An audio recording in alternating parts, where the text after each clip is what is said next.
Well, hello everybody, and welcome to, let's turn that off. Welcome to another video. Welcome as well to, welcome to Christmas Eve. That's what I was going to say there. Yeah, it's Christmas Eve.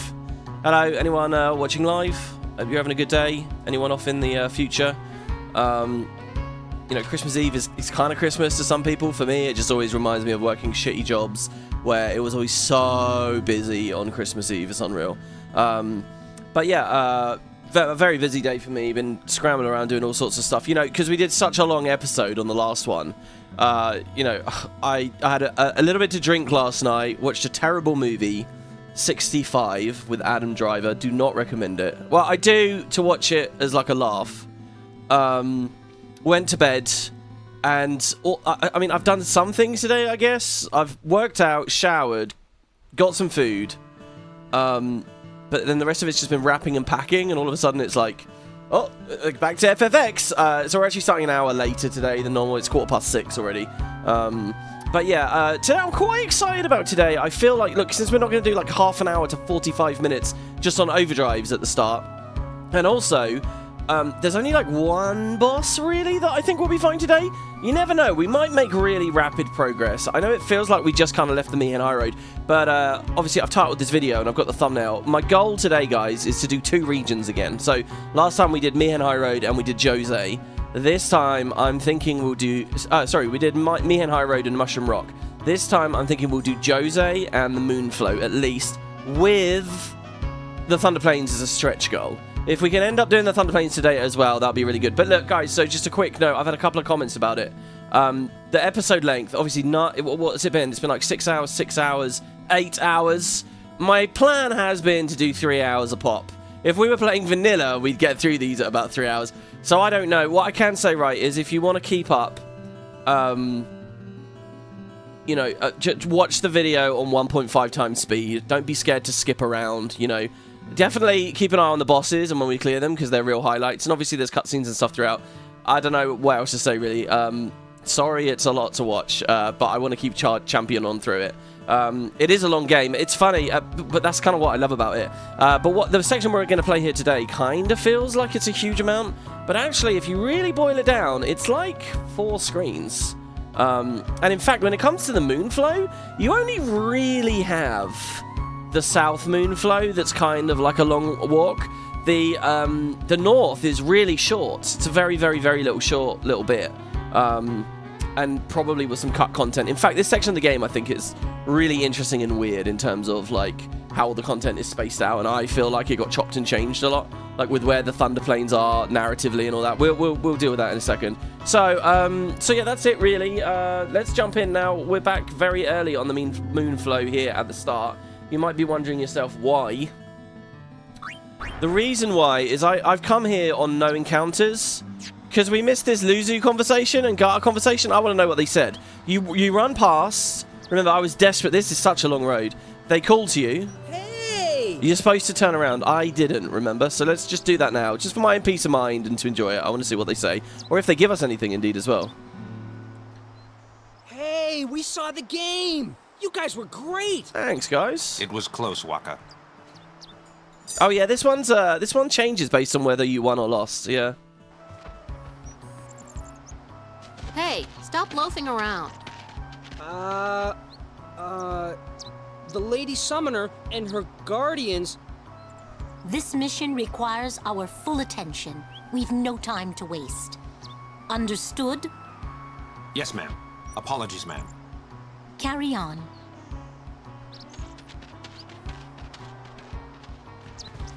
See, keep your head down, say sir a lot, and you'll do fine. Right, sir. He does it immediately to him. Hey, Yuna. Even though Yevon rejected us, we still believe in you. That won't ever change. Thank you, Sir Luzu, Sir Gata. But, you know, it's not too late for you to go back to Besaid and... We should be going, sir. So that thing about going back to Besaid, obviously we've signed one of their death warrants now. And their ultimate fate, they do go back to Besaid. In the final cutscene, you see them at Besaid. We're going to get the payoff on that in a second. It's kind of cool that we got this scene. Oh, I thought we were all going to talk about them behind their backs. I guess not in the end. Was there any chests or anything here as well that we missed, maybe? No, I guess not. So, it was okay. We didn't, like, miss any, like, mechanical strength or power or anything like that. Okay, so what I'm going to do now is just swap us here. And I'm going to close the game. It's so weird and annoying that I have to reboot the entire game just to reload. And then we'll just load our regular save file and we will go through. And I'm so excited, guys. We've got like 16 sphere levels on every character. So I don't know how difficult the Djose Highroad is going to be. Because surely we're really strong. I think we're going to get the rare spells. Oh my god. It's going to be quite interesting as well. Oh, another thing I kind of want to do. So here we go. We're back now. And we're with the sad music, Wandering Flame. What I want to do as well here is just real quick. Okay, I want to set enemy encounters to none. And I'm going to run back. I'm not utilizing this to our benefit in the challenge in any way. I don't even think there are random encounters here. Oh, here's a walker. Dude, hi. I made a bundle with the operation process. But the way it turned out, they deserved a better deal. They did deserve a better deal. Thanks, Owaka, for thinking of them. So we could, in theory, actually buy some of this stuff. I don't think we really need to. Again, these Phoenix Towns are kind of just to bring Una back, so we should be fine with that. The potions are alright. I don't know. I guess the summoners are our only hope. That's what Yevon wants you to believe. They're your only hope. And these guys we already spoke to. I'm lucky to be alive, Shalinda and stuff. Oh man, we're getting really somber here. Basically, I just want to see real quick if you can backtrack to Luca now. I don't think you can. Don't you have to get to like the Spheromoth to backtrack? But I just want to check. Because if we can, again, I saw that Reddit post of that guy saying that the guy with the dog, the dialogue changes. The thing is, you don't want to go too far. If you go too far, the dialogue's going to update again to talking about, you know, like endgamey stuff. Yeah, you can't backtrack. I was gonna backtrack and give everyone in chat a little bit of attention there. I guess not. No, it's we'll have a look here. Hello, everyone who's made it. Corey there. I know. I said this in chat on the last two parts. Those of you who get to these videos early and actually even like before they come out, thank you for that. Honestly, thank you for supporting it. Anyone who does remember to like it. I don't really know how the algorithm works, but obviously, with the state of the channel lately and all that, any kind of visibility is nice. So thank you very, very much to anyone who is supporting in that way. Yeah, Anve, it's good to see you, Tara. CVPCS. I fully expect to log in and to be an hour into the stream. You really appreciate the WP started a little later today, so you can make it on time. Yeah, look, that's the real reason. I did it so that you could catch it in time. It's for all the people who couldn't find a way to squeeze in 8 hours for entertainment yesterday. I don't know. Seriously, watching the episode on 2x speed, I don't know how legible I am on 2x speed. I usually watch on 1.5 when I'm catching up on old LPs and stuff. Joseph says, why haven't you played Dragon's Dogma 2? I don't know anything about it. I really don't. I'm guessing you're recommending it to me because it's like a JRPG. But I really don't know. The weird thing with me with this genre, right, is like I played 6 this year. I honestly don't know how much I like the genre. Seriously, like it might have just been that I was young and I hadn't had much media experience at the time and this blew me away, right? I don't know how good a JRPG would have to be to really... I mean, I don't know how objective I am about how good this game is. Maybe it's not as good as I think it is. I think it's just immaculately written. I think it's, well, not immaculate, but it's way over the threshold of what I think is really good. But it could just be that this shaped my tastes in the first place, you know? And I'm looking past a lot of the awkwardness or something. I don't know. So, game recommendations, they're kind of a bit tricky, you know? As far as story's concerned. 65 was so bad, but you love Adam Driver. It was a weird film. Talking about script, that was clearly being filmed before they had anything finished. Aeon Tempest, hello, it's good to see you. Karen the Elk, it's good to see you as well. There's going to be Ochu today. There are indeed. Dude, your insights in the chat have been really cool. You're clearly very familiar with the game. And we had a donation from Jamalo. Thank you, Jamalo. $5 Aussie. AWP, Merry Xmas from Australia. Oh yeah, it's past 12 already for you guys, isn't it? 2 AM here.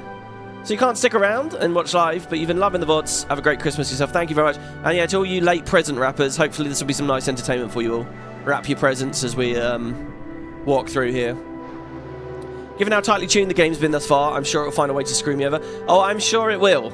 But I feel like this first bit, Djose, basically, guys, what's happened here, right, is the way that the Masters Challenge is designed, we only get level ups on bosses. And that needs to make us strong enough at the next boss. So, we're power crept now, right the way up through mid-Moonflow. Surely that means early Djose will be alright. I don't know, but then he changes all the skills of the monsters and stuff. Well, let's see. This map as well, I don't know whether... I think I gave this trivia before. Look at the scene in the background there. You got like this chiaroscuro going on, right? You got this interplay of light and dark, the shadows and the shafts of light. It's kind of subtle. It's not really that evident, but there's a gameplay mechanic going on in Djose, which is the monsters that you fight in random encounters are different when you're in the shadows versus when you're in the light. I don't know whether I talked about that before. And anyway, when we played it on the original LP, you know, it's pretty smooth sailing, pretty easy to get through. You just bomb everything with a TKO, petrify everything, and blow it all up. That's gone now, and obviously it's much harder. So I don't know whether in the Masters Challenge, hiding in the shadow versus being in the light is going to be a thing, or what. But, I mean, as you can see, you don't really have much choice a lot of the time. Unless you're going to bait an encounter in the sun and then run into the next packet and bait an encounter. Because I feel like there is, like, a safe period, you know, where you are fine. Like a grace period after a random encounter, in which case you won't be attacked again. That's the kind of weird shit that you'd only hear in the Ultimania, I suppose. But yeah. So anyway, yeah, the run times are long. I'm sorry, guys, but look, I'm just having fun. I'm just pausing every cutscene, sitting here idly chatting away. So let's see what we've got now. Everyone's on luck at the moment. Oh, but I already gave the luck. Okay, let's just see what Waka's got. It should be fairly linear for Waka for now. Okay, wait. So the fight gave us a skill sphere and 2 black magic spheres. So we can give Yuna and Lulu flair, right? I mean, I'm not crazy. Surely that's what we do. I'm going to hold off on that for now, though, because maybe there's something really sneaky about this, like Osmos or... is on Waka's path and you want it to actually give it to Lulu or something like that, or you know, if you hold on to this until after the next boss you can pay off in a big way. Not sure what else there would be than that. I mean, that is the dream, really. So I don't know. Anyway, Sleep Buster, holy shit, we skip sleep attack straight to Sleep Buster. Awesome. Oh, actually, that's not awesome, because the way he's designed this is it has a 100% hit rate anyway, right? So what this actually is you're going to have to pay more MP for this. But okay, cool. We can send people to sleep with Waka now. As for the skill sphere, now that's a lot trickier. What do you guys think we can do with the skill sphere? We could give Kamari Sleep Buster. We could give Tidus Sleep Buster.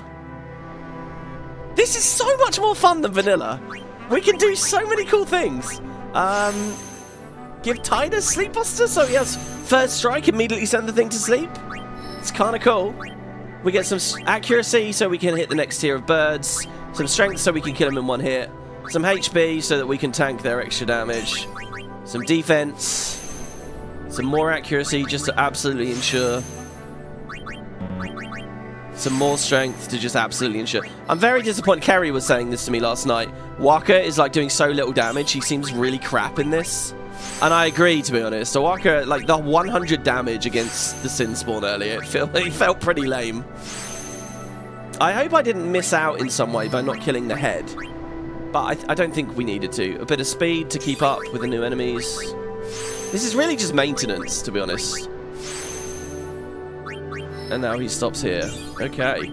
So, look, for example, there is black magic there. Don't tell me that's Osmos. It's Drain. Interesting. See, if we save the black magic sphere, we could give Lulu Drain. Or we could give, like... I was going to say give Tidus Drain so he has a ranged ability or something, but that's... Nah. I don't know. Is there something clever we can do? Right, let's see what Auron's got going on. So we've got Sleep Buster and we're nearly at Drain. Auron, meanwhile, is tanking the hell up here. HP, magic, defense, and defense. More HP. Some agility here as well. And his first little bit of extra damage. What have we got here? There's an ability. Magic Break, okay. Yeah, see, this is a thing. Obviously, we could Magic Break with Tidus. I feel like giving Tidus the skills is a really good idea. Just so that he can immediately first hit and debuff something, you know? That area of the grid is locked off. More damage, more MP. Aha, and he gets threatened. Usually you get threatened like in Macalania Forest. These are the skills. Threaten, Guard, and Provoke. Those three abilities. Those three abilities I always, whenever I replay this game, I'm sad that you get them so late. Because they got cool voice lines associated with them usually. You know, they'll actually go to the enemies and do things. And they're fun ways to play with the turns. But you get them very late, so it feels like you don't really get to play around. I was looking forward to getting them early in the Masters Challenge. And we did for 2 of them. Here's Threaten now, so that's good. It's all much earlier than it used to be. Threaten's a weird one.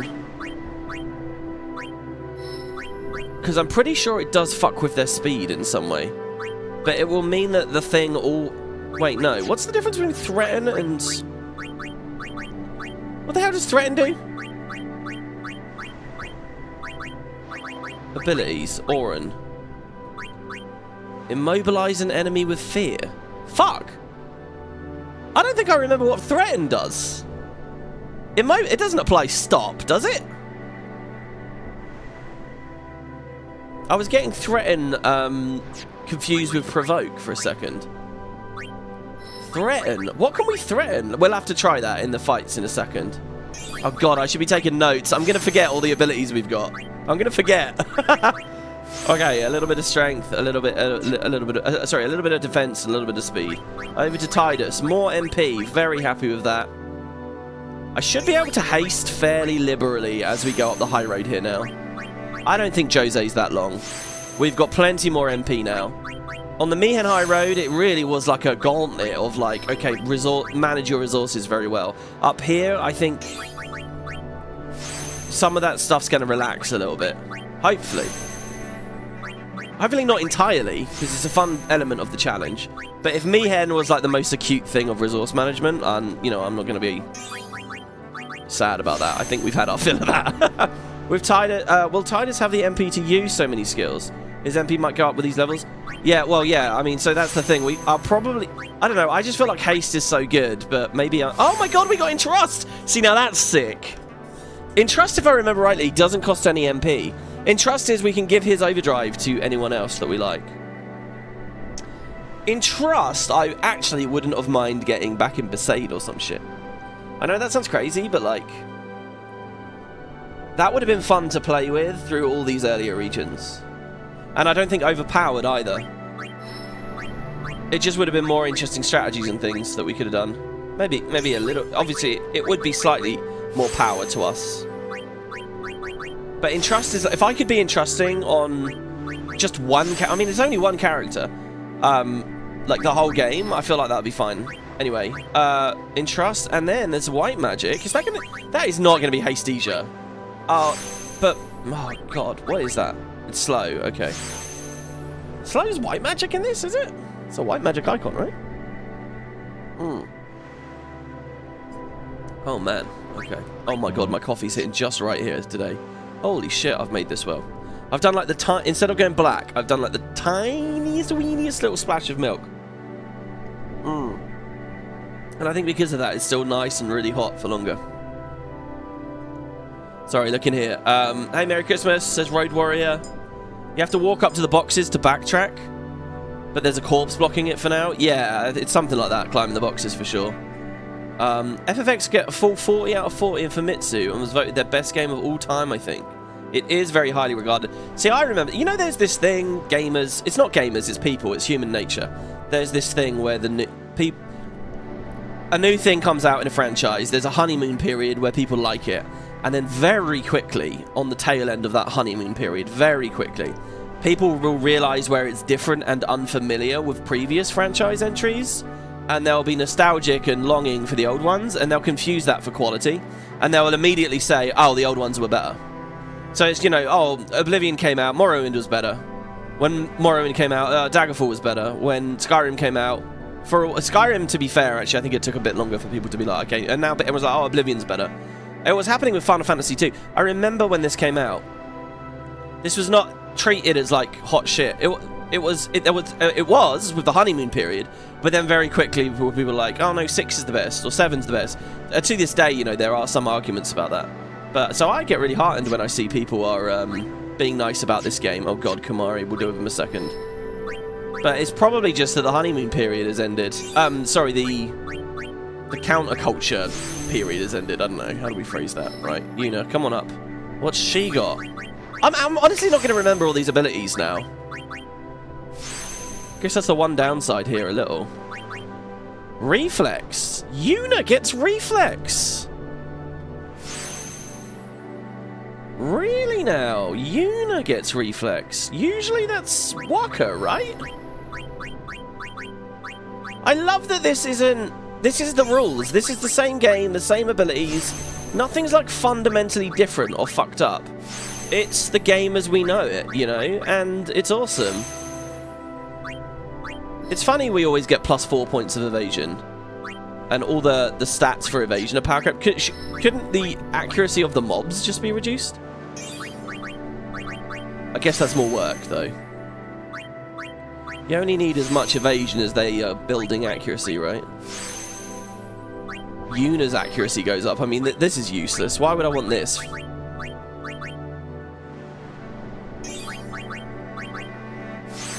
I guess good enough to snap her out of... someone out of confusion. Bit of MP. I really cherish that MP. She hasn't got my... Oh, protect! Oh god, I love it, guys. I love it, I love it, I love it. But it's like, when do I have all the turns to use all this stuff? Okay, she's got Shell and Protect. Man, Kamari getting Mighty Guard back there makes so much sense. Oh my god, Magic +4, nice.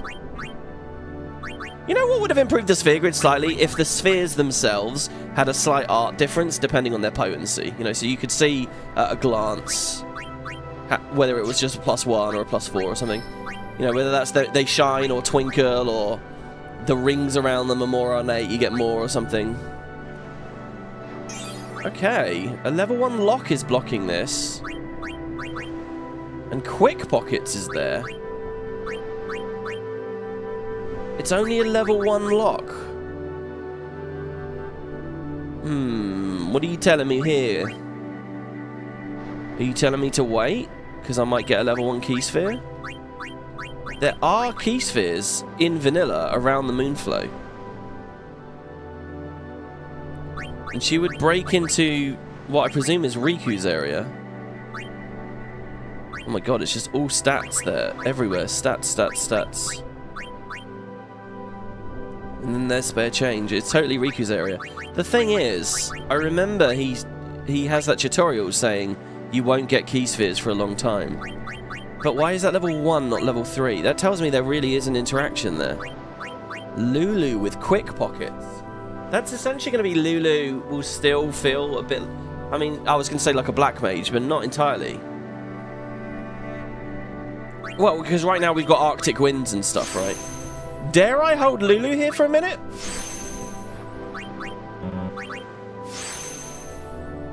Or do we progress? Oh, fuck! It's either stay here to gamble at getting her Quick Pockets or progress and get the Riz. Oh, the Riz is so important, though. Could we get the Riz and then potentially backtrack? I don't want her falling behind. Oh, this is cheeky, isn't it?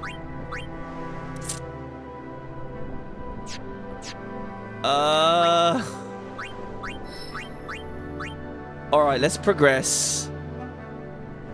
I guess, let's progress. I mean, it's Quick Pockets, too. It's not even use, it's Quick Pockets. I don't remember whether that costs MP, to be honest. It might be just absolutely terrible and just blow up our MP. This is an interesting structure on the sphere grid here with the one side node. It's just a really, really little branch in the very center there. Alright, she's got the res. Poor Lulu, you know, like in a way she gets less stat nodes because she's got so many spells to learn. But I guess you just compensate for that by improving the potency of the nodes around her. Still not playing on controller, by the way. I figure so far it's been going alright. I think the Cloister of Trials we're about to do can be a pain on controller. On keyboards, because the positioning of where you stand is very precise. Honestly, I'm kind of looking forward to the Cloisters of Trials. It's a bit of puzzles and stuff and decision making, but relaxed, you know. Okay, that leaves us with Kamari.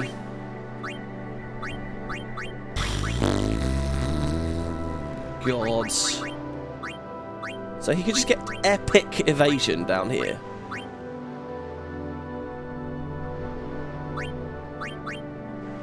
I love the idea of a really fast, really dodgy Kamari. Something about that feels really Ronso to me. But his damage is lacking. His damage is really suffering. And if we do the dodge stuff, I mean, it's just going to be a nightmare to do the dodge stuff and then get up. Oh, fuck it. Let's just do it. Let's just do it. We can sneak in a little bit of accuracy too while we're at it. Let's just have him nice and reliable, you know. Let's have a really quick, really reliable. So he gets a bit of accuracy there, which is nice, because we don't want him to get to the point where he starts missing stuff with his physical attacks. See, and for the price of what's one more level, we can pick up all of this. It's all evasion plus 4. I mean, if we're going to do it, this is essentially free because it's going to cost me less than 4 to backtrack anyway. And then let's give him health. Oh, look, we can... Oh, my God. Oh, my God. He can actually grab all of this if we want him to. That's magic defense. Okay, he can't take magic.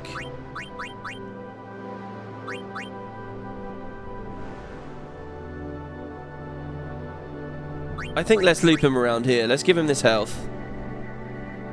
Oh, no, he needs the accuracy, though. If he's going to be reliably hitting Darkbuster and stuff... Well, not Darkbuster, just Dark Attack. Here we go. And it's not that expensive to grab these. I think I've pathed in a fairly efficient way with him here. There's definitely going to be, like, a mathematically, like, best route for him. Let's say that. See, so the question now, right, is what's the cheaper way to get? I don't know. This is probably the best I can do, right? I guess we're just clearing the whole central area, guys. We're back to the start with Kamari. We're back to the start. We skipped 1 agility, 2, 3 agility things. Which he's 5 agility lower than he could be. Which probably is actually quite a lot. Now, I think we give him... Like, Sleep Buster might be good. Magic Break. Delay Attack might be good. Right, I think we give Uniflare, obviously. Right. Who disagrees with giving Uniflare? Una will be able to do damage with Flare. And she'll get half MP cost. Or I can, like, use Magic Booster Flare. I mean, this is going to be amazing. Sorry, I'm doing it, guys. Yuna's getting Flare. I will hold off giving Lulu more black magic. I'll give her Flare. She might have a better choice anyway. Now, so I think Tidus getting Power Break might be really good. So Tidus, like, often attacks like lizards and things, right? And they usually survive 1 hit now. They're hitting big with the stats, but we also... And some of them, like, Life Leech. If I can turn that into a Power Break, that's going to be pretty nice. He's got so much MP to spend already. I mean, Sleep Buster would just... I mean, Sleep Buster's really good. Because I can just send it to sleep and then kill it. I can essentially one-shot it again.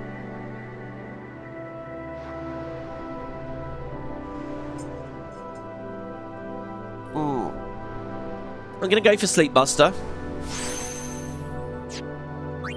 And then I'm also going to go for...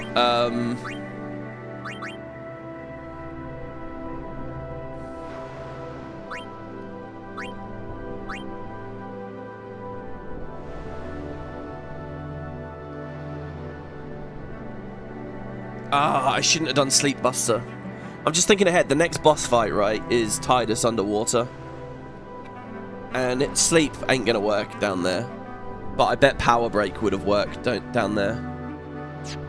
Fuck, maybe I'll give him Power Break as well. Okay, I'm going to hold the other one. I'm going to hold the other one because there's a chance the next boss fight we can use Power Break or Magic Break on Tidus down there. Right? Or on Waka, I guess. There's a chance we can do that in the next fight. Alright, okay, we're ready to go, and we don't have no encounters on, and we've saved. Okay, guys, so how long was that? Half an hour. Fuck.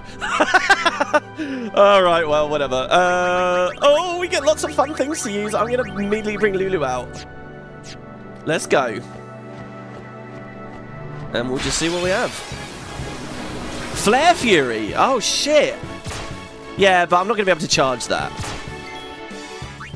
I'm not going to be able to charge Flare Fury, am I? Alright, so these are some of the same enemies we were fighting already. We're just going to kill the Fungar last. These things are weak to ice. I'm not going to worry about the antidote there. Ready for a Blizzara? Let's see if she can one-shot him. Let me break the ice. Let me break the ice.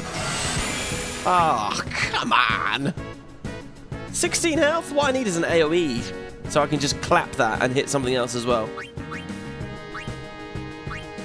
Well, Tidus can't really hit these.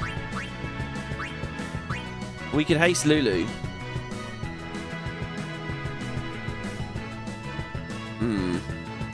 Or we can just swap so we don't take any poison damage. Here we go. I mean, I gotta try it, guys. Flare.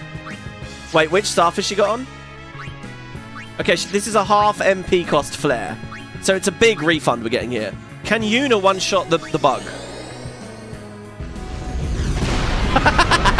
Oh, come on. This is amazing. Come on. Good job, Waka. Now we can kill this with a Fearer, probably, right? Need a light? Come on, Lulu. You got to hit over 750. Okay. Okay, good. Right, wow, that went well. Ooh.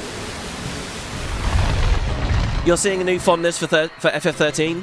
Yeah, I think it's... I mean, it's difficult. I think there's inobjectivity on all sides. I think a lot of games, Guild Wars 1's a very good example, they can be quite weak games. Enough time passes, though, people get nostalgic, they gloss over the reality of what it was, and they just end up feeling fond about it. 13 is kind of one of those things where it's like, I'd love to do a playthrough of it again. And I'll tell you, if there ever is a time in my life where I do it, I'll do it on a stream series like this, probably. Not like a big structured LP kind of thing, but... Oh, Tidus doesn't have the right sword equipped, so we're not actually getting the benefit there. Okay, so... We could flare again immediately. She's going to one-shot that, right? With a flare? Or did it have a high magic defense? We got ambushed and it's guarding. Yeah, so like it's that thing. I would love to go back to 13 because I feel very weird about it. Like it probably is bad. Oh, at this time it takes extra damage from fire. Oh no, it was always like that, wasn't it? It really sucks that all of Auron's alternate weapons don't have counterattack. I don't know. If this had counterattack, I feel like I'd have some fun elemental swapping. But since it doesn't, I just don't really like using it. I mean, Auron is the one that was killing, so this thing.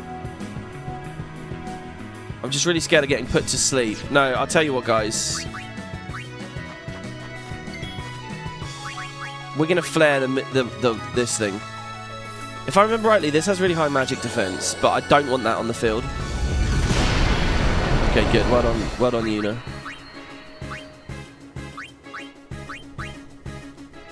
So now it's just a matter of... Okay, we don't really even need to do much now. We just sit here, null blazing, and hitting it.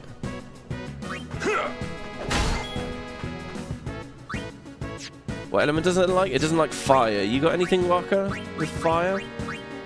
No. Kamari does. Let's see how good Kamari's doing now. Oh, God. Well, they both get a turn, but not great. It doesn't really matter. He can cheer, he can lance it, he can jinx.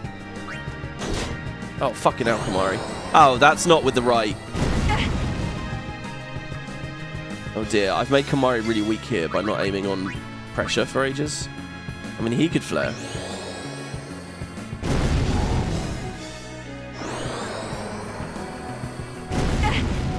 Hang in there, Yuna. In fact, actually, Yuna, why have you been so slow? Do you get up a huge turn delay after flaring? Is that what that is? Oh god, actually, look. She's lost like nearly all of her mana already.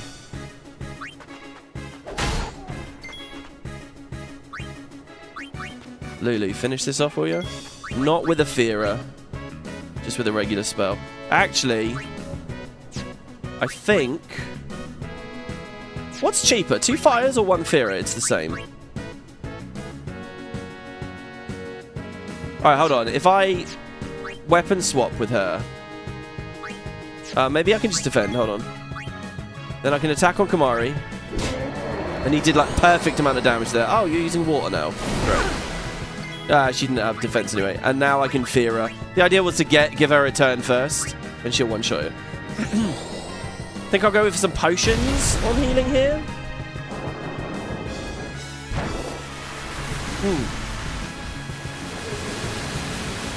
Tira says, I've always liked 13, but has some serious issues.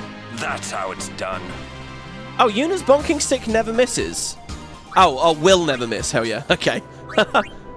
What do you consider the serious issues to be? I know we mentioned cutscenes. Too many cutscenes for too little gameplay in the comments. I guess I'll save 1 potion here. Hello, sir. The Crusaders have been ordered to regroup at Djose Temple. Not many left to regroup, however. Okay, Tidus, you need to put the Brotherhood back on, please. And then come into the front. Instead of Kamari, I suppose. Oh. Can anyone give me a TLDR on how the sphere grid is used? And how super bosses are tuned? I can try. Hold on, though. Oh, God. Oh, God. Okay. Scary. Immediately scary. Oh, fuck. Okay. Why don't you have the Cactar on? Why on earth did you swap to the variable Mog? Oh, because of poison proof? Yeah, alright, fine. Okay, swap that. Lulu still gets a go before them. Watch out for Heaven's Cataract. Now, I believe Heaven's Cataract will shatter us when we are petrified. Kerry pointed out to me last night that if I scan more, we might see more stuff, like more details that are written into the mod. So, that's a good idea, and I will try that. Okay, first thing we've got to try is, can we sleep buster these? If they can be sent to sleep, then this is a lot safer. But 2 of these, this is scary to me. This could very quickly be a game over. These things petrify us, and then we're just out. It's like instant death, essentially. So there we go. Let's sleep buster.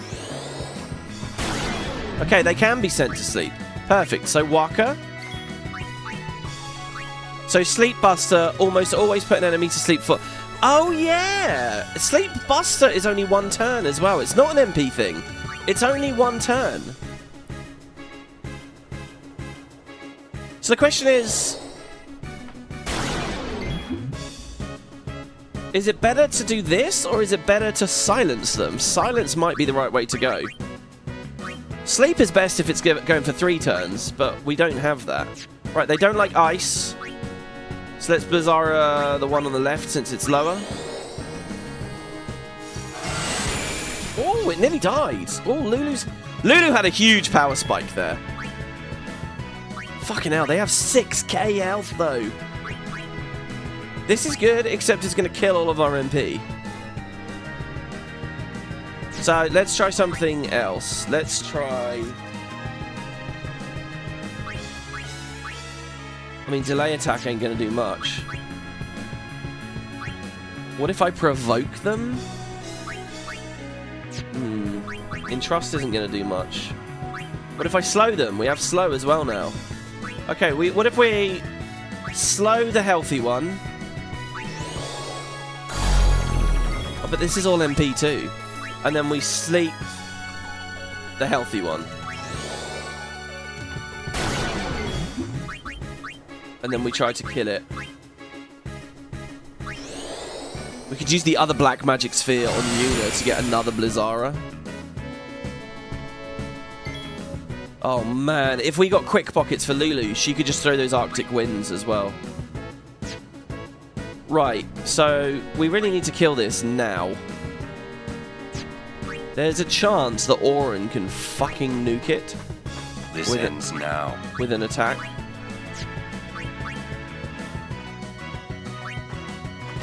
$1,500. Yeah, he does hit really hard. Okay, and then the final ability can be... Oh, I don't want to flare on Yuna. Okay, we're just going to let it have a turn. No, we're not. It's going to die. Oh, but then it's overkill to...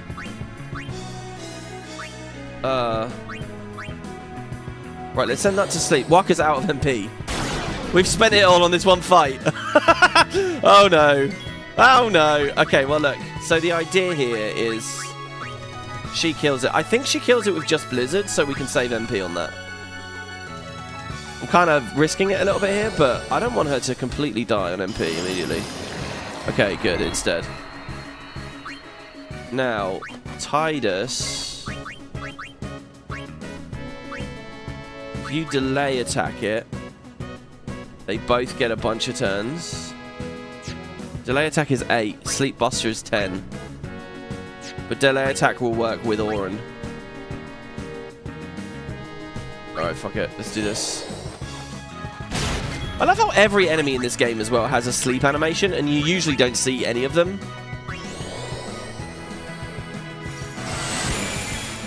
Nice. Lulu's getting her overdrives quick.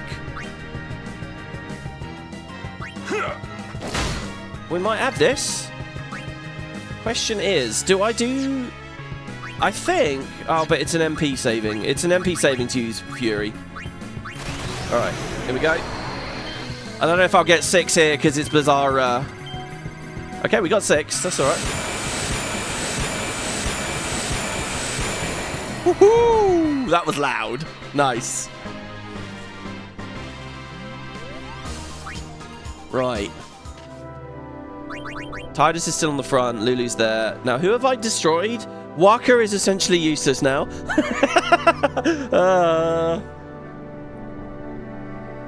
We didn't get Osmos, did we? We got Drain. Yuna is nearly useless. Kamari has a lot of MP. And he can cast Flare, so I think Kamari flaring is going to be what gets us through this next bit. Oh, let's let her push us up there. I think that's a strat. That's so cool seeing those guys run along. As followers of Yevon, we believe in aiding all those who are wounded, even the excommunicated Crusaders. They have suffered so much. I believe the time has come to welcome them back. May Yevon's blessings be with you. Yeah, of course, after they've been wiped out, now you... A heartbreaking defeat it was. Yevon's blessing has spared us. The thing is, right, when you look at a guy like a plebe, right, like, you look at a guy who's just a part of the machine, he doesn't necessarily know how cynically everything was orchestrated there. He's just doing his best. He was told from on high that they were heathens, and, you know, now he's told he can help them out. Right, so, yeah, sorry. Someone in chat says... What was the question? Can anyone give me a TLDR on how the sphere grid is used? And how Super Boss is attuned? I don't know. Do you mean in this mod? In the Masters Challenge, the post-game is very different. I don't know what it's like. I'm playing this blind, so we'll be getting there and seeing for ourselves. In general... Well, what do you mean, a TLDR on how it's used? You use it to level up, so you use it to get stats and to teach abilities to your various characters. And the TLDR is... that you get a little bit of choice about how you go around. You can like take one character into another character's path in the base game, and you know, you can customize your characters a little bit if you like. This challenge mod has a very different feeling sphere grid that shuffles all the abilities and changes things up. And then later in the base game, you get items that let you really manipulate it in a big way. And in the mod, we've got those items already, which is why I'm able to trade spells from like one character to another. So like, we chose to get a really crazy spell on Kimahri, and through that, we've been able to... Kimahri has taught Yuna how to do that now, with Flare. And then in the base game, the general tuning is you kind of just get everything and crazy stats, and bosses become immune to everything, and it's just about quick hitting everything to death, basically, in the vanilla game, which is pretty lame, but it's the truth. Okay, so we'll go with the classic cheer opening, I think.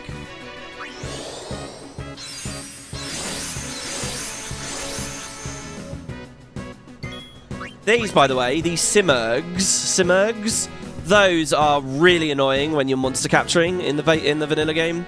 This always sticks out in my mind as one of the enemies that just takes forever. I don't know why, they're just so rare to find. So I always love getting in a battle with them. Wow, that Garm? Hey, look, it's Garm, guys.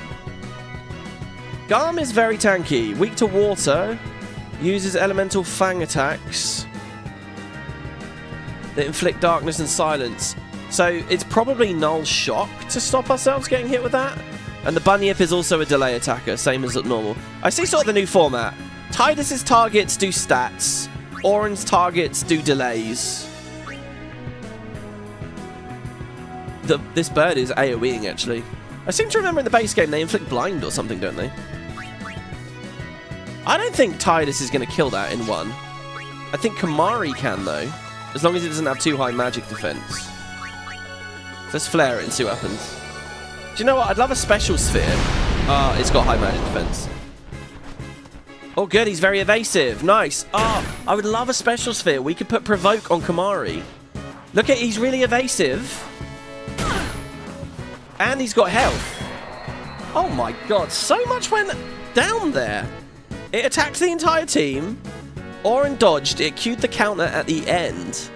And then Lulu got hit. Lulu's not really going to be much use here, I don't think. I think we bring Tidus back. Can you cheer again? No?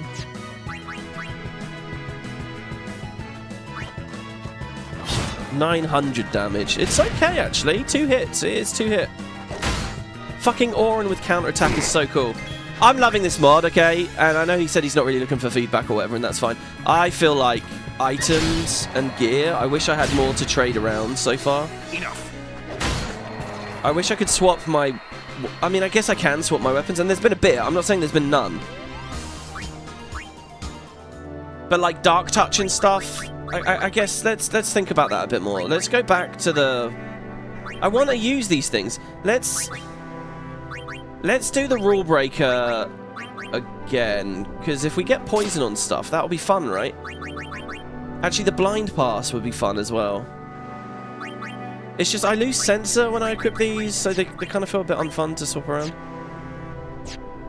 Yuna needs to stay on that, really. Like, and Tidus doesn't have anything to... I mean, Slow Touch is cool. Oh, that's an idea, actually. Next fight, let's swap Brotherhood to the Stunning Steel and try and... Oh, and we put Dark Touch on... Okay, I'll take it back. I'm just not looking close enough. This is going to be cool as shit, guys. We're gonna go into a fight with Tidus. He's going to have the Brotherhood, so he's going to get first strike. We're going to cheer and weapon swap to the Stunning Steel and hopefully get another attack. And then we'll attack the dog, and we have Dark Touch. So we'll blind the dog, and we'll slow it. Okay, I take it back. Take it all back. I don't know whether that would double proc Tactician. Meanwhile, Yuna, can you heal us, please? 4, really? 4 per spell? She can only do 2 more. I think Auron instead of Lulu is the right choice there. Let's grab this chest. Guardian Bangle. Oh, it's just 2 empty slots on it. Okay. We're actually getting closer and closer to being able to customize now, so you never know. My comrades are dead, all because we ignored the teachings, and he prays to us. Relying on a forbidden machina? What the heck were we thinking? This will hardly make amends, but I just want the Lady Summoner to have this. Hey, an ether! Dude, that makes amends! I guess it's time to seek the monk's help and embrace the teachings once again. I'm going to try to save that ether for the boss fight, if I can. They're so precious, aren't they? I'm really enjoying the balance of the ethers.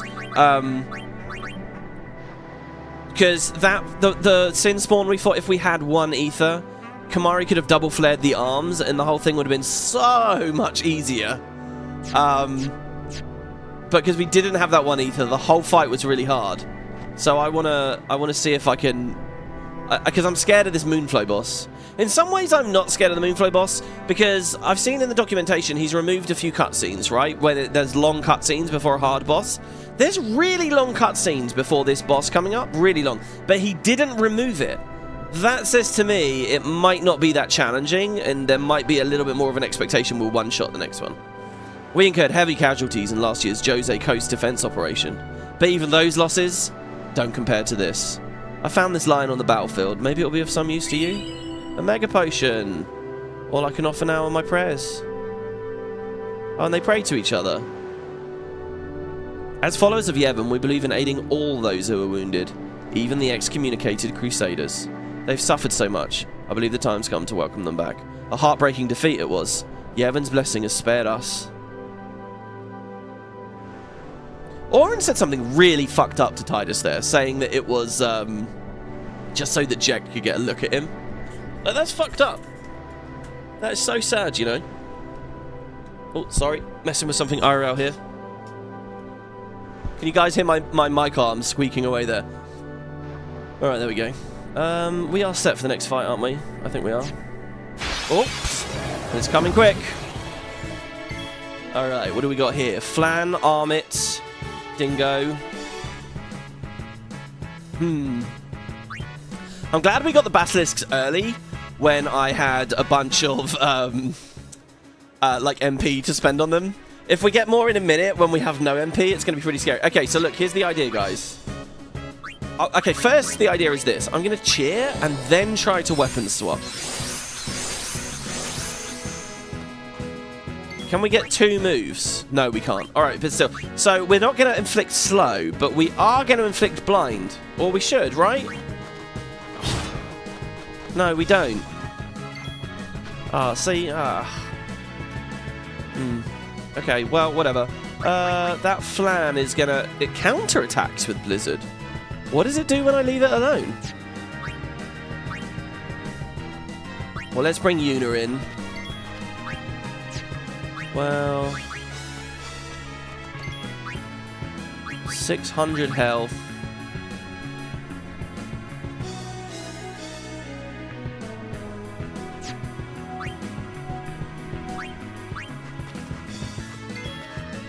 And Waka could poison it. I'm gonna null. Oh, this is a moment, right? When the black magic gets added to the list, you can't reorder it, right? So there's that extra bit of scrolling we'll have to do forevermore now. Okay, so I'm gonna null Frost just in preparation.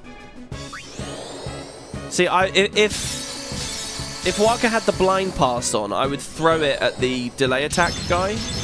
Oh, look at that. He's defending himself. So that delay attack wouldn't happen. Because what I really want to do is overdrive in a second. And Oren's a little bit weak. Kimahri's basically out of MP here. Do you think he could lance it something to death? Probably not. We could have him cheer spamming. Well, let's go to Waka. Maybe he's good enough to get the kill. Should we see? Well, hold on. Who is it with Sensor? Kimahri? 600 health we have to do. It's weak to water.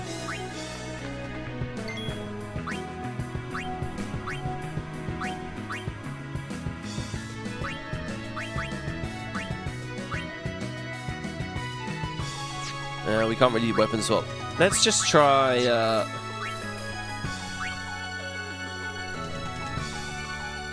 God, I don't have many choices. Let's go Lulu. This is a bit scary. How shall we do this? She dies if we don't get this right. It's weak to water, right? So... let's just... go with the flow. If this doesn't die, because it's got high magic defense, remember? It didn't die. Fuck. It's really bad now. Really bad. Come on, Oren needs to go. Can we haste him? You get to go after Monster C.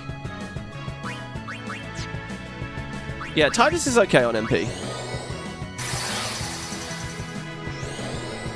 Oh my god, it casts focus. It's like a support. It's so cool. Alright, cool. So then we can do Dragon Fang. Here we go.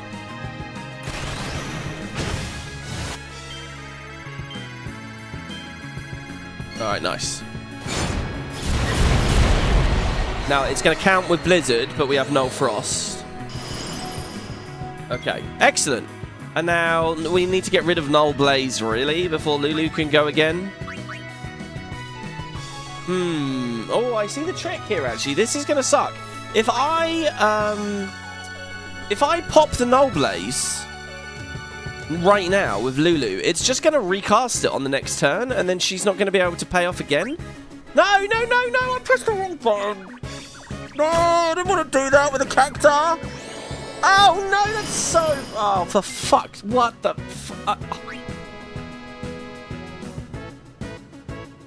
What I wanted to do was swap to Kamari to pop the Null Blaze. Shit. Shit. We've just wasted a Phoenix down with that. There's nothing else for that. Then we've wasted a Phoenix down. We have to do this. Ah, but then she might die when she stands up. Oh, no, that's annoying. I could cast Slow on it. And then we could throw Kamari in. I think that's what we do. Slow. And then Kamari's just going to whittle it down. I'm going to do the first fire now, because if we can... oh. But we don't have much MP on Kamari now, either. Okay, Kamari's going to defend. Okay, it casts Focus. Oh, shit. Focus is raising its magic defense. We can sneak through this without having to... oh my god, no, it really hurts. Oh no, the longer this is going, the worse it's getting. Because it's been casting Focus. Alright, I got no choice. I think I have to res her and hope she gets...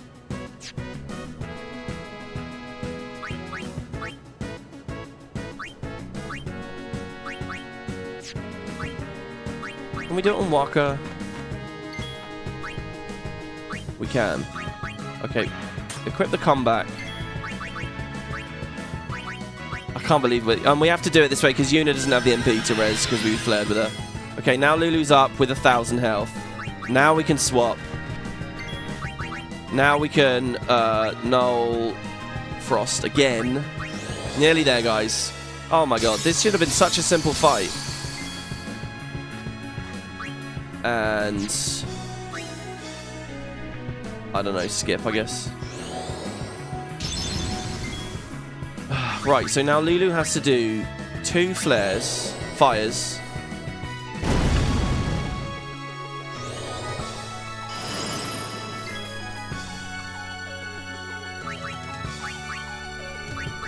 In the meantime, Kamari... no, Kamari will get himself killed if he does that. Hold on. I mean, I would say haste Lulu, but it's not going to help. We can't sleep bust. Cheers gonna do nothing. Oren would heal it. Oh, the stunning steel could have slowed it as well without having to spend. I think I just attack on... oh, but he's... yeah, I mean, he's invulnerable. He's immune to it. I think we attack. Okay, there, that's not bad. 191's not bad. And then the counter comes through, and then over here on Waka, we swap to Yuna, and we recast Null Frost.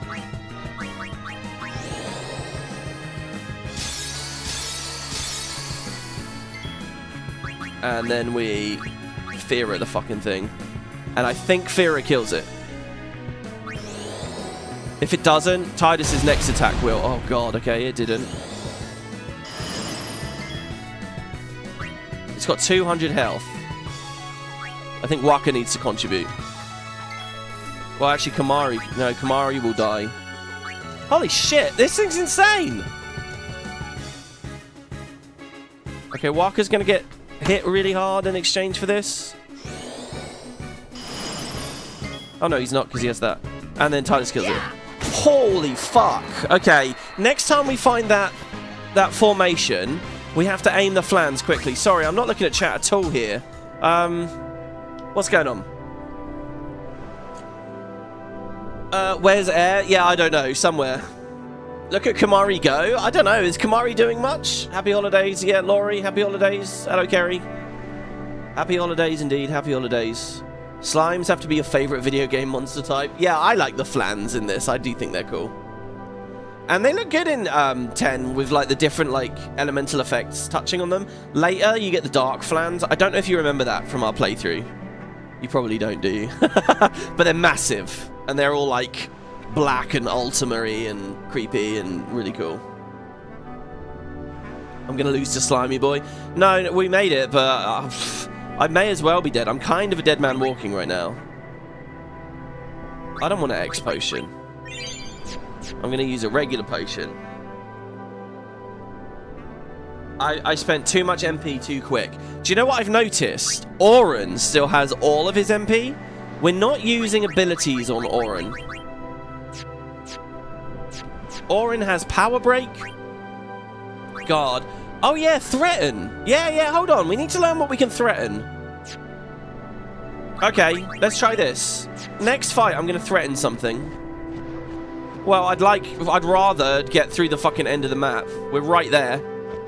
The end is through that door. Hey, but I think we're gonna get an encounter, guys, after this cutscene. Be prepared to fail this. This is like right at the end of the Highroad earlier. How much longer till Zanarkand?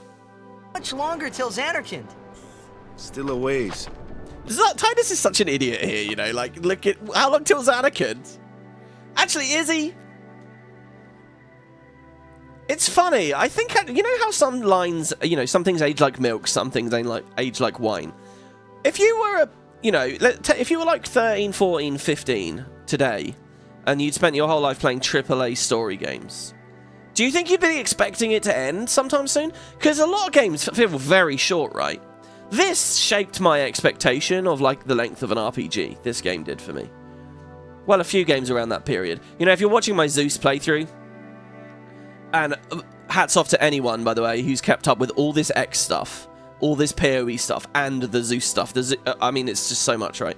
But anyway, Zeus is long. There's so much in Zeus. It just keeps going and going. And as it goes along, you'll see, I'll talk about the expansion pack, and it's like 6 months later kind of thing. It's just crazy.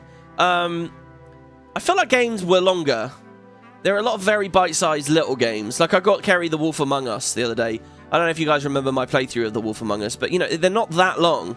So I wonder if a kid who's playing this today, they'd hear Zaitan? What? They'd hear Tidus say, are we nearly at Zanarkand? They might really expect it to nearly be over. The truth is, we're maybe a quarter of the way. In terms of the distance. In terms of the plot, we're even less, right? Because, spoilers, the pilgrimage ain't going to go the way we think it's going to go. Milk becomes cheese when it's aged. Oh, I don't know. You have to do stuff to it, don't you? I don't know how they put the fucking skin on!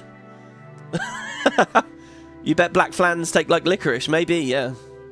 We've got all the Christmas goodies out today, but no licorice. I've never really been a fan of licorice. Anyway, sorry. This is good stuff. First down the Moonflow. We're gonna see Luzu and Garta's resolution in a second. Get ready to get a bit sad, guys. Bit tender. Anyway, here's Lulu's description of the rest of the adventure. First down the Moonflow, indeed. And that's the map of the entire thing today. That's the map I'm most scared of because it's quite a long walk. I'm quite scared of the Moonflow. I'm very scared of the boss fight. The rest of it, this is just going to be premium storytelling. We get all the Guado Salam storytelling. Oh, it's going to be great. Anyway, so yeah, first down the Moonflow. To the Guado city of Guado Salam. Then we cross the Thunder Plains to the Temple of Makalania. Macarena. Oh, boy. And before that, we get to pray at the temple in Djose. We can't just skip all that, can we? Huh? I have to pray to the faith in every temple in order to earn the final Aeon. That's a summoner's training. She's got to prepare mind and body, all just to get ready for the final summoning. I like the idea of there being like big time jumps every time she hits a temple. Like, it feels like she had to spend a long time at Besaid to nail it. And, you know, I like the idea that it's similar, but they don't really do time jumps in this story. In my, like, fan MMO story thing, I've got loads of time jumps, and big ones, too. Which is weird, you know. I remember playing Fable 2, and they had a big time jump in Fable 2, and it kind of was quite off-putting to me, actually. I felt really disconnected from the world as soon as that happened. But then that's because it blindsided me. I don't know. Anyway, yeah, I also like how Lulu there, she says, okay, Moonflow, Guado Salam, Thunder Plains, Macalania, and then she kind of pauses. And I guess, yeah, because technically, then the path splits, you know? And she would have to explain all of that, but and then Tidus just carries on. Must be tough, Yuna. Must be tough, Yuna. I'll be fine with you here. Oh, that's what everyone wants to hear their girl say, right? Oh. There's the map. So yeah, we will be heading left. Ordinarily, I'd wander against it and see what the... Actually, I can do that. Let's turn off encounters. What do they say on the... Oh, I can't even. Yeah, I thought there'd be someone blocking us. Okay, let's turn encounters back on. Alright, we gotta run up there and try not to die. Try not to... Move 2 inches, try not to die challenge. Ready? Go. Go. Go, Tidus. Hey, new guy. Oh, hey, Oren. Me? Who else? What can I do for you, boss? Don't tell Yuna you know about Sin and Jecht. Huh? You know her. She would distance herself from you. We do not want that. I see. I think. Yeah, but even if I did say something, no one believed me, you know? Yuna would. Ah, you have a point. It's true, she does. Come to think of it, did I really have to know about Jecht? What about my feelings? Better than you finding out at a critical moment, becoming emotional. What? Me? Emotional? I heard you were quite the crybaby. Yeah, maybe when I was a kid. Maybe even a little now. Just a little. Hey, I still don't buy your story, you hear? Oh, I love the way the camera pulls back and he's just as he's walking off. Okay, we made it. We passed the challenge. Okay, I give that a 10 out of 10 tuning. Right as I ran out of MP and really started shitting myself, we got through. And, you know, I think we saw all the enemy formations that can be there. We might have missed 1 or 2, but we fought some basilisks, and that I'm quite proud of. And we used our new toys, except Threaten. You know what, right, guys? I don't know how long Threaten lasts. Does anybody know? We got any experts in chat? How long does Threaten... Oh, actually, here we go. Let's go to Summoner's School. Summoner's School? What's that from? Oh, that's League. Hold on. Threaten. Usually you get this in, like, Macalania and you use it on the Chimeras there. Okay, so here's the book recommending. Dun, dun. Dun, dun. Dun. Dun, dun. Dun, dun. Alright, Threaten. What? It's like bugged. The page is weird. It says it on the left. I think it's just giving me advice there. Here we go. Negative status effects. Threaten. The character is petrified, but not as in turned to stone, as in scared. The monster character freezes with fright. Is it forever, though? Is it forever that they get petrified? Because that's epic. I should have just threatened one of the basilisks. There it's showing the sphere grid, the expert one. There's the standard one. There it's saying threaten is THR in the bestiary. There it's saying you can threaten the Sanctuary Keeper. You can threaten something on Gargazet. I don't know how long threaten lasts. Alright. Well, there you go. We went to school. We didn't have a very good teacher, though. Ah, sweet, sweet story, guys. We're on Easy Street now. Here's Alexander, the summon. Sort of. So we're over a river here, which is, I guess, just near the coast. Hello. It's the Chocobo Knights. These guys, actually, it's weird. I'm sort of feeling in this playthrough, these guys don't really have much of a role, really. They have a role here at Operation Mayhem. Klasko obviously continues to have some stuff. You can meet him on the SS Licky later and all of that. But,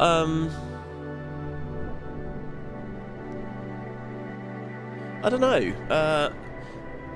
You would have thought they'd come back in the Bevel arc or something, but they don't really, right? Yuna, it is good to see you and your companions are well. Lucille got with her crazy thighs out. Yourselves as well, Captain. We were worried. Praise be to Yevon. Praise Yevon. We escaped with our lives, but our troops were decimated. Of all our chocobos, only this one made it. Queer! Oh, look at how sad that chocobo looked! We make pretty poor chocobo-mounted forces without chocobos. All the chocobos are dead, everyone. Look, we saved them from getting eaten by the chocobo eater, only for Sin to nom away at them. Turned our backs on the teachings and cast away our faith. This is our just reward. They really blame themselves. It's just you now, but don't worry, we're here for you. Even scenes like this of seeing people, you know, what's the word, self-flagellate or whatever, blame themselves in the name of Yevon here is all so fun on a replay, you know. Yeah, Alpha's family. No! Ah, here we go. And thank you, chat. An enemy inflicted by threaten becomes immobilized and is unable to act until the caster's next turn. Right, so it's kind of like Sleep Buster, except it's on your turn. So if I threaten and then I like delay attack Orin, it'll go longer, right? Oh, we should have tried that out. That would have been fucking epic. Well, we got the whole Moonflow to walk down and try that. That's going to be really cool. It's just you now, but don't worry, we're here for you. You always thought the Basilisk was spooky? Yeah, yeah. I mean, that map is so cool because they're petrifying you, and you get to petrify them with the TKO as well. It's just you now, but don't. Woo. We should never have ignored the teachings. The one lonely chocobo. People talk online about this a lot, that these two are kind of horrible to Klasko. Like, they make him fucking run on foot while they ride the bird. Like, this poor guy, but he doesn't have a backbone. He doesn't stand up for himself, so he just kind of gets trampled on over by them. So many died in vain. It was a mistake. It was a mistake.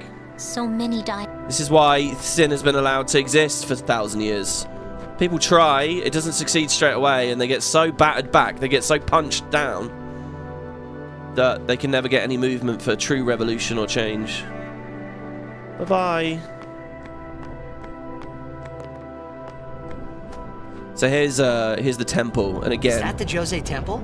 So the actual lightning summon they went for in this was a new one. Ixion wasn't in any of the other games. But they made the outside of the temple look a little bit like, you know, the previous summon. Oh yeah, I forget we're in control here.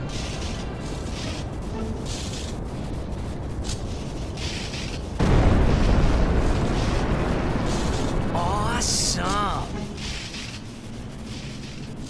I would have loved it if in X2 the rocks were back there, but they're not.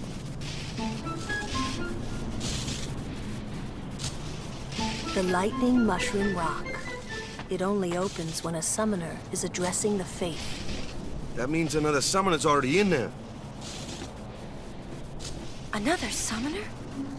What if it's Donna? We have to hurry. I love Titus there. Yeah, Donna. Some of the dialogue's really funny and chill here in this bit. Fucking Donna. Nobody likes Donna. Hey, in we go. Okay, so Lulu just called it the Lightning Mushroom Rock. There's kind of a thing online at the moment where people say that it's a bit weird that this temple is here and you get Ixion here. Because wouldn't it make a lot of sense to pair the Lightning Summon and the Lightning Temple with the Thunder Plains as a region? Surely you could get Ixion at the Thunder Plains, but that's not... And if you actually look at the environment here as well, you can kind of imagine, like, if it was just raining here, it would feel very Thunder Plains-y almost, like... So people think that maybe things got chopped and changed. I don't know. I mean, she calls it the Mushroom Rock here. Even that is a bit weird, though, because we're not at Mushroom Rock anymore. We're on the Djose Highroad. But it kind of is still the Mushroom Rock region. And Djose, as we know from the world map... I looked this up between episodes here. This big-ass text here, I can't... Okay. This big text here, and then there's big text here. This big text is showing, like, what the whole subcontinent's name is. And it literally says it's the Djose continent. It's Djose. The whole place is Djose. So we're on the Djose Highroad, but it's sort of still Mushroom Rock. And this is Mushroom Rock, even though it's on the other side of the high road, and yeah. And obviously, the other really cool weird bit of trivia, is this other bit of text here is the Wilderia subcontinent. We'll be on Wilderia soon. As soon as you cross the Moonflow separates the two, and the rest of the game takes place in Wilderia. The Calmlands are in Wilderia, the Guado Slam is in Wilderia. It's an awesome... But there's no Wilderia high road you ever go to, right? I do think the game was a bit weird here, and things chopped and changed and moved around. The online theory is that this should have been at the Thunder Plains, and the summon you'd get around here at the Moonflow, the watery Moonflow, there would be a temple here where you'd get the water summon. But obviously there is no water summon, and then there's this idea that Tidus would be the water summon if he had become the Faith, and blah, blah, blah, blah, blah, blah, blah. But, you know, when we get to the Moonflow in a second, there's going to be that talk of a city sunken below the water. Maybe the temple would have been there or something. I don't know. I don't know what I think about all that. But stuff was definitely cut and changed because of the whole Nestlug thing. I'll talk about the Nestlug when we get a bit closer to it. But yeah, I don't know what you guys think about this. But yeah, and of course you can also see the really small text around too. They're marked with the same like Yevon symbol where the temples are. Like it will say Besaid and then there's the Yevon temple sign. And there are lots of little ones that you never visit on the pilgrimage, which I think is excellent. It's so cool to know that there are more faith out there. There were other routes for the pilgrimage. Not everything is static. Not everything is exactly as you see it. When we think about an X3, a Braska pilgrimage or something, we could even go to some of those, you know. We don't necessarily know exactly which summons and faith Braska went to.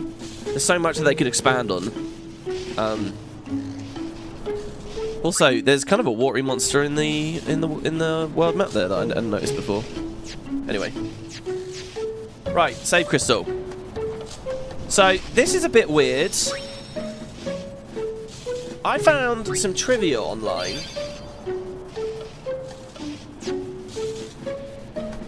If you look here, I don't know if we can speak to him, but you guys see Luzu there? Right? So, when I did my last Let's Play, we had Gata survive. So this bug was not there. We couldn't see it. But there's a bug I'm about to show you.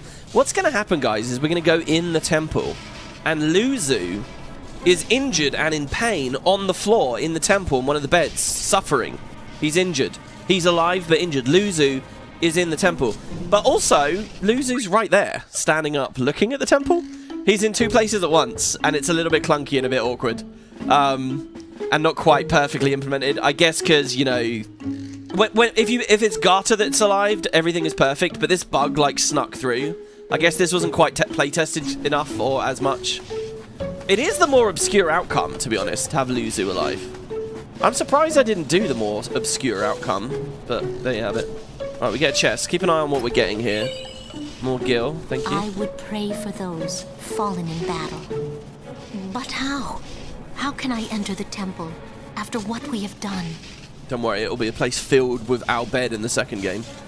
And they don't give a shit. The music is really weird as well, right? The monks of Djose have kindly offered to heal our wounded. Oh yeah, we get the little squatter Yevon monkeys. Still looks out for us. What are they called? Not squatter monkeys. Even now. Spider monkeys. Monkey! The password is monkey! Will Yevon forgive us? Dude, you got it all wrong. I've been thinking about the future. Okay, class, go. No matter what we do next, we're going to do it for Yevon, that's for sure. This guy's got a goddamn marathon to go on in a second. This is going to be like Aragorn, Legolas, and Gimli sprinting. No matter what we do next, through Rohan. We're going to do it for... Poor Clasko. I don't envy the cardio he's going to have to go the through. monk said we could stay here for a while. This little fella's finally calmed down. We won't defy Yevon. Never again. We won't I remember being so excited about the Chocobo breeding system in X2, but always I end up feeling a bit disappointed as I play it. No game is as good as the 7's Chocobo breeding, sorry. Well, okay, maybe 14 is, I just haven't got deep enough into it. 14's looks really sophisticated. Hello? I'm sorry, but our beds are all taken by the wounded. You can stay if you don't mind sleeping on the floor. Would you care to rest? I'm alright, thanks. Okay, what do we got? A Force Saber, Force Rods. It's all generic stuff, really. Meh. Oh, but look, it's a Moomba! Oh, I kind of want the Moomba! It's a new weapon for Lulu. Should I really spend our precious resources? Oh, I'm gonna do it. I'm doing it. Fuck it. I'm buying the Moomba. I want to equip her with a new doll. And it's got a little bit of added magic damage. If that puts her over the threshold, where now she'll be able to kill things, then I'll be very impressed. Unfortunately, again, this is us losing Sensor. Jesus Christ. Getting customized cannot come soon enough. Because I think you can put Sensor on really easily, right? You can put Sensor on with just like an ability sphere or something. Maybe I shouldn't use those. I don't know. What's he got going in the tutorials? Hold on, let's speak to this guy first. The wounded are fighting to stay in this world. We've done all we can. They must not be disturbed. Please go no further. It's weird, isn't it? I guess that's like... Oh, look, he actually stops and blocks and pushes us back. I never knew he had that animation. Look at that. That's cool. A lot of NPCs block you in this game, but they don't do like an animation. That's cool. Obviously, there's that chest. He moves later and you can open it. But what I'm more interested in is, how far back is it there? I guess I can kind of see a bed. Like, that's the foot of the bed there, behind the chest. And that's like the cloth of the bed. But is it just the one, or is there like a staircase or something? I like the lightning being used as the light. Yeah, I'm going to sleep just for the novelty of it. We can hear the cool tune. Oh, wow, you have a Moomba figurine on your desk. It's your favorite rare figurine? That's very cool. Did I know that? Did you tell me that once before? I think I've heard about someone having that. That's cool, though. Alright, let's see what we got here.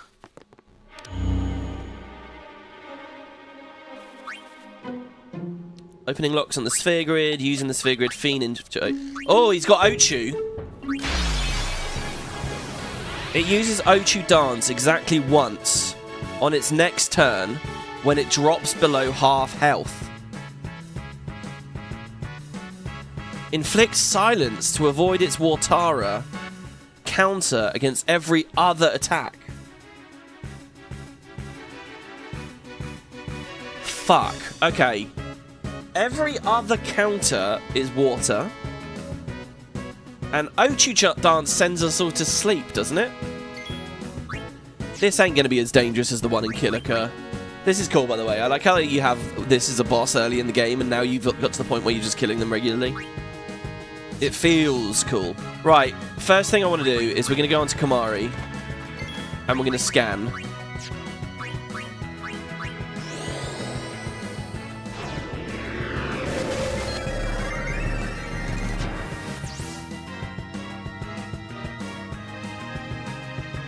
He's updated all the dialogue for the, well, maybe not all of it.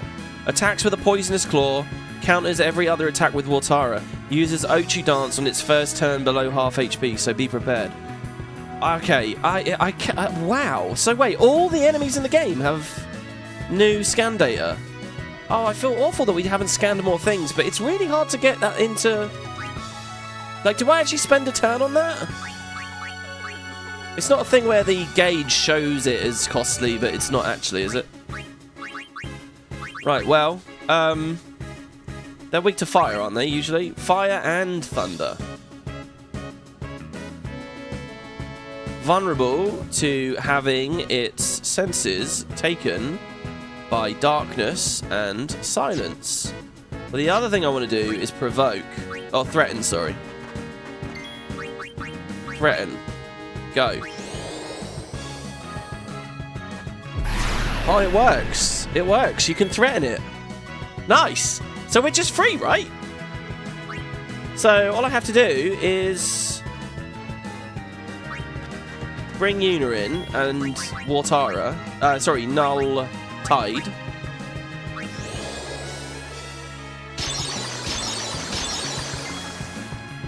And it's weak to thunder. So Tidus is going to do good damage here.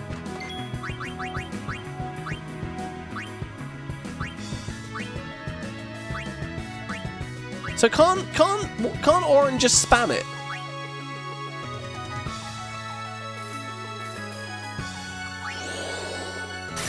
Let's have him haste himself, and then maybe like, oh, it's her turn. Okay, I gotta try this. Ready? Nimbus Rod. This is now, this is MP boost. Okay, well, and then for this, 700 damage, and he's still threatened. Oh no, she can't afford it. Oh no. Okay, I was gonna try a mega flare, but a mega flare being Bahamut's move. No, it's too expensive. 108. 108. All right, well, I'll just take the half MP cost then. Do I have someone immune to sleep?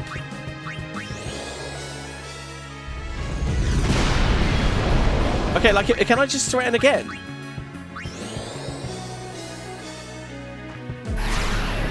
I can. Oh, this is epic. This is epic. Fuck it up, Tidus. I mean, yeah, you can do it again, right, Yuna? Yeah, fuck it up. See, this is all well and good, but look at the MP we're spending. Christ knows how many O2 we're going to have to fight. Oh, it missed. Okay, so it's got a chance of not... Oh, okay.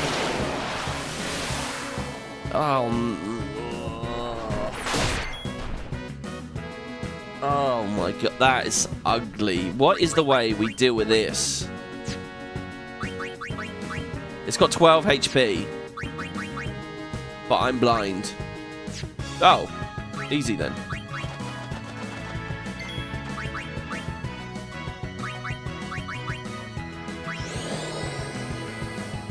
It's threatened by Orin's level of daddy. It is. I love seeing them frozen. Maybe we can like maybe we can like do a bit of damage, and then just before it gets half, threaten it, and then like sleep buster the fucking thing, so it's asleep and threatened. Something like that, maybe. I don't think Kamari can learn anything for that. Ochu Dance isn't a Ronso Rage.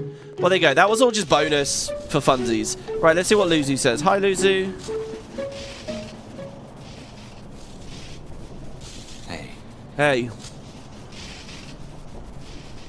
Gotta, he's dead. He was a good fighter. He just wasn't lucky enough. Ah, damn it! He was young. He pushed his luck. What was he thinking, going up there in the front lines like that? He should have stayed back with command. Damn it! Damn it all! Holy shit, he's pissed. Luzu, knock it off! You don't know what it's like! Yeah, he does. I do know.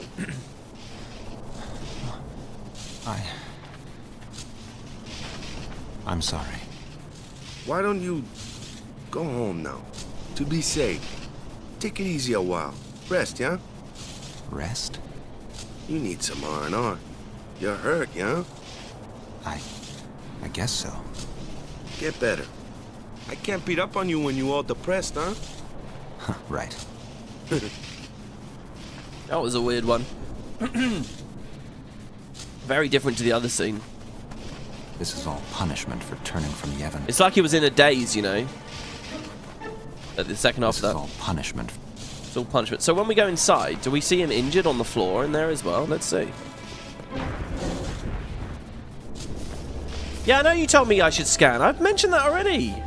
Like twice. So you're a champion of Yevon now, Braska? Oh yeah, this would be crazy for Orin, right? He sees the statues. So you're a champion of...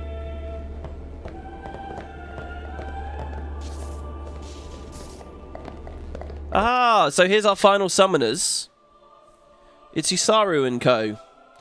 Arguably the most well, is that fair to call them the most competent? It's not Donna. I beg your pardon, but may I ask your name? I am Summoner Yuna, from the Isle of Besaid. As I thought. The daughter of Lord Braska. You have the look of your father. My father? You knew him? No. I have never met the man.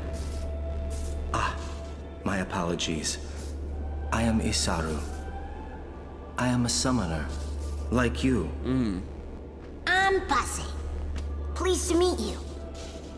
And I'm Maroda. Maroda and Passe. I'm guarding my big brother here. Since I was a child, I've always looked up to Lord Braska. I wished I would someday become a high summoner like he was. You must have some of your father's talent in you. I believe you might someday defeat sin. That's a really nice thing of him to say, right? Because kind of their pilgrimages are sort of exclusive to one another. Unless he's saying, look, I'll beat it now, and then you do it in 10 years or something. I don't know. It's nice. I'm not really. I've only just become a summoner. Of course, I've no intention of losing either. Oh, yeah. So perhaps we should race to see who can defeat sin first, no? Oh, very well then. I accept your challenge. Isaaru! Yuna, I beg your leave. Good luck to both of us. Yes. Look how intimidating Kamari is there. Right up in his face. Way taller than everyone else. Arms folded. Looking down. Scary, scary. So, I think they're in the Cloister of Trials already. I don't know. The whole spider monkeys thing here is weird. Hello, Passe. It's so pretty. It's funny. It's like they were rushing to leave in the cutscene, but now he's just chilling here. It's so pretty. Brighthawk says, I love Isaru's tour guide voice in X2. Yeah, when you go to Zanarkand and he's like... He's got like this mystical voice, right? And then it's just, oh, it's Isaaru, and he has no idea what to do with himself in this new world. Yeah. They didn't put any animation budget into his face. Yeah, a lot of the secondary characters, you know.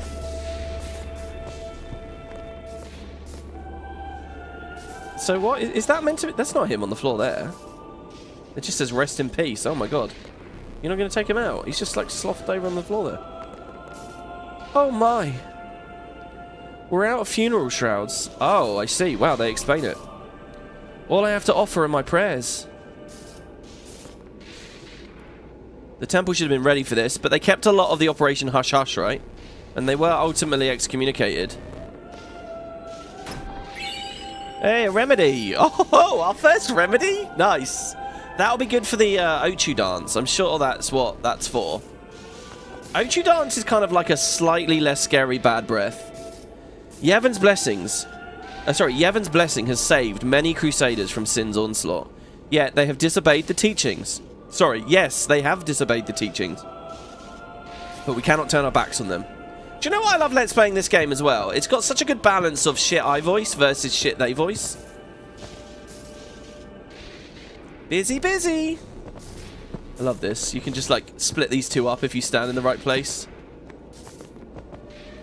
Ugh. Or I thought you could anyway.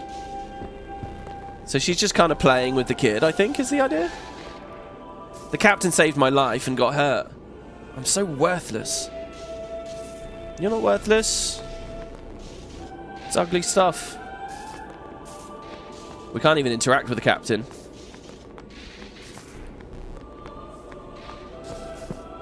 is this guy. My chocobo. Oh, chocobo. Queer, queer. Sing again for me, queer, queer. Wait, is it a song? My chocobo, oh, chocobo. Queer, queer. I would go. Let's do it like a Christmas hymn, everybody. Oh, there's a chest there. Sneaky, sneaky. Almost missed that. An ether. Oh, my God. Very good. Didn't want to miss that. Okay, we've got 2 ethers now. Cherish them. Like the dreams that have favored. The dreams that have faded. A Mega Phoenix! Hopefully I don't need to use that. How many do I need for Auto Phoenix? 30? There we go. The stockpile begins, guys. We've only got to get 29 more. And then we'll have Auto Phoenix. And even that wouldn't save us, really, because we'd need a shit ton of Phoenix Downs. And then we'd need a shit ton of Gil. I don't know. That lightning just uncovered in the middle seems unsafe. Yeah. It's like the novelty glass ball lamps where you can run your finger along the current. Novelty is death. Yeah, it's fine. It's like magical safe lightning. You can touch it and it won't do anything to you. We're all out of healing potions. Even so, more wounded men are being brought here. Well, I feel extra bad taking your Mega Phoenix there, but, you know. What's this guy doing? This is the temple of Djose. It is famous for its association with Lord Mihen, the founder of the Crusaders. Had he witnessed this dreadful sight, oh, I could just imagine his grief. Now, you can think of this whole act, right? Starts at the start of the Mihen Highroad and ends here, this, like, act. And, you know, it starts teaching you all about Lord Mihen right at the beginning of the Highroad, right? Captain, please! Wake up!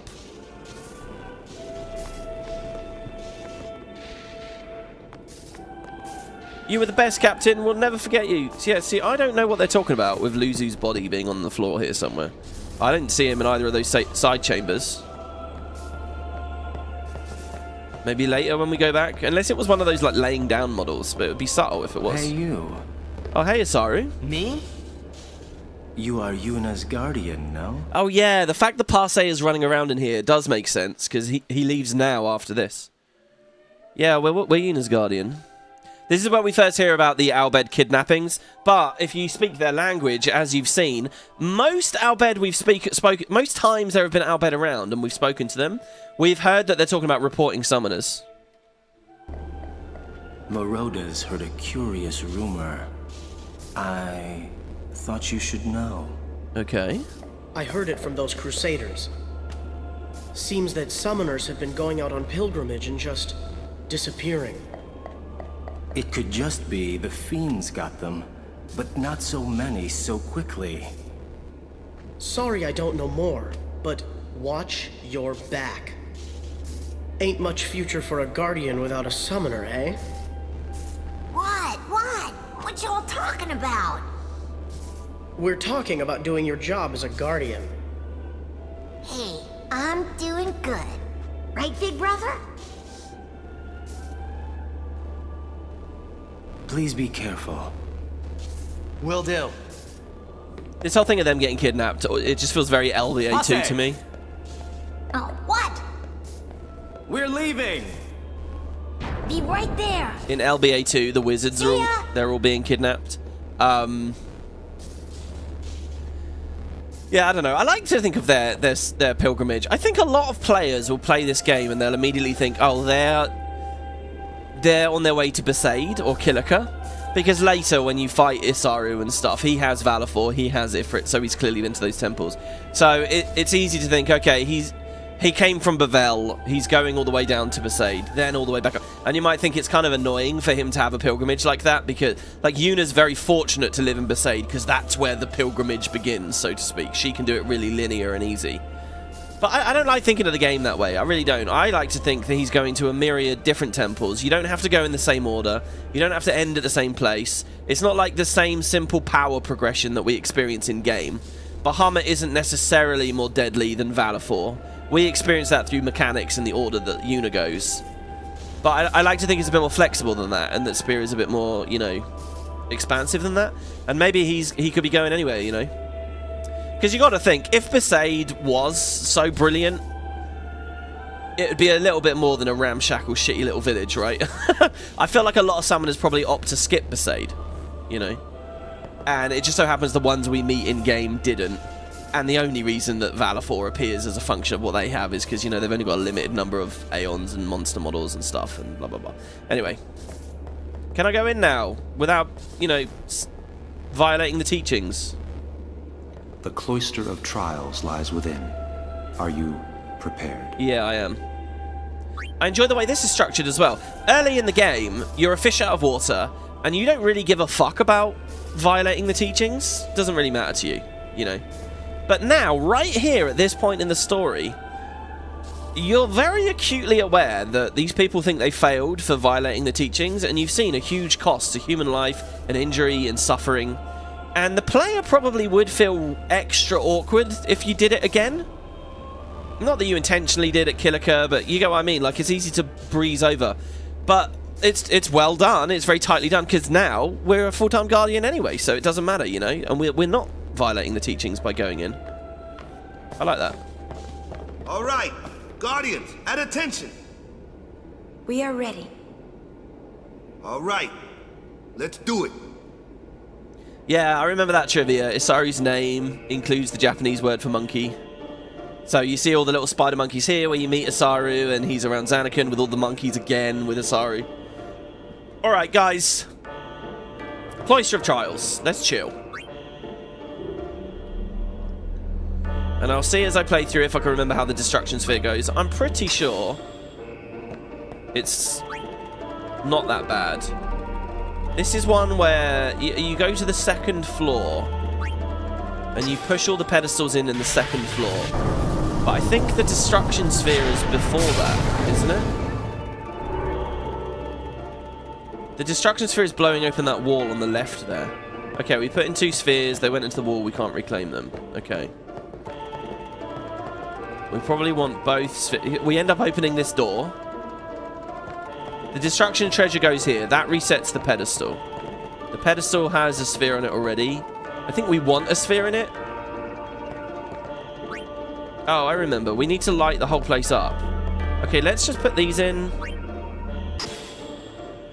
We need to... So when we entered, we removed 2 spheres, right? We need to put spheres back into those to light up the full Yevon symbol. You know how the Yevon icon looks a bit like Yevon the thing, the bug? Do you think that's suggestive that people like Micah know what Yevon looks like? He does. It's Micah that explains to you the real deal, basically.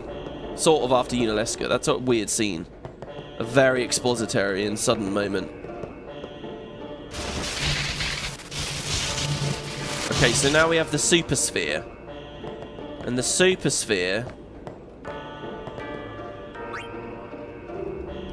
can be used to open the door here, I think.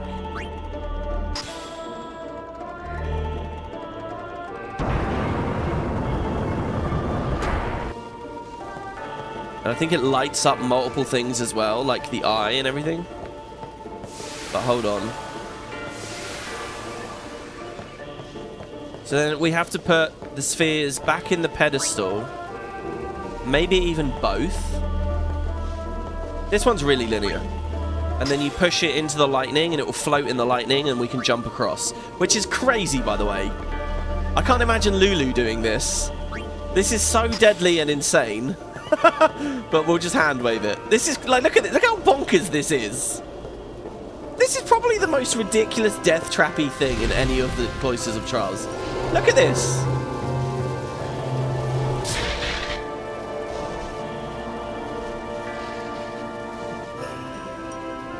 FFX was always a challenge. You and your sister spent hours figuring this game out.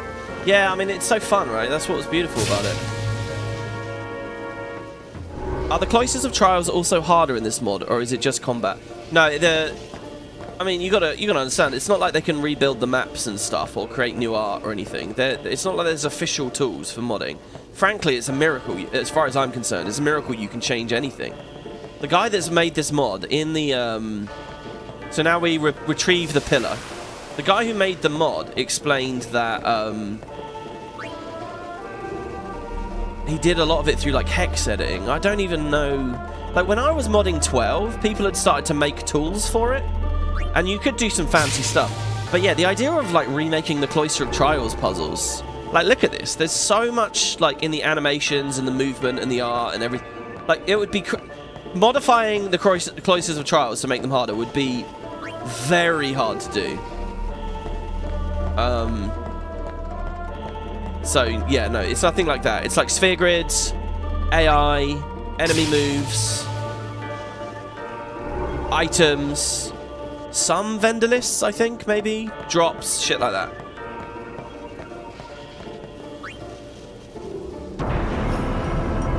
I don't think there's any mod. There might be, if anybody knows. I don't think there's any mods that have ever existed or probably will ever exist that actually change Spira, that actually give you new maps and custom places to go or anything like that.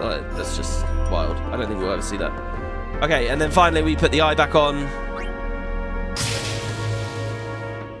And now this becomes a teleporter.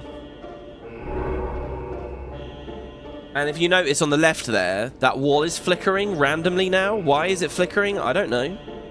It's very weird. But if you interact with it, there's a glyph. And it just opens. And you get the destruction sphere. It's very sneaky, really. And now we take the destruction sphere up the lift. I don't remember what we do with this.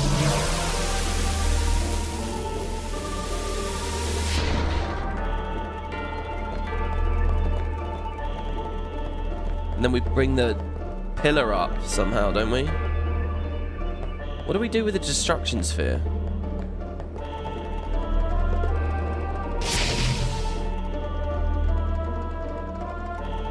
You push all of these in.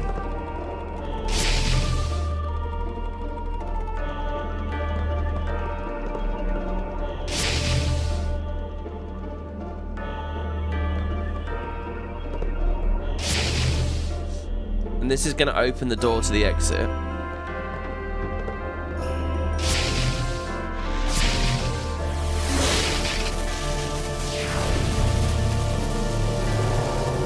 Will give us the pillar. That's the exit. That's the trials done already. Really simple, nice trials. The thing is, though, what do we... Do you just put the sphere into the thing? I can see the line there. Oh, yeah, that was it. It's no wonder I forgot that. Such a basic little thing. There you go. So what's the prize this time? Ooh, a HP sphere. Who to give it to, though? Who to give it to? Who is nearly dying all the time? But we'd really rather not be. Instinct says either Tidus or Waka because they have a boss fight coming up.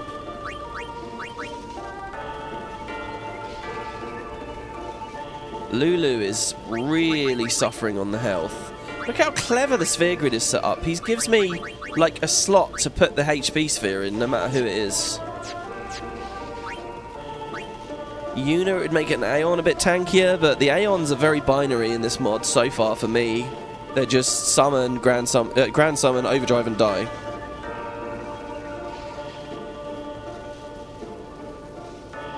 I'm cheating. This took me a long time. 10 is the craziest, still more after this and enjoy Fishy Boy. I heard a description of this game, which is, some people were talking about Final Fantasies, and a guy like said to his wife, oh, I'm playing this FF. And her response is that the one where your dad's a fish?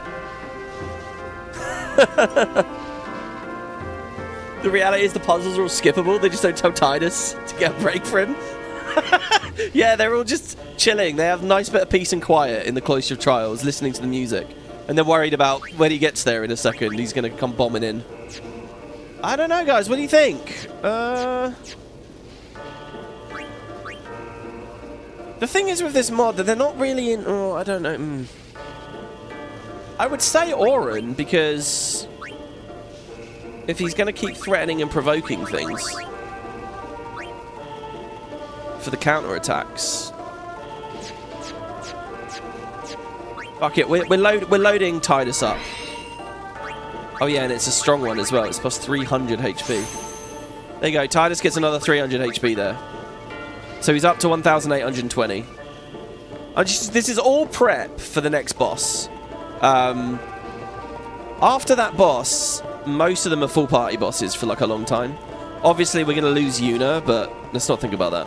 Spoilers. Sorry, guys. But we are getting to that bit. Hello, everyone. Oh, look, no, they were walking in. They were with us that time. Stop pacing around. Be calm and wait. No. Stop pacing around. I don't have an analog stick, so this won't be so fun. This is just so satisfying to do on a controller, you know. I mean, on a keyboard, it's one thing. Oh, what the fuck? Well, you again. Hello. Still traveling. Do you think these two just skipped the Cloister of Trials? Because I had it done. Here she insults us for having so many guardians. Quite the crowd, I see. What is it, Bartello? You know this riffraff? You are... Aren, no? Oh yeah, he's a total fanboy. What of it? Can I shake your hand? Aren. No, Sir Aren. You're the reason I became a guardian.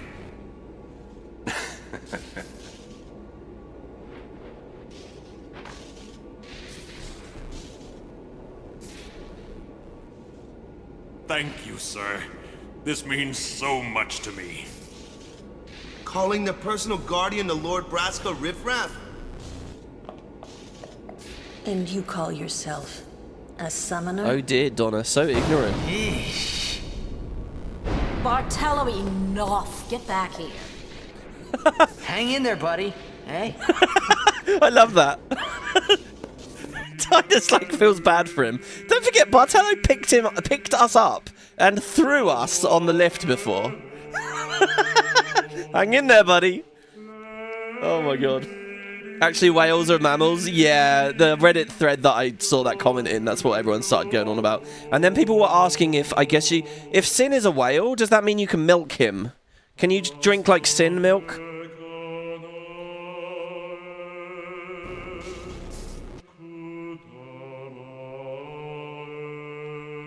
Man, Ixion singing is really sad, isn't he? He's very sad.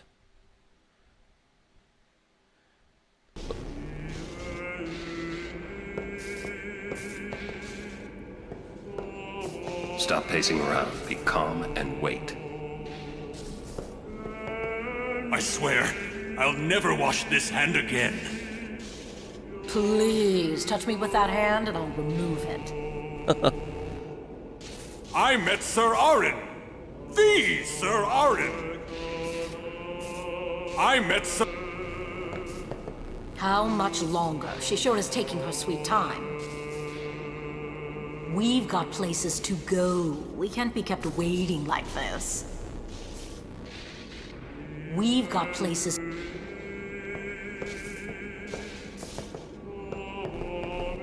You should try to settle down.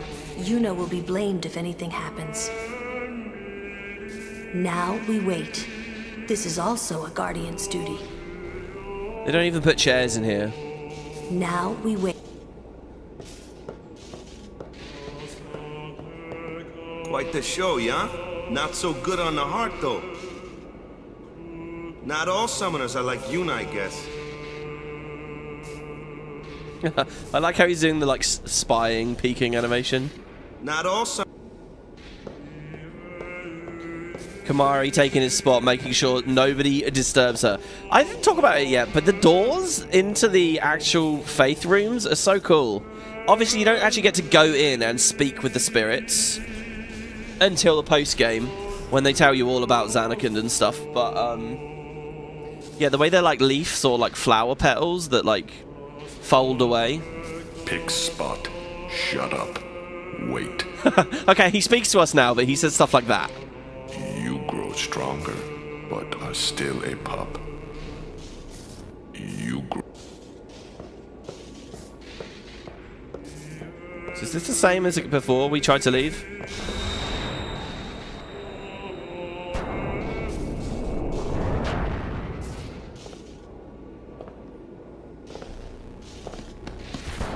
You owe much to your father. All these guardians. And Sir Orin too? And I hear Maester Seymour's quite taken with you. Oh, is he? The world must look different when you're the daughter of Lord Braska. This has nothing to do with my father. I'm traveling on my own, as a full-fledged summoner. Oh, is that so? Then try standing on your own two legs for once. I think Donna's got a good point there, and I think that Yuna's basically babbling with that. I know it's not very nice for me to say that, but it's true, right? I mean, look. She is privileged. She does have a lot of shit because of her father. And Donna's not being nice, but I think she is being accurate. In the background there, Tidus, like, doing the fighting animation. That feels a bit like 14 in the later... I've said this a lot. 14, the way that the camera works and their cutscenes are structured, I feel like you can really feel that immediately how it was influenced by this game, and 12 in particular. But, you know, in 14 later, there's always fun animations of the characters in the background. Tidus was totally doing that there. Your guardians won't be able to protect you when the time comes. What's the time? What's the time, guys? Well, here we go. Next Aeon. Ixion. Hopefully we get to see it. But some amount. Oh no, we're getting closer to having to fight the Ochu. Oh no. You assume Donna was rather pissed when she learned Seymour let Yuna through on special permission. Oh, that's true as well, yeah. Donna literally had to wait. We saw her, she had to wait. Why do her teeth look sharp? Did they look sharp? Again, look, who's closest to us? Lulu. Lulu is closest to us. So again, it's more Lulu affection. We're getting to the first romance affection scene in a minute. So Riku will be back in the party soon for like 2 seconds. You're literally going to get like 3 fights, and then it's going to be the affection scene. And it's like, well, Jesus Christ. I mean, what time do we have to spend to actually build her affection? We could, in the normal game, you could just keep attacking Lulu in the middle of a fight, so her affection drops, and keep healing Riku or something. But in this, I don't have the potions. I don't have, and I can't risk dying. I mean, maybe we could do it in the tutorials. We could just beat the shit out of Lulu in the tutorials to lower her affection. But, yeah. So where's Yuna? I don't see her. Where is she? I hope she's ready and she doesn't have bed hair. We're leaving once Yuna gets here. Okay. No matter how dark the night, morning always comes. And our journey begins anew. No matter how dark... Okay. And our I assume he's the same. We're leaving once Yuna gets here. We wait. Donna has left. Isaaru too. It's funny, I can hear John in Kimahri so much now. I never used to. I love this. Look, the monkeys are trying to play with Orin, and he's just pretending not to notice them. Get ready for the journey ahead. Get ready. Okay. We got the chest on the left. There might be a chest in the temple shop, which, by the way, looks a lot like an agency. Well, maybe not. There we go. The guy's moved. The switch hitter. Hey, is that counter for Waka? No. Fuck. 5% health and 2 slots. Oh. The inn belongs to Djose Temple. Will you stay the night? Do you have anything new again? Oh, I can't wait to use the Moonba.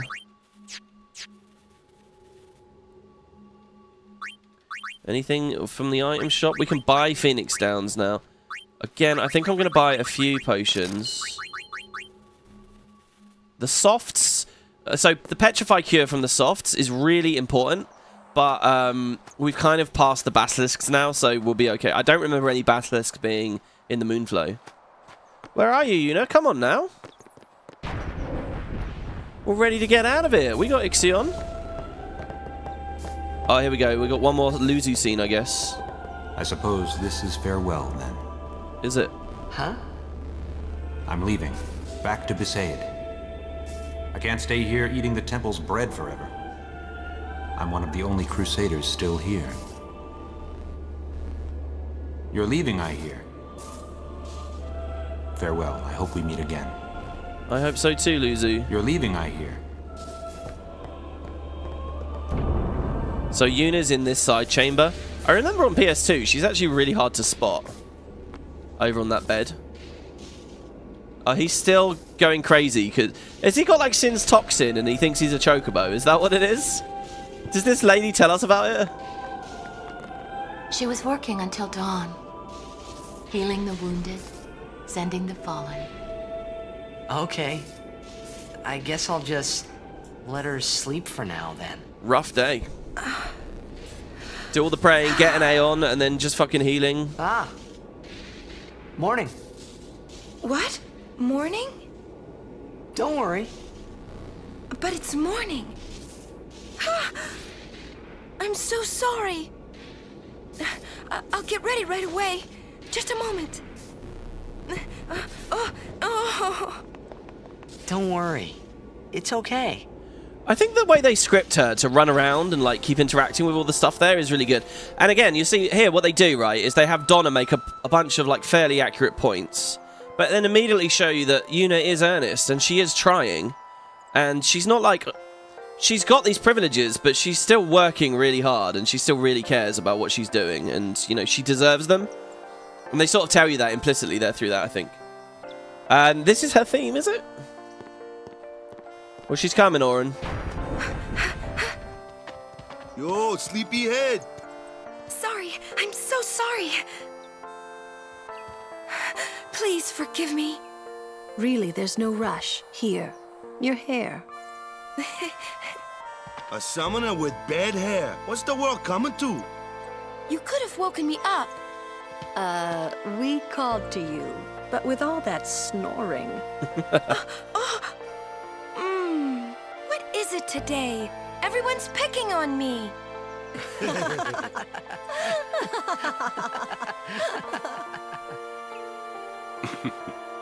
Oh, you too, Sir Oren?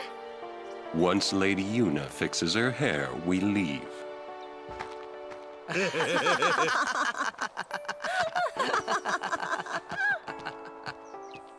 I hadn't really laughed like that in a long time. It was only later that I realized. The only one really laughing then was me. Laughing must have been the only thing keeping them going. So like I said, I've been wanting to play this game. I've had the itch to play this game for a while. And I think it started this summer, late this summer, when on my front page was someone had just posted this scene. Just the last 90 seconds or so. Just them giggling about that. It's such a weird, easily forgettable, but fun little moment in the whole story. And it was, you know, it was just, I watched it, I was like, oh man, I want to play that game again. Just that scene, that was what I watched. Alright, they're all running off. I don't know why I'm going back to the temple.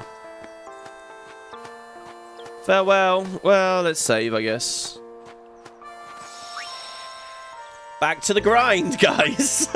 Well, not grind. What do we call this? Back to the fucking death march?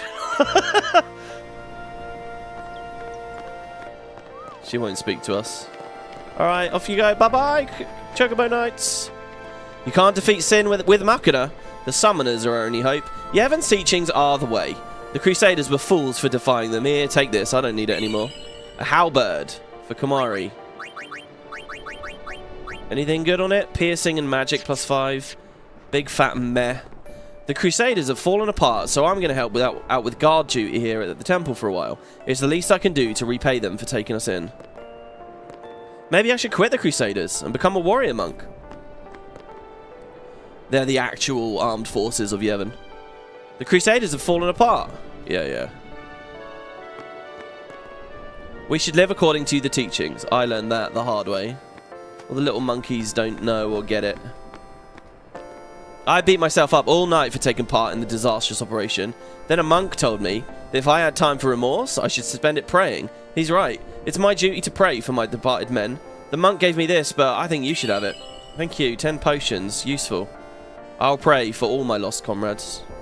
So good, isn't it? There's something about the vanilla RPG where it's like the players who are speaking and given the potions don't need them. The players that are just kind of rushing through and pushing through that do need them don't. It's like a self-selecting. Off so early? But here in a mod like this, you get both, you know. Lady Yuna, you must be exhausted after working. This is a nice shot with the chocobo in the foreground. Look how fucking huge they are. so hard last night. Will you be okay? I feel that I have rested enough. With the nice blue but eyes. Thank you for your kindness. Will you be leaving too? Yes. First we cross the Moonflow, and then we head north in search of chocobos to replace those we have lost. Once we find chocobos, our mounted forces will ride again. Huh? Aren't you missing someone? Captain! Wait for me! So they're nasty to him. What took you so long? We're leaving. It's like they were just going to leave without him and they don't give a fuck about him at all. Poor Glasgow. You expect me to keep up with a chocobo? It's funny, I guess the idea is they're both riding it, tandem, but they don't have an animation for it, so we'd never see it, I don't think. Lady Yuna, I wish you good fortune. Elma, Klasko, let's go. Ma'am. Hey, can I just rest a sec? No complaints. See, and he's off, he's got to go again. Why are so few people wearing pants? Yeah, I don't know, it's weird, isn't it? People in chat are saying it's spear and fashion. Yeah, but I mean, it's not really an answer. Why did they make spear and fashion a, like, pantsless kind of thing? I don't know. People just love showing their legs around here. I mean, it's like Polynesian influences, right? Is that a thing? I mean, I don't know. Okay, let's go. Goodbye, everybody. Goodbye. The Crusaders deeply regret their actions. I believe it's time to put the past behind us and forgive them. Yevon shall forgive those who seek redemption. Should you need a place to recuperate, please return. You are always welcome here. 2 high potions. We're getting to the point where we need high potions instead of regular ones. Okay, now, what I'm going to do real quick here, guys, is I'm going to say enemy encounters off. Turbo times for... Oh, no. Where to next? We cross the Moonflow. Gotcha. Moonflow, baby, here we come. Right, so they all run off over there, okay? But I'm going to go this way real quick. Oh, God, it's a bit crazy, isn't it? I'm not going to get any items or anything we would... I don't think we've missed anything anyway. In X2, by the way, this long-ass road, you can ride with the Bhed on a vehicle to get up and down. Because I think access to Luca has unlocked now. And I just want to see that little bit of dialogue. And this is a funny game. Once the cutscenes are gone, it's amazing how easy it is to travel around. Who's this? Stupid Bhed leaving their junk behind. We can't get a cart through because this thing's in the way. Now we have to carry everything. Yeah, so these boxes are here and you can climb the boxes. Very weird, isn't it? Really clunky, really janky, and just sort of a strange thing. But yeah, you can climb the boxes and come down now. You couldn't do this before. So backtracking is available. Actually, I'm going to open this chest. Fuck it. If it's something epic... I mean, look, it's 1 potion. This is a weird area of the game. This is where you clip to if you're doing the speedrun skip. This is obviously where you get Oren's Masamune thing. It couldn't hurt for us to go look up there, could it? But yeah, this is a weird game. Without the cutscenes, you can move around so quickly. So you can come up this hidden thing here. But you need to put, like, the rusty blade in here. What is a statue of Mihen doing here? You need to put, like, the rusty blade in that, and you don't get the rusty blade until you're at, the Calmlands, the end of the Calmlands, too. You have to almost go into the gorge. That's a weird place as well. Anyway, yeah, and then there's that glyph on the wall you barely saw there, and I think you hit that and you get his weapon. In this mod, it's not a thing anyway. But yeah, let's put turbo. I guess turbo times 2 is a nice balance. Left over there was where we went up to Operation Mihen. What are these guys saying? The warrior monks and the Guado have joined forces to guard the Highroad. Normally, it's the Crusaders' duty. Maesters, Master Keenock and Seymour consider the people's safety above all. The Crusaders have done their duty. From now on, the warrior monks and the Guado will protect Spira. This is nice. Because that's kind of what it's going to become about now. The warrior monks and the Guado. I'm just a measly sentry now that the Crusaders failed. Why do I have to suffer for what those faithless morons did? The Guado are pretty brusque, but they make reliable comrades. See, now, my Let's Play, I tried to show as much as I could, the original series. I don't think I ever did this. I didn't have turbo function, I didn't have no encounters. I was always concerned with the runtime and pushing through. So on this one, you know, you get 8-hour-long episodes, and I show you random shit like this. We're securing the Highroad under Maester Keenock's orders. Unless I did come back here. I don't think I will have, though. All this stuff here, the Crusaders left behind, they all ran away in a hurry. Those Al Bhed have no shame. They came all the way down here to make money. They might have some nerve showing up here. It's their fault the operation failed, says this guy. These guys are always scary with their flamethrower things. Sooner or later, we warrior monks will crush the Al Bhed. Wow. They give you a lot of little hints about where the story's going, right? If you backtrack here. So there's an Al Bhed shop here. Oh no, sorry, that's just the lady offering chocobo rides. Macon's probably not here. Machin, sorry, is probably not here anymore. Christ, I'm still rattled from that revelation. The road's finally open, so I'm planning on heading north. Actually, I'm kind of scared about going. A lot of people died there. I'll bet the dead soldiers became fiends and are creeping around. That's quite creepy as well, yeah. Sort of a haunted graveyard sort of vibe. I don't think there's any NPCs on the low road. I mean, that's awesome if they have new updated dialogue as well, you know.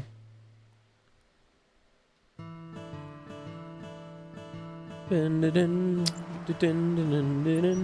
at this, it's unbelievable, guys. We're just backtracking further and further. We're getting back to where the last episode started again. Chocobo playing around. Anyone over here? There are people here. Look at this, wow. We're keeping an eye on the Al Bhed so they don't take advantage of the people. Look at that, they're so mean to the Al Bhed. Some harsh words have been directed at us Al Bhed lately. They say it's our fault that the operation failed. I'm used to being hated, but now I don't feel like working anymore. I'm fed up of working with morons. I like that. She just gets angry by the final line. You're the chocobo renter, so we don't have to speak to you. There's a chocobo there. This is cool. This is like when I was super speed the footage, except it's not really super speed. A fellow Crusader and I promised to meet here after the operation and to have some drinks. That guy always keeps his promises. I'm not leaving here until he comes. Oh god.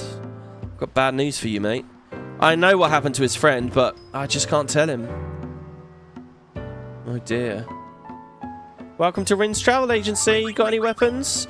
Be amazing if he added something hidden back here. Well, no, it wouldn't. It wouldn't be amazing. The mod shouldn't encourage you to do weird shit like that. It's sort of not his MO, is it really? I don't think we've missed any Ronso Rages, right? We got Flame Breath from the Highroad. We got Stone Breath from Djose. Or we got it pre-Djose, actually. Sadly, the one time we cast it, stuff was immune to it. A bunch of wounded Crusaders passed by moments ago. They were all hanging their heads, crestfallen. It was too painful to watch. Cruel punishment for defying the teachings. Too cruel, I'd say. In this area, obviously never really experienced much from Sin.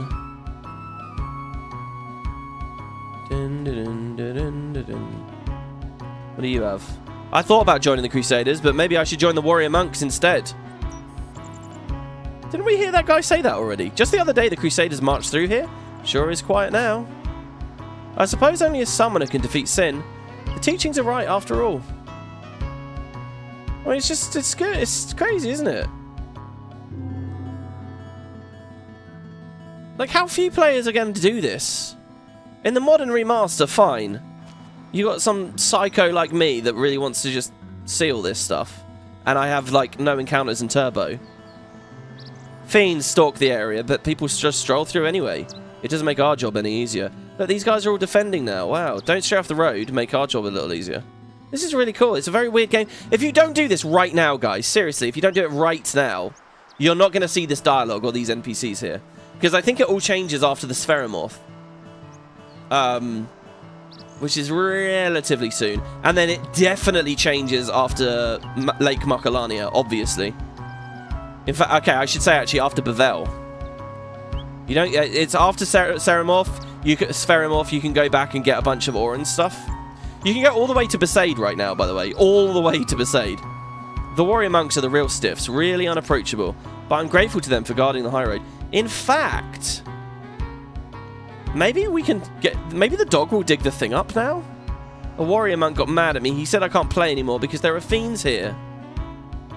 Do you think the dog will dig up the thing now? I wonder at what point in the story he's got that set up. Getting another overdrive for Valifor, though, I don't even really know. I mean, unless he's done a Requiem-style tweak to it. I don't even really know if it's that exciting. Please, rest assured, on Guado's honor, we will guard the high road. Look at this, Guado guarding the high road. This feels very new to me. Have I ever seen this stuff?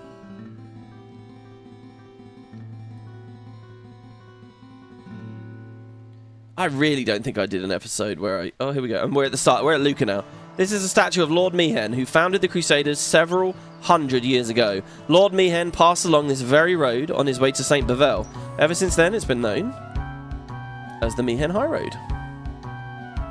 Nobody there. And there you have it, guys. We're back. We should never forget the folly of Operation Mihen. Such a tragedy must never happen again. The operation's failure should prove a good lesson to those who shun the teachings. I hear the ferry's back in service. Yeah, so you could sail to Kilika and Besaid now if you like.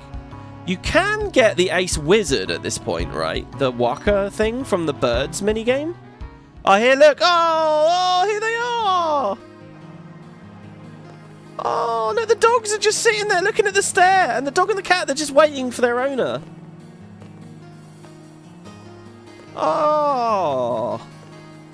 Their owner's a Crusader and he hasn't returned yet. They haven't eaten at all. They're waiting for their master to come home and feed them. Oh my god. This is, what's the episode? The Futurama episode called? Bark?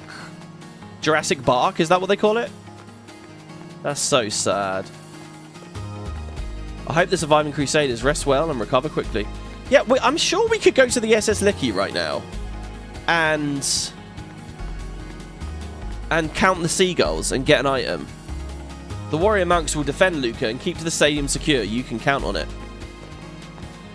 That's so sad. That's our reward, guys, for backtracking here. Just a fucking sad moment with the dogs. Luca's so quiet now with all the Blitz fans gone home. With only the Crusaders and the Bhed helping, no wonder we lost. Where were the Ronso or the Guado? Yeah, no Ronso at Operation Mihen, no Guado at Operation Mihen. The warrior monk seems stronger than the Crusaders. I hope they'll protect us from now on. Only a few have returned alive. It's the worst defeat in Crusader history. I wonder if the reason all this dialogue is here is because related to the auction house thing. Maybe there was an expectation some players would. Maybe they thought they'd put like Chocobo travel or something, and via Chocobo you can get back here actually really quickly. And players might do it for the auction house. And then all those plans kind of shifted.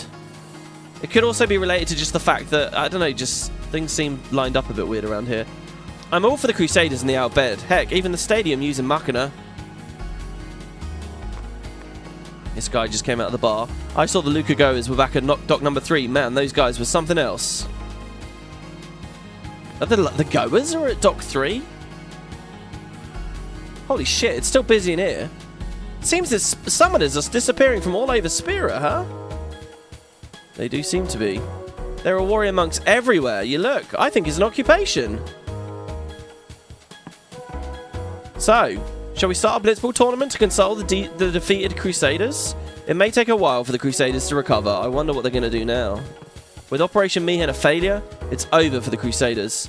Then, do you want to become a warrior monk? I'll introduce you to our leader. What? We disobeyed the teachings, but it's still okay. Hey, we all help each other out in a time of need, right? It may actually be nice to quit the Crusaders and join the warrior monks. This feels a bit like 10-2 with the chapters, you know? You think you can have just one more drink? Just one more. But as long as you think that way, you can never quit. It's a nice little bit of advice for combating your alcoholism there.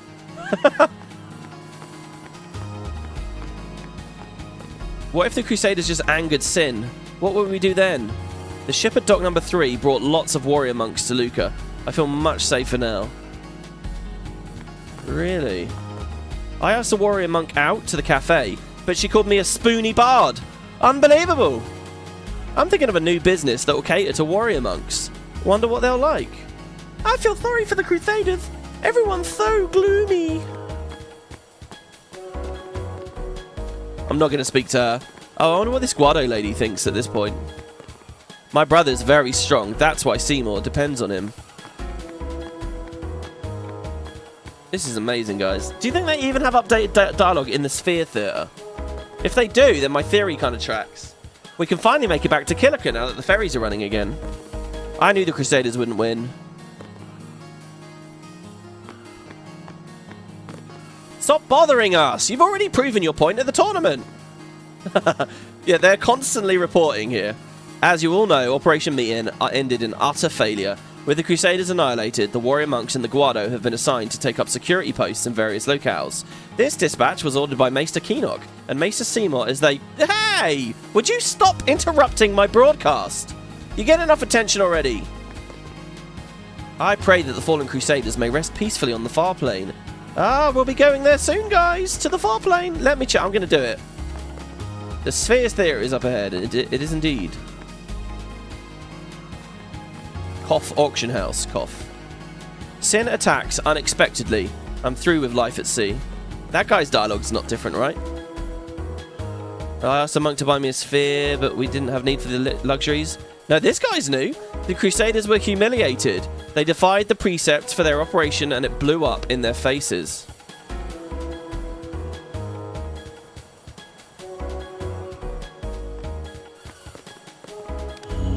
What fiend info has he got here? The bombs and the jewel horns. Yeah.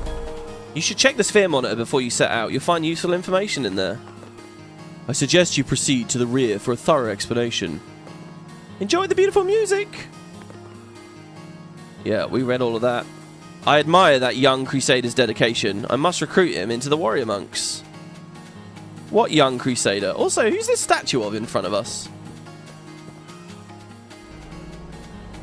And then there's these guys. They won't have any different dialogue. Whenever I come to Luca, I always buy a sphere to take back to my family. Okay, so that's crazy. This guy here is hidden really deep in Luca, and he has new dialogue.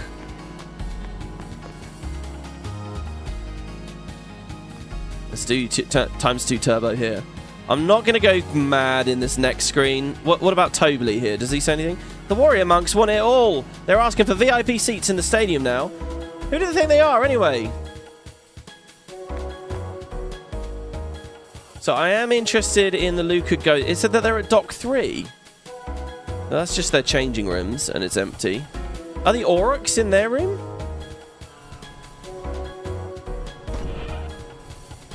The Aurochs are here. I wonder if they talk about it. Lord Braska visited Besaid 10 years ago. He had an amusing guardian with him.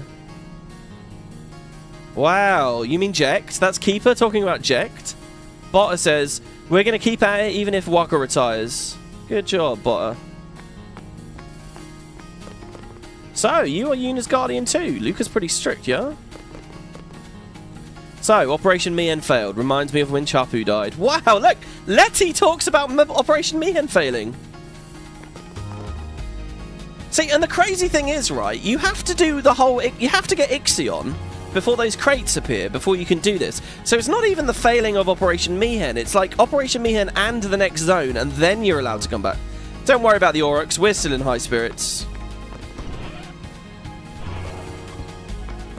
Okay, so let's check the docks. The Luca Godas are just like hanging around on one of them. I wonder if this Ronso's still complaining about it being too hot. Our Bhed ship leave Luca. No one knows where they go. Ooh. Creepy, creepy. Cargo is scattered all over the place. I can't bear to look at this mess. Yeah, well, I already did. Don't you guys worry. We got some good loot. Well, some loot. Got to stop speaking to those guys. I'm still in training, so I'm watching the game on the Sphere. Look at the size of those Ronso. The fact that I'm supposed to be guarding them is pretty funny, don't you think? Yeah, they are quite big. You can see how 12 went kind of big on this stuff, like this kind of big open worldy, lots of NPCs, cities kind of thing. Makeda cannot defeat Sin. Spear of history is proof. This is the Ronso Blitzball team. When warrior monks protect stadium, fiends have no chance of breaking in. Ronso Fangs want to play more teams to hone their blitz skills. Well, we're going to meet the Hypello in a minute, and Machen is going to talk about how the Hypello don't play, but they would be really good. The Ronso Fangs go stronger each day. One day we'll beat the Luca goers. Ronso are a pious race, but still, we respect the Crusaders' courage. The Ronso home is on mighty Gagazet. Our mountain protects sacred ruins of Zanarkand. Yeah, we're going to meet Biran and Yankee in a second as well, and they'll talk a little bit about that. You're a Guardian now, right? Are you still going to blitz? I am, yeah. Oh, we could be recruiting any of these guys. We could see Biggs and Wedge's name and all that. So many warrior monks watch the games. Have they no sense of duty? Maester Keenock sent us here to protect Luca. I'm really glad I got assigned to Luca. I can catch the game on my day off. Here's the Luca goers. I'm grateful to the warrior monks here to protect Luca, but aren't there a few too many? Hey, you can't board a military vessel without permission. The goers must always dominate. After all, our fans demand nothing less. Instead of wasting so much time strolling around, why not work on your game? Hey! I may be stalling because I'm scared of the Moonflow. But that's my decision to make, alright? It's a WoodenPotatoes Let's Play. Big boats, small boats, gotta love them all! Come on, move it. The ship's clearing out soon. So what, can we ride? Shall we go to Kilika, guys? Let's go to Kilika. Let's see if they talk about Operation Mihen here. And we'll count the birds on the deck. I don't remember how this works. But look, this would be a weapon for Waka, and it might be really epic for the fight in a second. Speaking of 12, I was in love with the LP and so sad to see it go. I'm kind of selfish that I want to see all the FFs through my POV. That's really lovely. That's a brilliant situation for me to be in, that you want to watch that. 12 is not gone. I had a few people say to me, WP, why are you doing 10 again? I want to watch 12. This is so much easier, guys. There's no prep in this. I've just booted the game up. I'm just playing it. We're literally just sitting here and chilling and playing. 12, the way that I'm doing 12, I need to, like, dig up my old PC, get all the mod files out, update everything, make sure that the updates don't break anything, remember how to mod it, rewatch my whole series to remember where I was and what was happening and what I knew and what I was aiming for, check out my old Nexus page and all that. It's a lot. Like, last year, well, this year, I picked 6 and Tomb Raider back up, and it was a really, really, really challenging process to do that. It took a long time. It was a huge... For it to seamlessly work out, it was a huge time sink. And I'm going to have to do that, like, times 20 for 12. I do plan to do 12. This is just for a bit of fun over Christmas. That's all. And, you know, they're long episodes, but at the end of the day, it's only a couple of weeks we'll be doing this. 12 is like a bigger thing. It's not really... I know it seems the same, but it's not the same. I do plan to do it. It was a mistake to take work on the Winnow just because it pays well. Day and night, it's been work, work, work. Give me a break. I was on watch duty all night long. Please, let me get some sleep. He's fallen asleep. Hello. It's cool being back here with different passengers. So I told him right off the bat, that'd be cats. You understand, don't you? You're the only one who'll listen to me. Aww, she's talking to her dog. They say if you wish upon a spirit goal, your wishes come true. Okay, so there's 3 there. Make 3 wishes, everybody.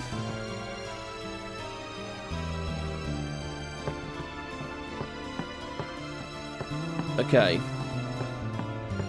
I just made my wishes. They're very private, I'm not telling. There's another one.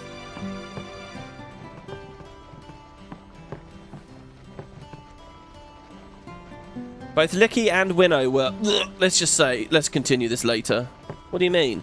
They're not as famous as High Summoners, but... Do you know that both were names of great monks? That's all. Give me a break. Even my trivia won't help me right now. I didn't know that, actually. Licky and Winnow are the names of great monks. I didn't know that. I wonder if you went to Wiki and looked that up, it would say. It probably would. Use the lower decks to sleep and rest up. We'll get you there by the time you wake.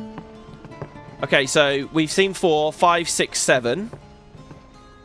Don't take what he says literally. He tries to sleep on my lap whenever he gets the chance. It's starting to hurt my legs. Yeah, there's a guy there laying on her. He says the sun feels great out here. Kicking back and loafing around are the greatest luxuries you can have. You know, it's when I'm just lying here that I realise how wonderful life is. The sun feels great. So yeah, we got 3 and then 1. Like, over here. For a total of 7 gulls. Spear and gulls, which, of course, the gull wings become named after. Let's have a look in here. We used to ferry a lot of Crusaders before Operation Mi'ihen, but only a few returned from the front. They've sustained severe casualties. Like I said before, you're no match for the goers. Ha ha ha! Oh my god, look at this! Okay, if you backtrack onto this boat at this point, this guy has dynamic dialogue based on whether you won or lost the Blitzball match. The Aurochs taking the championship? Yeah, right. We'll see 100 calms before that happens. And he laughs at me. Let us pray that the souls of the fallen reach the Farplane. So, you come up here, and this guy... And there's 3 there as well. Wait, so is that 10 total? They're the same 3, though, aren't they? I'm doing a study on the animals of Spira. The birds flying around here are lesser Spira gulls. Lesser gulls are gentler than the greater gulls.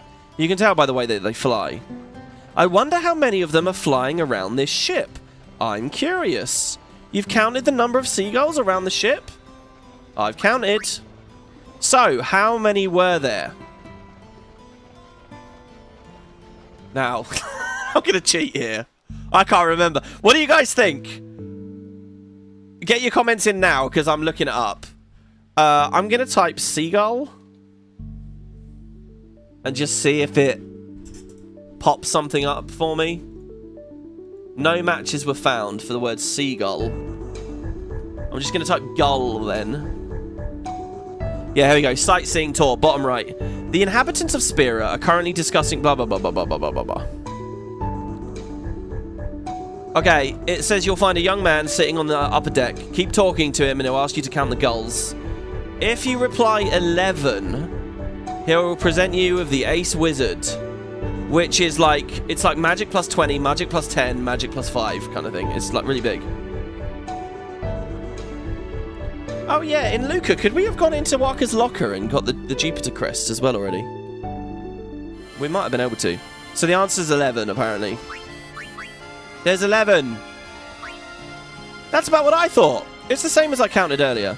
Thanks to you, I have confirmed count. Here, this is for your help. Oh, it is different.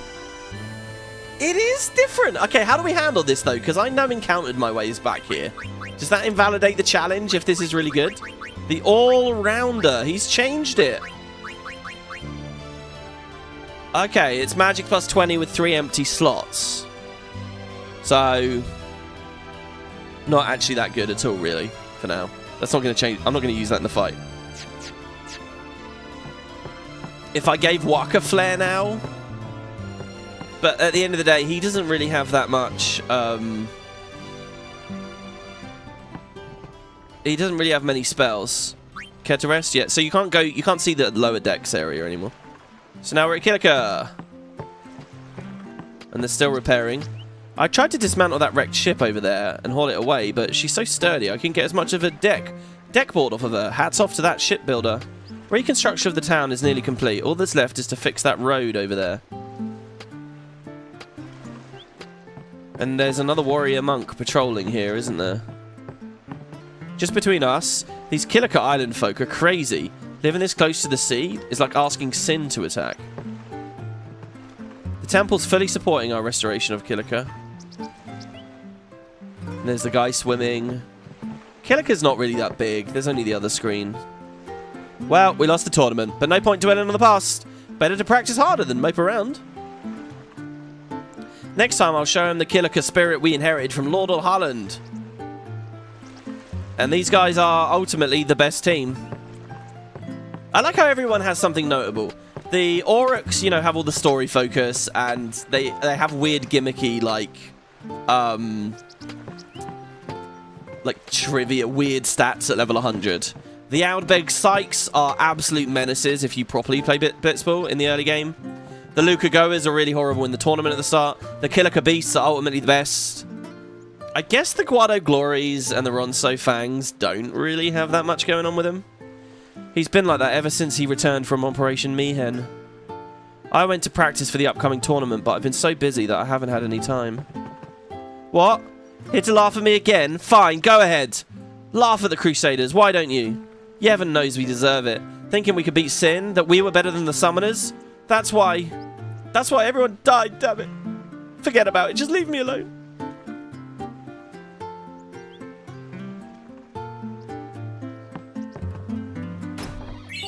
We get an ether. That's actually huge as well. Thank you for the ether. My sister's the greatest. She plays Blitzball and works at the same time. That's true.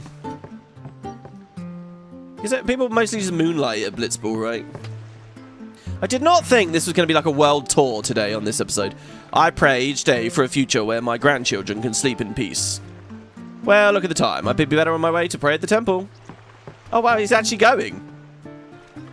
That's amazing. Will he actually walk the whole way there? I'm actually going to watch this guy. I think this is Tats, this guy. The walkway's not as sturdy as she used to be, but no one's fallen through here yet. We ever tried to recruit him with Zed? Is that Tats? No? Oh, he's not going. That would be cool. Like, the game engine can support that, right? We're nearly done repairing the damage from Sin's attack. Folks seem to be in good spirit these days, but take a closer look. They're watching the sea, they are. And there's terror in their eyes. The village may have recovered, but the people's hearts are still heavy.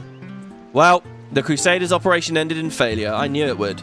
Sin attacked our homes. We know its horror all too well. The sooner we all accept our fate, the sooner we can get on with our lives. Dun, dun, dun. The Killer Beast didn't win, but that's okay. I'm just happy he's back to normal now. Oh, he's cleansed of this toxin. Oh, he says I let their team down because of the toxin, but I'm okay now. I better start practicing again.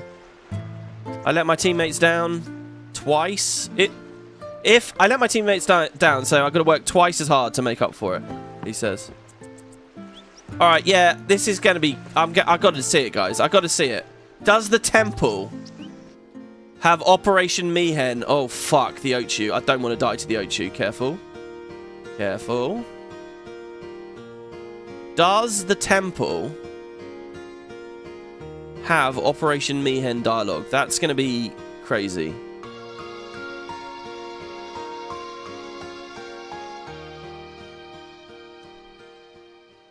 All the way back here. This is good, though, with the turbo. We move so fast. I recognise your face, Sonny. You were here praying for victory, right? I was. It didn't really work out, though. I still have terrible nightmares of Sin attacking our port. As a monk, I should be strong enough to confront my fears, but I cannot. I feel so ashamed. I've quit the Crusaders and have joined the warrior monks to protect the temple. The warrior monk I respect most is Sir Auron, the legendary guardian of High Summer, Nebraska. It's sad, nobody talks about Jecht. He wasn't really a formal guardian, I guess, for a long time. When we were training in the forest, I was confident the operation would succeed. But looking back now, I've come to realize how foolish and naive we were. It was a mistake to go against the precepts that have stood for 1,000 years. The Crusaders of Kilika will disband soon, and regroup as warrior monks. I'm amazed. Let's go all the way through the Cloister of Trials and visit the... I don't think we can do that. The temple must also bear responsibility for Operation Mihen. If we had spent more time spreading the word of Yevon, the Crusaders might have thought twice about it. It's not your fault. They knew what they were doing. It was the captain of my Killer Beast. I was the captain of the Killer Beast in my youth. After Lord O'Holland took me under his wing, I followed the ways of Yevon. So O'Holland was recent then. That guy's alive. What? So Braska, O'Holland, and Yuna are all very recent. What the fuck happened the other 1,000 years? I sang that. Maybe that's why there's so many summoners now. People are like, it's really popular because it's There's been a couple of successful ones in recent memory. I like that idea. I sang the hymn to the monks since he was feeling sad. He smiled and gave me a pat on the head. What, the other kid? Or you're not... Kid wouldn't be the monk. No, not you. I want to speak to the other one. You. What happened to the Crusaders? They all look so sad. What does happen if I try to go... The door's open. He's not blocking it. The Killer Beasts may have lost the tournament, but I believe their fighting spirit has given the courage to the people of Spira. No fucking way. What? What?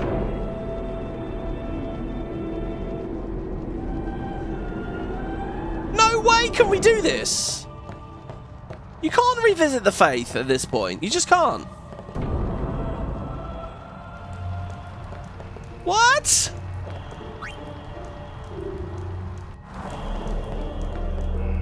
Oh god, oh god. I was just thinking to myself, you know, it won't be much to just, you know, Besaid's like only the one screen. We can go get the overdrive from the dog.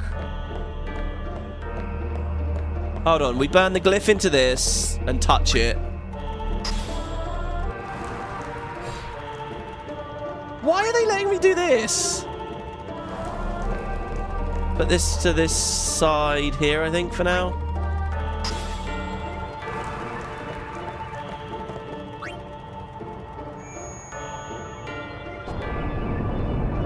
Damn, I'm really procrastinating doing the Moonflow. A little bit. I can't believe we're doing the fucking Killer Cloister of Trials right now. Oh, you can't turbo through this, which is the one bit you'd want to. This is like some classic Tomb Raider moments right here. Surprise side quest episode. To be fair, it's not been that long that we've been doing this, and we'll go back in a second. I mean, we can literally get there in moments. It would help if I didn't forget how to do this.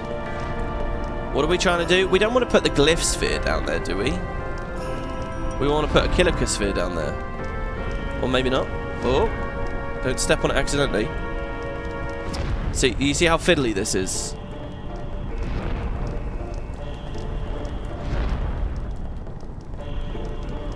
There we go.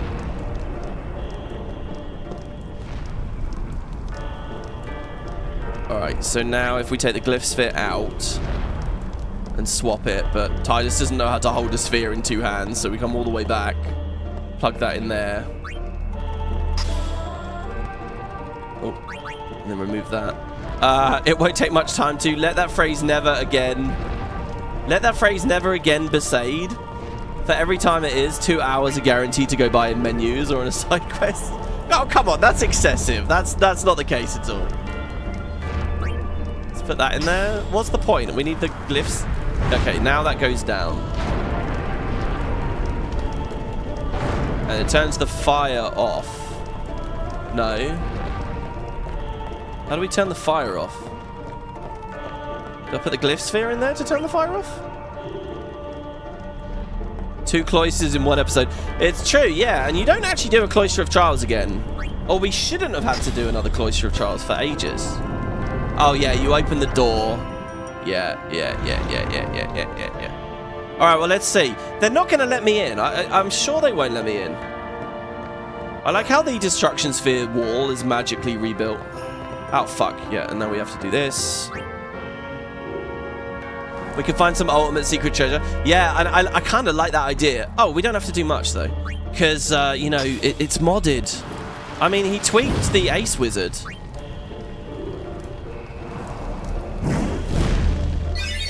You'd want a decent reward for coming back. Because, you know, unless you're using no encounters.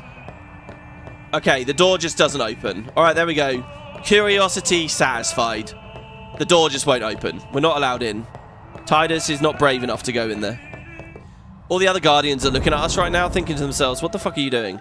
Oh, nice. And backtracking. This is interesting. We just skipped back. What we're experiencing right now is like weird fiddly shit that the devs would rather not have had to have dealt with, you know? Whatever player backtracks... Oh my god, was that more of the Killer Beasts over there? Yeah, once we win the tournament next year, this will be my victory pose. Hey, that's what Titus was doing, and she's giggling at it. He should stop wasting his time with all those poses and devote more time into praying. Giggle, giggle. All right, let's get out of here. Now I have to be very careful not to walk into the Ochu. Yeah, I bet some of you guys were thinking that I was going to fuck that up, weren't you? Well, don't you worry. We go this way. And then this way. And I'm just going to go around as much as I can. Way around. I wonder if we'll meet Luzu there at Besaid. Right? Alright, let's go to Besaid. I think on this boat there's nothing.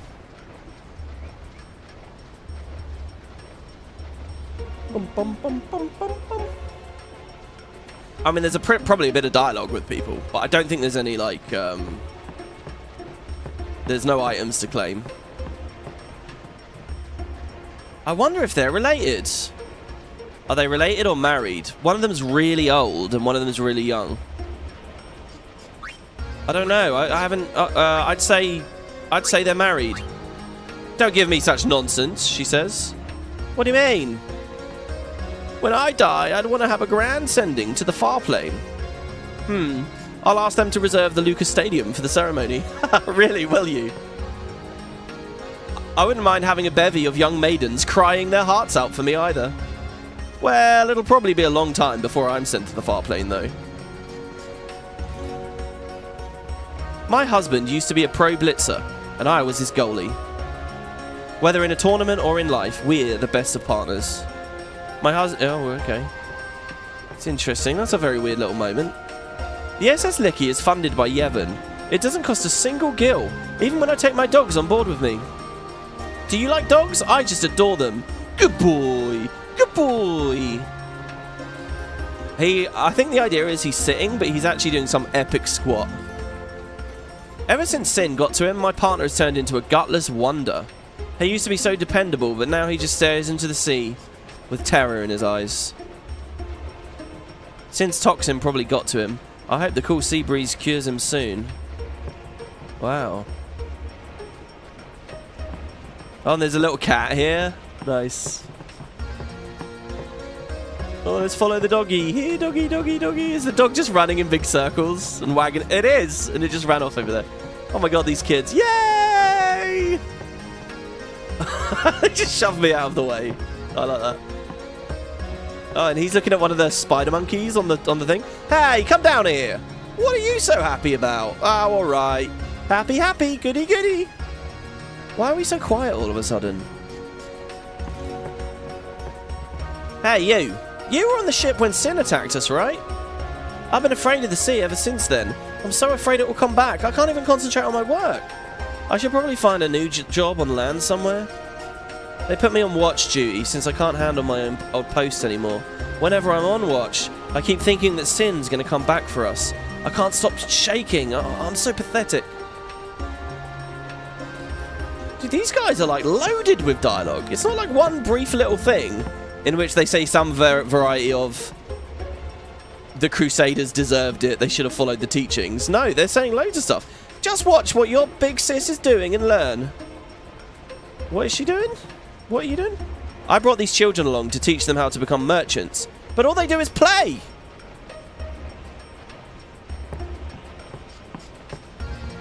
I love just watching life, you know, and just... This is like the equivalent of people watching in a video game. It's really cozy. It's a miracle this ship can still sail after the stomping Sin gave her. But I fear some of my crew will never recover from the ordeal. Let's hope that the great sea will ease the pain of a battered sailor. I like how the captain and the guy at the wheel always look the same. There was talk about warrior monks coming on board to guard the ship, but the captain declined the offer. We can take care of ourselves, he said. If Sin can't sink this ship, nothing can. We're guaranteed a safe voyage. I don't know about that, man. It would have pulled you under. It's just that the thing broke. It was a pretty epic little scene, wasn't it? Alright, let's rest up. So here we are at Besaid now. I got separated from Sir Luzu and Garter during the battle. They haven't come back yet. Where could they be? Oh, I was wondering if we'd meet Luzu here. That would be really cool, right? It's kind of like we've walked back to Besaid with Luzu, guys. Right? That's good dialogue as well, because obviously one of them's dead. That guy doesn't know which. And it would work for any save file. I have to keep watch. Sin could come any day. A summoner arrived here just recently. He seemed to have disappeared. But where to so quickly? Wait, what's this one? Oh, it's Isaaru. What the fuck? Isaaru made it. I believe his name was Lord Isaaru. Yeah, that's it. Oh my god, that's a hint that he's been kidnapped. Guys, wow, look at that. Backtrack to Besaid. Immediately after he warns us about it, they're hinting that he's been kidnapped, aren't they? A summoner arrived here just recently. He seemed to have disappeared. But where to so quickly? And he has been kidnapped, right? You don't find that out for ages, though. So he got kidnapped near Besaid. That's such a cool little detail. I heard there's some foreigners around. Be on your guard. Look, and they're talking about the Bhed. Where's Lady Yuna? When's Lady Yuna going to bring us the calm? It's because the Bhed kidnaps Isaaru. Wow. I don't know about you guys, but to me, just for that, well worth it. That's cool as fuck. So you can't go down the right anymore. Oh, you can. You just can't jump in the pool, sorry. This swim with Waka, it's a one-time only thing. No chest or anything. So back up here. Along here.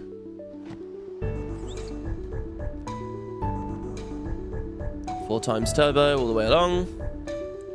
You know what? We're probably strong enough here actually to destroy the stuff at Besaid and not worry about very much. I wonder if I did miss a couple of mechanics as I was going through that stuff though. Because we were pretty quick.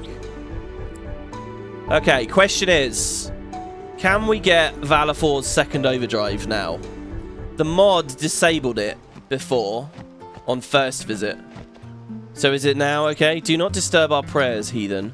Let's go into the shop and ask the girl. Well, the dog's right there, so. My dog won't dig anything up for a while. Now, look at that. You can change the dialogue, man. The fact you can change the dialogue, I would totally do a thing where I, like, tweak the script a bit, like a fan. I can't believe Operation Mihen was a failure. I just can't. Well, we gotta go in the Crusader's hut, right? I know Sin's out there, but if I don't go out, my family won't eat. Nobody's here. Meow, meow, meow, meow, meow. Tutorials. You can't fight any monsters in that one. Right. Well, there you go. There is a bit of Crusaders dialogue. Here, have this. This little fella brought it. I can't figure out what it is either. You go ahead and take a look. Obtain something mangled and slobbery? Oh! Valor 4's learned the Overdrive Energy Blast, so you do get it.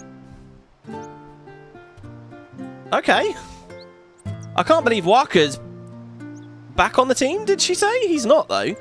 With you and Waka there, the Oryx would have the winning streak of the century. Oh, no. I can't believe Waka's leaving the team. Yeah, sorry. We get to recruit him later. There's actually no ceremony to it when you get to recruit him. I kind of got to liking this town. Maybe I'll give up seafaring. I can't believe Operation Mihen failed yet.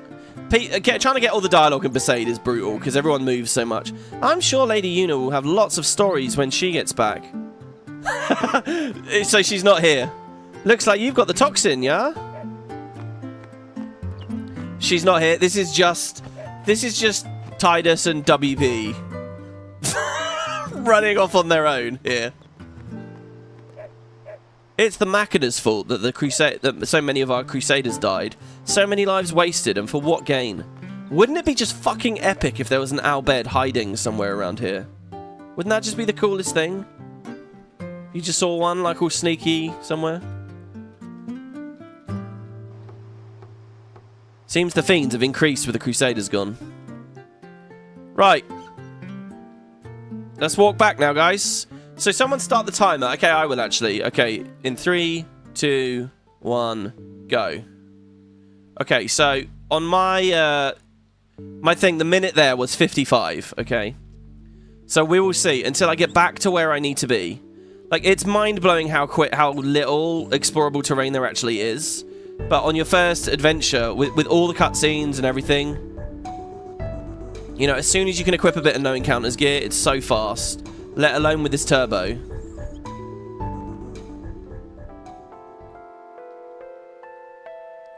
So what do we think? 1 minute? That's too quick. Okay, yeah, let's go. Will you take me straight to Luca, or do we have to stop off? I guess we have to stop off at Kilika. Have I saved recently? No. I haven't saved for ages. I haven't saved since we started this. However, if something terrible happens, like I run into an Ochu, which isn't going to happen, but I don't know, it crashes or something, it's fine. I'll just do it off screen. I'll just do this whole thing off screen. So, to Luca. A mangled and slobbery energy blast. 25% chance to damage your own team. 75 non-elemental. 25% water damage. What is it? What are all these stats you're giving me here?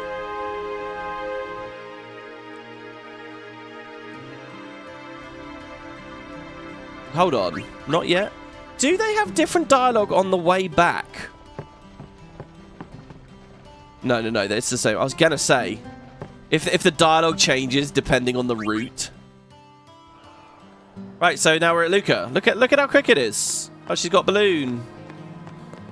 It's the old mascot thing with Yuna that I was thinking about before. Big boats, small boats, gotta love them all. Okay, let's re-turbo. I didn't speak to all these warrior monks. This was the last dock.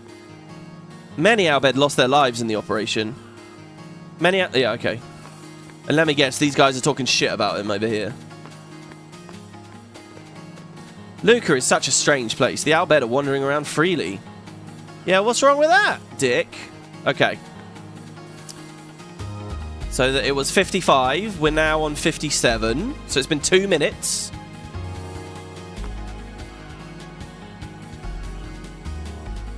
Ooh.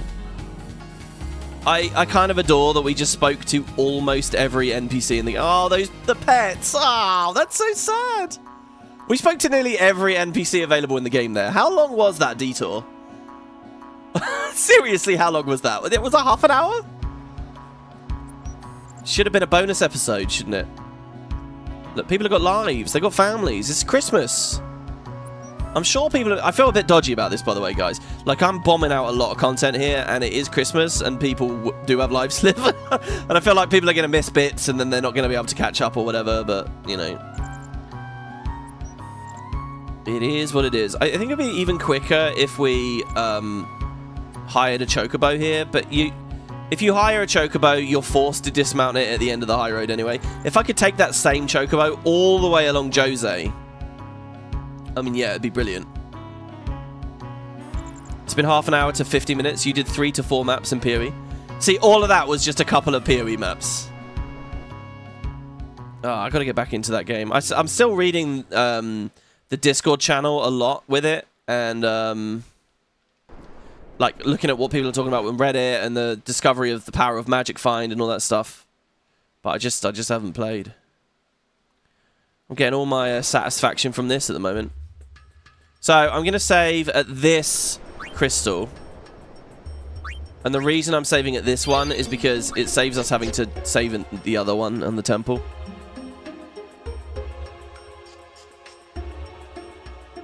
And boom, we're there. Okay, so it's now 59. So that was... Actually, that's longer than I thought it would be. 4 minutes. Alright. Normal encounters. I did turn normal encounters off there, on there, because there was a chance we could have got one. Ready, everyone? Okay.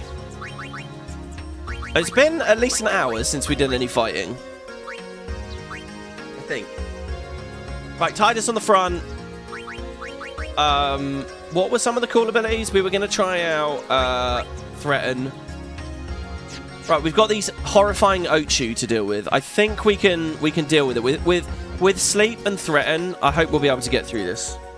I'll keep always Oren or Waka in the back, so I can always time it that we can sleep buster it, or we can threaten it suddenly to delay its turn.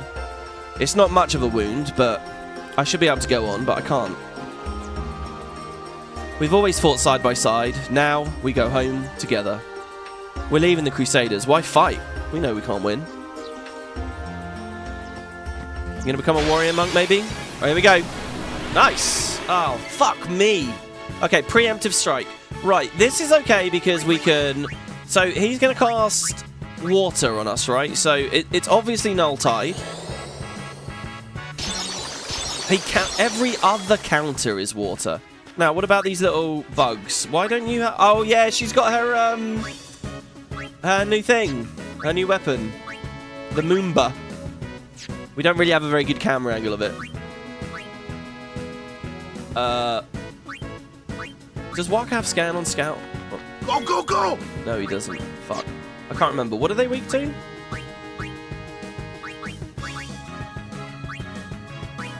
See, Poison Touch on the Ochu would be really cool as well, but it feels like they're not landing much. Right, 850 and it doesn't like ice. I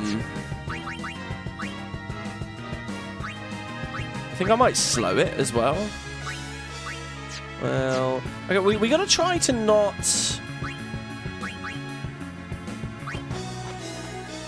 So you need someone with magic skills. Yeah. Okay, please cast focus. Thank you.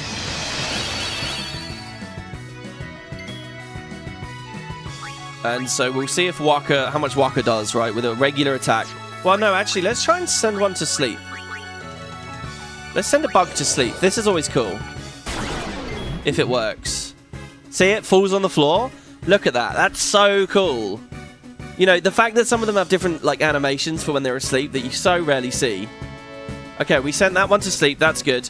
Now, Yuna, I'm sorry. I can't really have you casting flare all over the place. It's just...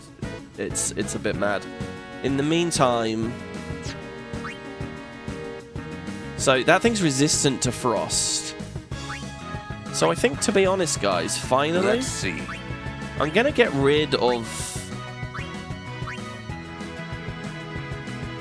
Kotetsu. I'm going to do thunder damage here. Right. Now, Blizzara. Lulu, can you kill that in one? You cast focus. Can you kill it? You can. Nice. I think she needed the focus to be able to do that, but she can. Okay, Oren got whipped.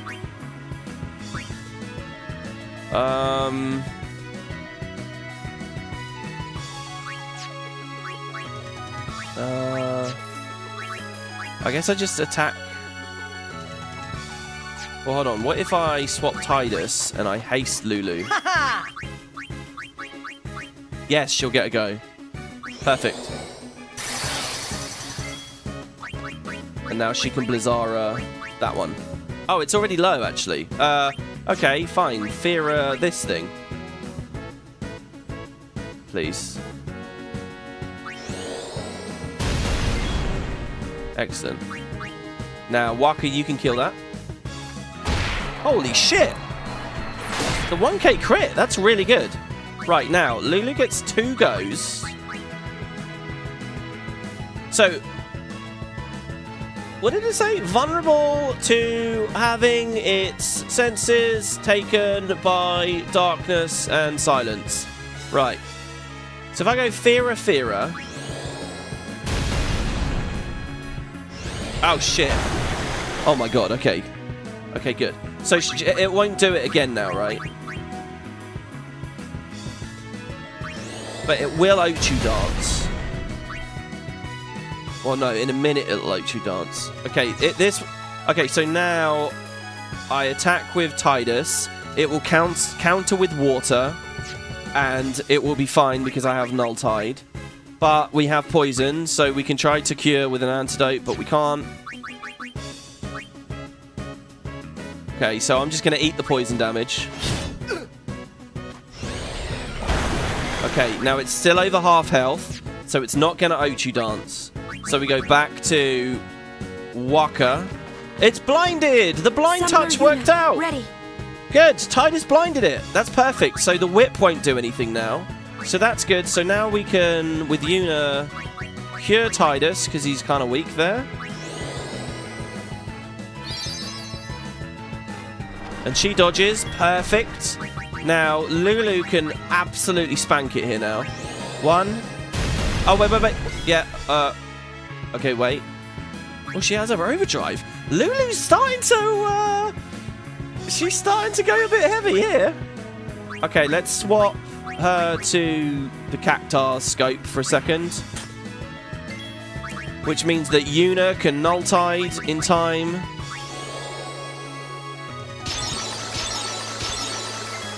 Which means that now Tidus can antidote himself in prep in a second. And now Lulu can do another oh, wait.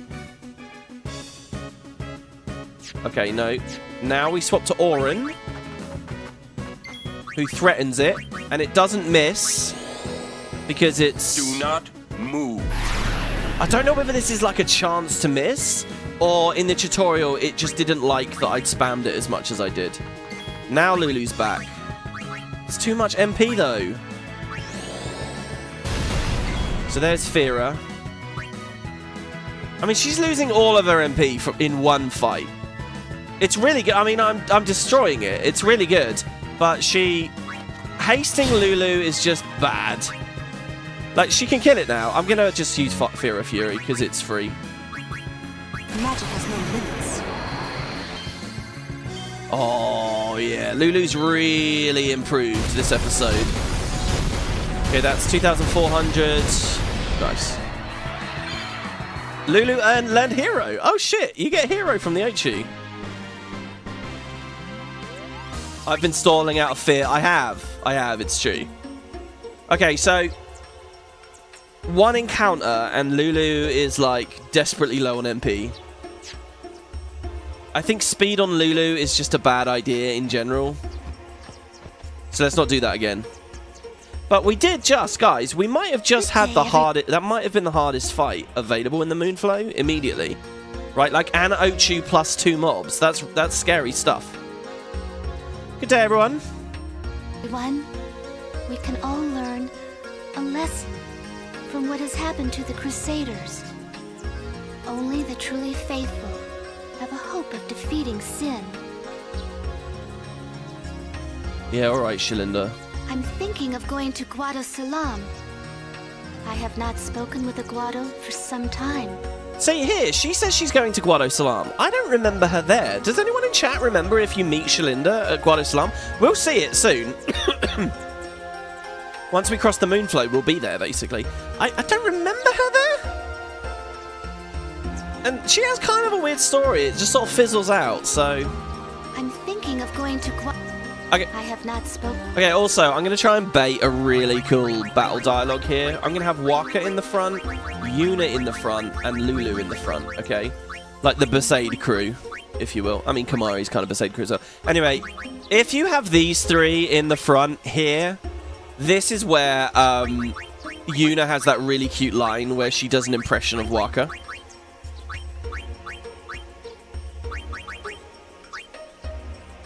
I think I'm going to keep the blind pass on.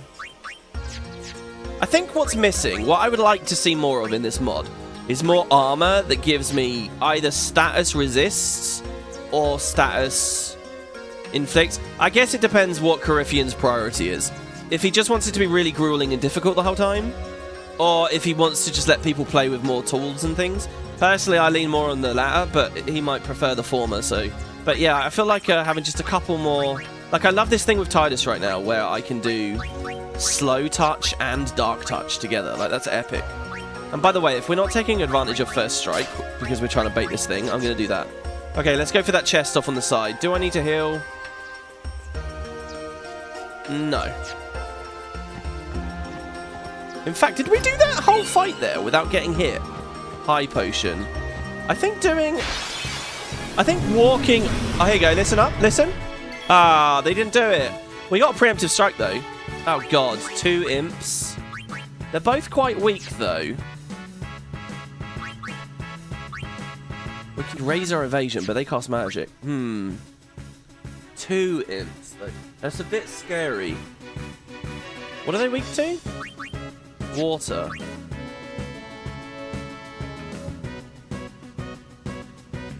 Just don't they cast flare? How am I going to finish them both off in time? Could Auron threaten one, maybe? If we weapon swap on Yuna, she gets a go at the end. And I can sub Auron in. I'm pretty sure both Water and Watara will kill this. I don't know for sure. If I focus, Lulu gets a go. Okay, let's try this.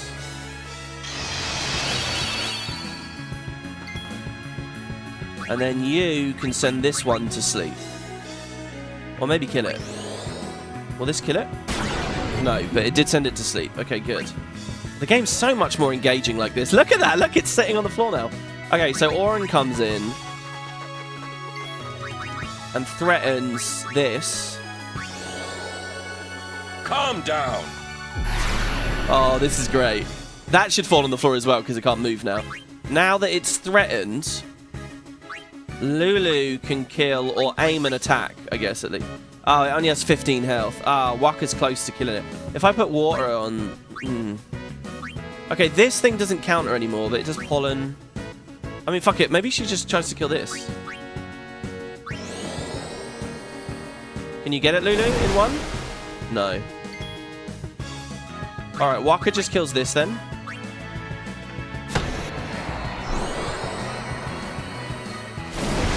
That's not a big deal. Waka can actually kill that as well for free. That thing takes half damage from that.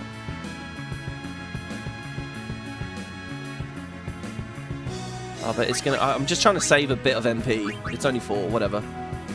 Oh no, I've got an idea. We can have Kamari kill it.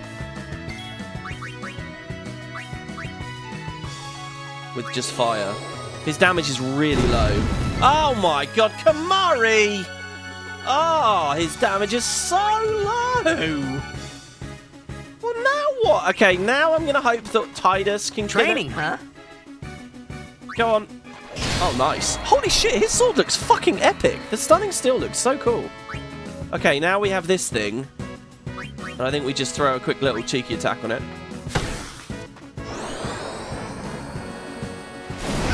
Wow, Waka's overdrive's up already. I want to just kill this with minimal MP investment, so... Farewell. Nice. It dies with pollen. Pollen does nothing because the fight's over. Isohunt says, I feel like Shalinda is outside Guado Salam. You might misremember. Yeah, is she out there? Maybe she's out there. It is an odd one.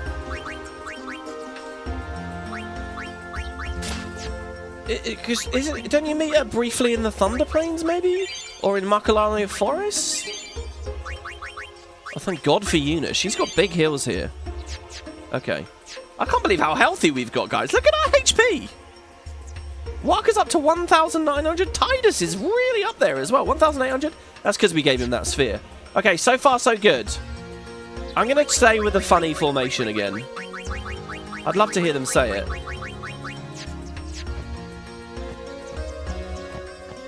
This is the little Kamari scene. If we can get there. Uh-oh, ambushed. It's one of those fucking flans. Nicely dodged, Lulu.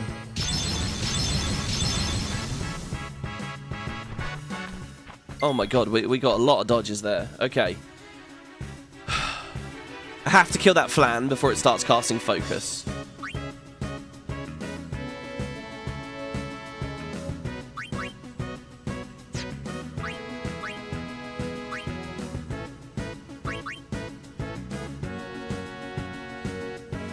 I have to deal with all of them.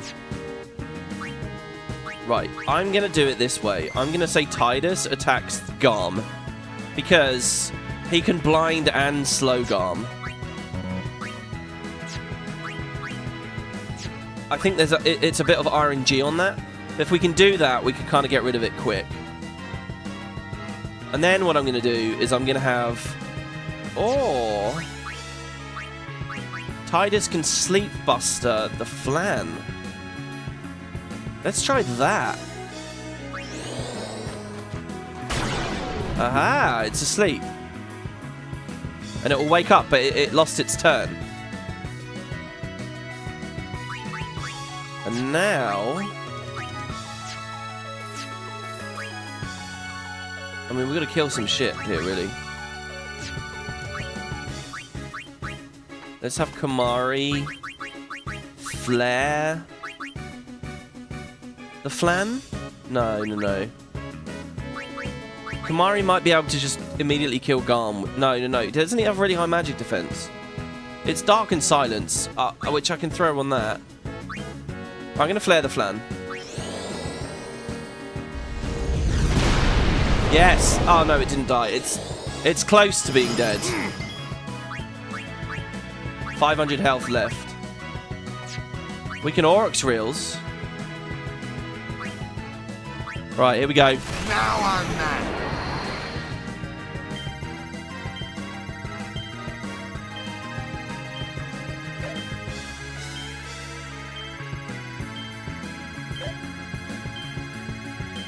Oh, it's slightly too early. Well, we got 2 poison icons. I don't know what that does. Oh, he only aimed it at one thing? Well, it wasn't bad, actually. Oh, God, Kamari. It's going to die to poison when it wakes up from the sleep. Oh, my God, the buffing is unreal. Okay, I think what we need to do is attack...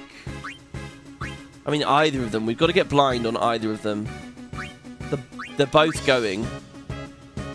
I think I blind this guy, the Bunyip, because this thing's just cheering right now. It didn't go. Well, Kamari dodged anyway. Oh my god, thank god for this evasion. We also have blind chances with Waka here. Oh, is it blind? No, I don't think it is. It's slowed, though. So it doesn't go for a while. The Flan just dies. Let's just keep trying to blind this. Okay, we got it. Oh my god, the poison was really good there. I'm having so much fun. This is so cool. Okay, now we can do this one. Blind. Kamari's just super dodgy. So it's alright. We're now ready to just batter him with Auron, I think.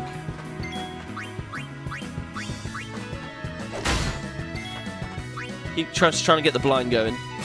Hey! This is what I'm talking about. They're double blind and we didn't spend any MP on it. Haha! He won't counter, unfortunately.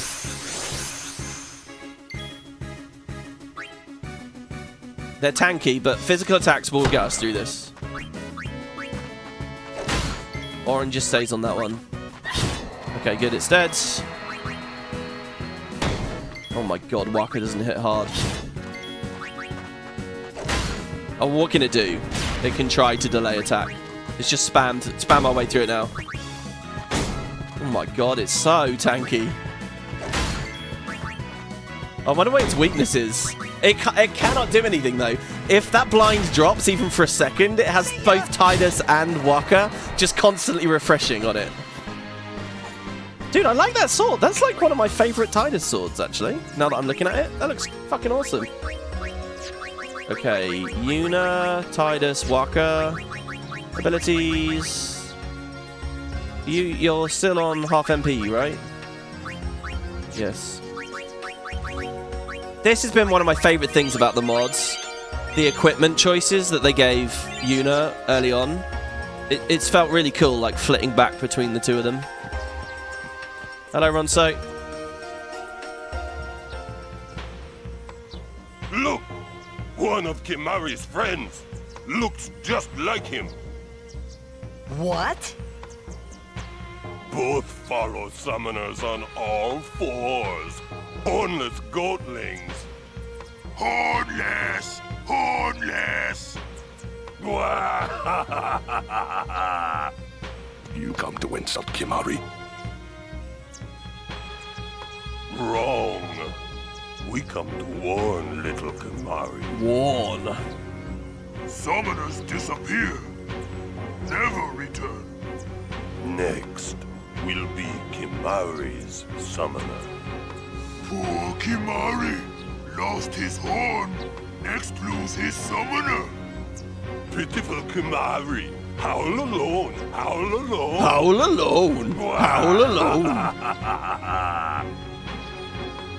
Ronso thighs are crazy. Do those two got something against you? What? They were just picking on you? Kimari will deal with them. And I'll help. Kimari alone. Holy shit.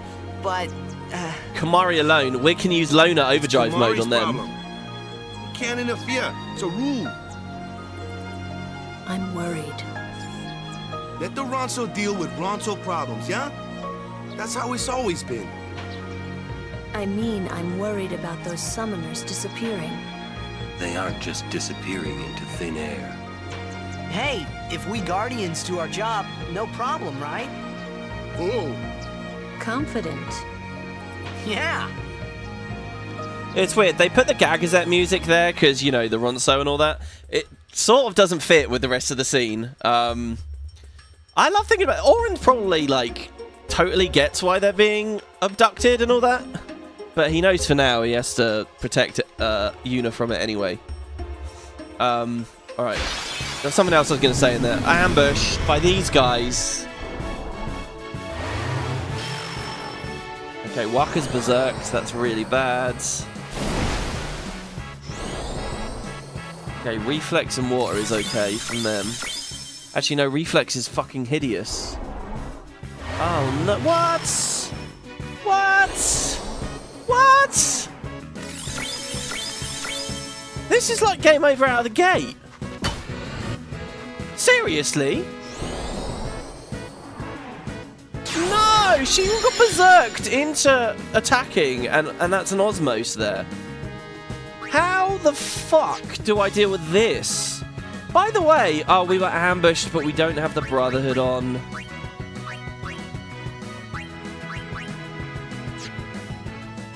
They have Reflex, right? Waka's going to throw random attacks. If we get lucky, he'll aim at one of the imps.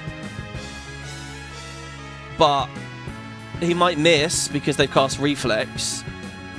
They're just going to keep... Flares are going to start coming in a second. Osmos. Even if we get out of this... Okay, the Remedy will cure the Berserk. Yuna is the only one that can get rid of the Berserk. Except that one Remedy that we have. The other option is to do a quick attack on Tidus. Hope he survives. And an overdrive. Kimari's close to an overdrive. He could petrify them all. I can't control the... I can't throw that Remedy. If I throw the Remedy on Waka... Oh no, this is just death off... This is literally death right here. We could swap to Orin and we can... threaten one of them. Does threaten mean they can't dodge anymore? When they're threatened, they can't dodge? Lulu won't be able to one-shot.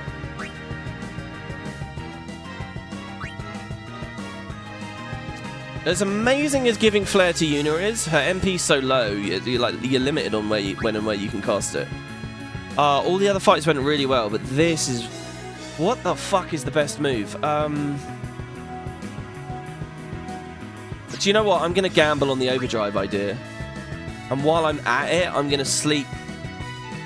The thing is, I'm gambling on... I don't even know if I'll be able to hit one of these. Okay, I'm going to sleep the middle one. Right. He didn't get an overdrive. No, don't kill it, Waka! Uh-oh. Waka, you absolute muppet. Oh, we're all berserk. That's it. It's game over. We're all blind and berserk. It's over. That's brutal. Okay, well, that's a wipe on the Moonflow. Alright, I'm not going to try and give you the fun dialogue anymore, because... That's just it. It's over. We would need the 10% chance. What a fucking idiot. He immediately went...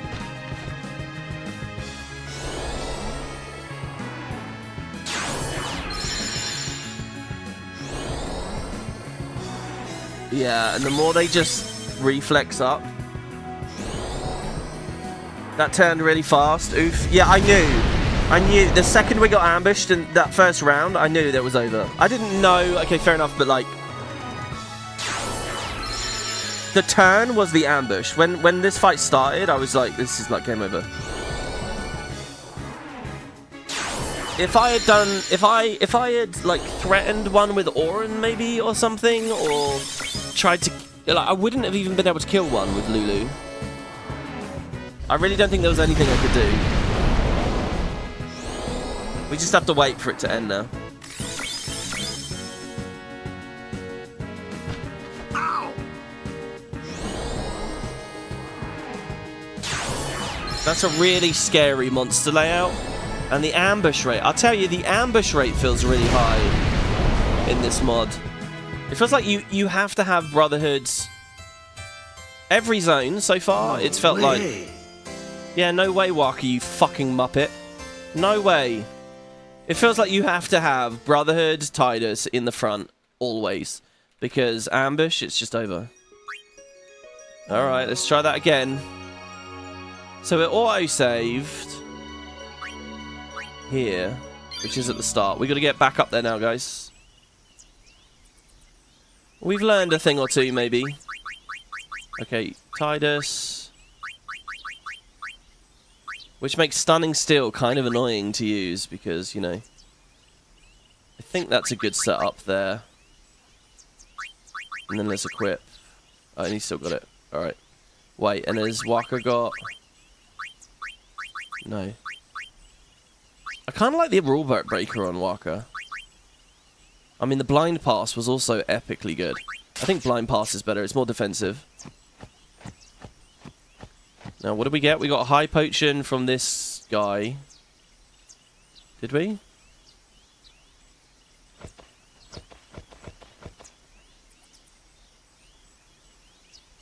What did I do to deserve this? Ambushed again. Look at that shit. Straight away. Ambushed. Okay. I'm going to send the Flan to sleep immediately. When I get ambushed and I have... No, that's not good enough. Well, but this guy would get... Yeah, this is the way to do this. Actually, the other choice there is instead of a Sleep Buster on the Flan, the Wolf was going to get 2 goes. So... Oh, are you fucking serious? What the fuck?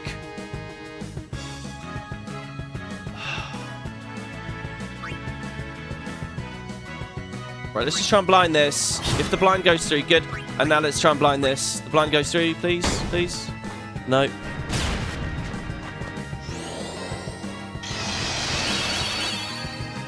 I might just reset this again as well. The first fight, another ambush, and I can't do anything. The unit just instantly died. Look how much they're buffing up. Blind. It didn't roll. I'm gonna take the wipe, guys. What is the point in even trying when we've instantly had 2 KOs on the very start of the very first fight? We're just going to waste a bunch of resources. There's no point in this one. None at all. Just let Waka die here. Or we should have swapped to someone else, really. Yeah, there you go. Okay.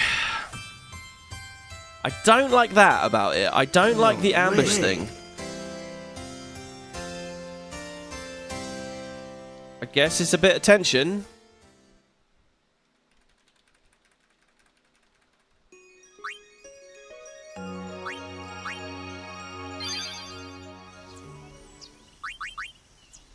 Right. We didn't do anything wrong there either. I really don't think we did anything wrong. Okay, Titus. First strike and all that. Yeah. Okay. Oh, wait, no. Waka needed... Like, if we had just a little bit of RNG with the blind pass as well, it might have been okay too, but... Nope. Okay, those guys on the left don't give any items, so fuck that. Just get a bit further up the road. Okay.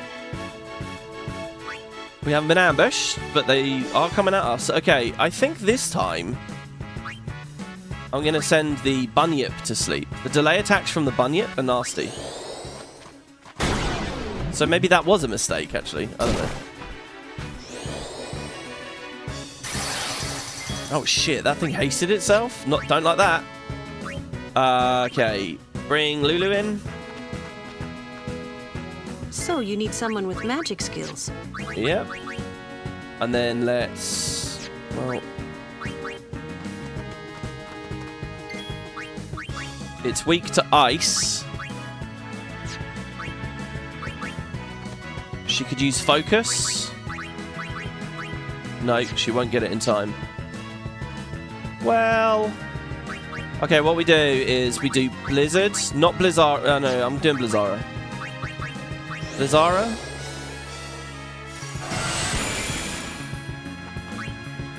Titus just attacks this in an attempt to blind it. He got it. Nice. Perfectly. Waka kills this.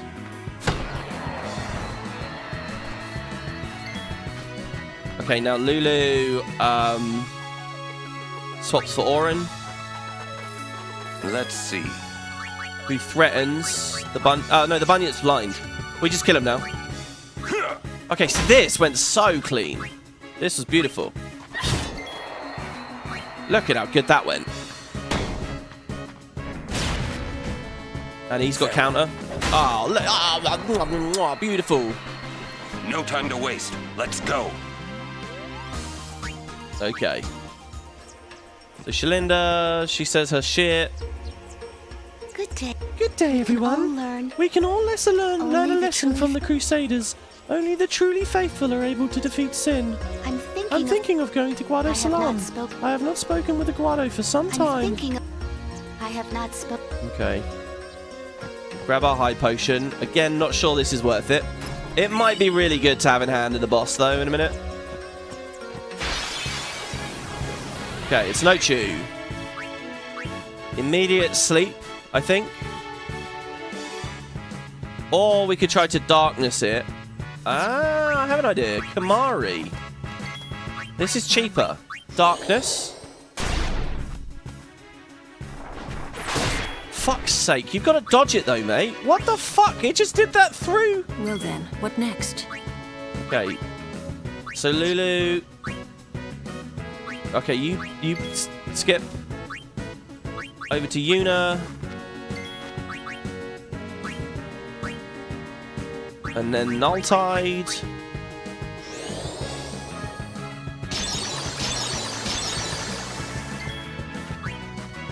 And then Oren, you can just hit it. I'm actually going to power break it. No. Yes, I'm going to power break it. No, I'm not. Oh, yeah, because it takes half damage from ice. But he's fine. And then Yuna refreshes it.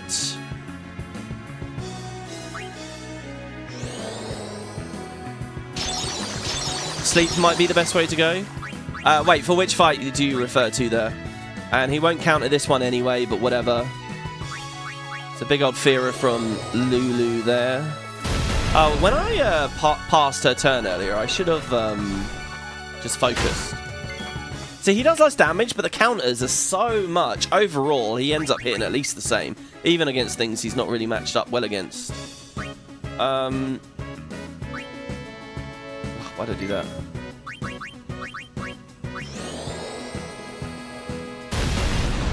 So that's a counter. And then an attack, which we should dodge. I cannot believe Kimahri didn't dodge that a second ago. That was outrageous that he didn't dodge it. Now he can cast this for free. Well, he's poisoned, but whatever. He'll be fine. Oh, except he can't get off screen. How much health has this thing got? 7,000. So, it will Ochu dance soon, but not next. So we can attack it here. It counters. We don't counter the counter, obviously. Okay. What I want to do now is pass, I think, really.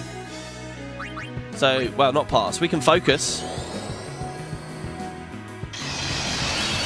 Just get something out of the turn. Okay, Orin dodges now. Orin will be using Threaten next. And we're just going to hit it as hard as we possibly can. Tidus could go to Stunning Steel to apply Slow, which will help. Possibly. If he can actually apply it. This is really good. Sorry, the turn management here has been amazing. Okay, that's not so amazing, but that's fine. And then we threaten. Don't miss. Do not move. Okay, good. I think it's just you can't do it 3 times in a row or something. You know what would be really cool now? To go to Waka with the Poison Strike and throw that on. Oh. Okay, can it counter when it's threatened? For science. Can it counter when it's threatened? It can't. Awesome. And then Orin can do it again. You can do 2 in a row, right? You don't want to move. Well, we just got to kill it. Come on, Lulu. I'm going to use the Fury straight away. 1, because I don't know how close it is to dying. 2, 3 for the mana. I'm amazed. She's been the one overdriving more than anyone else. Who's overdrived the least? Unfortunately, it might be Kimahri at this point. Even though he has such fancy ones. Okay, she got hero. Okay, good.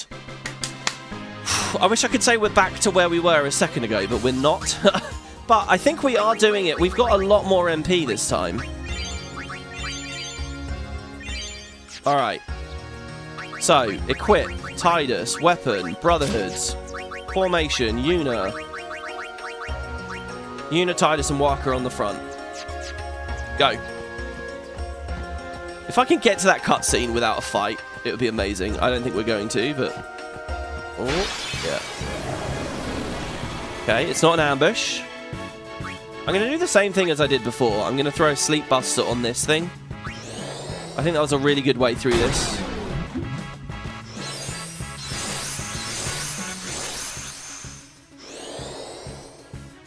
Oh, what the fuck? It hasted that one. Oh, I don't like that.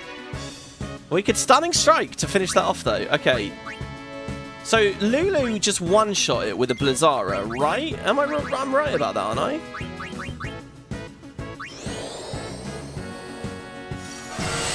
Nice. I think it's because she's holding that Moonba as well. I really think it's because she's holding the Moonba. Okay, now what we want to do is blind that and possibly slow it to rip the haste off. So I'm going to do... Oh, he won't get a turn. I think I gamble twice on the blind rather than the slow for now. Okay, blind failed. Blind failed. Okay, we got a dodge, that's good. Fuck. Fuck, fuck, fuck. Look at that fucking thing. Okay, I'm gonna immediately... Oh, this is annoying, because...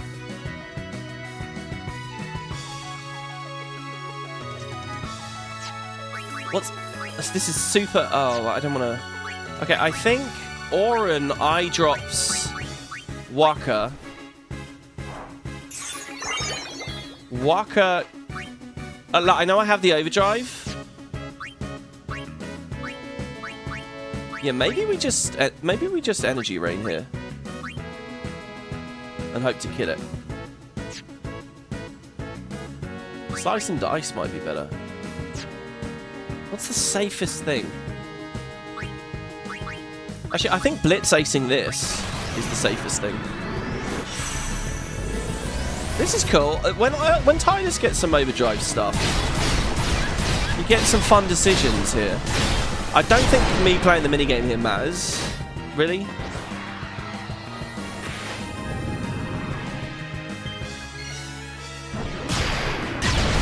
I'm surprised at my ability to nail those, honestly. Okay, now we can sleep buster that with Waka. So it won't get to delay. And now we're just going to throw attacks on it and hope to God that they'll be blind. We could threaten it. I've got to save that for Ochi and stuff. Come on, blind it, blind it, blind it, blind it, blind it. Blind the fucking arm bunyip thing. Farewell. All right. Dude, that no there... time to waste. Let's go. That thing didn't get any cheers. Do you see how much Auron fucked it up with no cheers? Yuna... Oh man, it's a shame she has to spend so long healing us. So much MP, sorry, healing us. Because it really limits what she can cast. But that's fine. Okay, let's go to... these guys again. I never actually swapped his weapon that time. Okay, let's go. Right, Gagazette conversation. Look. Sorry, looking at chat here. Wiki said threaten can remove Berserk from enemies. Does that work to cleanse Berserk on allies too? Or can you not threaten your friends? Because I sure can. Kerry, you're a genius! Maybe you can do that. So if I had swapped to Auron on that fight, and I had threatened... If I'd swapped to Auron and I'd threatened one of the Berserked people, like Waka... What? But then he wouldn't have been able to move. And that's a really good question. I don't know. I know that Threaten has weird stuff. It will cleanse. It will cleanse like haste off of stuff, or slow off of them. I think because it's like stop. Stop isn't. Wait, is stop a move in 10? Hey, if we. I can't even remember if stop is a move. I think it is. Yeah. Okay, we're confident. Right. I'm not feeling confident, but here we are. Like, if I could save state right now, I would so save state right now. This is horrifying. Please no ambush. Please. Okay, alright, we're good. Right, we can just kind of tell from the lineup and whether we get ambushed or not, whether we might be able to make it. Okay, so again, Sleep Buster on Titus was like the most epic thing ever, by the way. I'm so happy I picked that. Now, hopefully the bug hastes itself this time. Oh, it just attacked. Big mistake. Huge. So then it's Bizarra onto that to finish it off. And then... Stunning. We can't swap to Stunning still. No blinds. Oh, it's dead. Well, that's good. Kamari can Dark Attack. Titus can swap for Auron. So who's next? Oh, look at how perfectly we've done this. Not only did we do everything immaculately there, but we've killed it really quick as well. We even get the counter here. That, guys, that right there, clip it and ship it. That was the fastest random encounter we've done the entire playthrough. I'm talking even fighting fish at the start when we had Riku. I don't think we did anything faster than that. That was a 10 out of 10. Did anyone even get hit? Auron apparently is a little bit injured. When did that happen? He only got subbed on at the end. That was so good. Okay. Bring everyone back in. Not sure why I have Yuna at the front. I just do. Okay. Okay.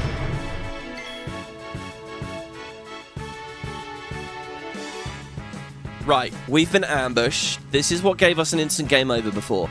This time, however, I had Titus with first strike.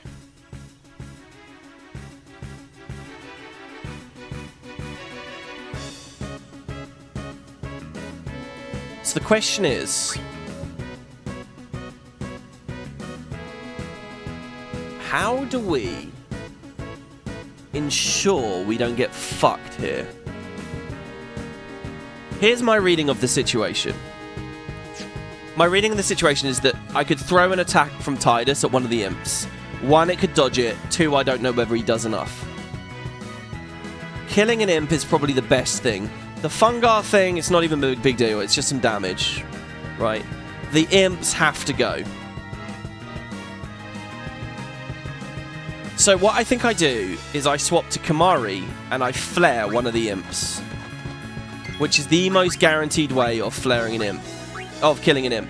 The downside is Kimahri's going to be on a huge turn delay here. And what we don't want is 2 people to be... I'm pretty sure Lulu can kill one as well with a Wartara. So, how shall we do this?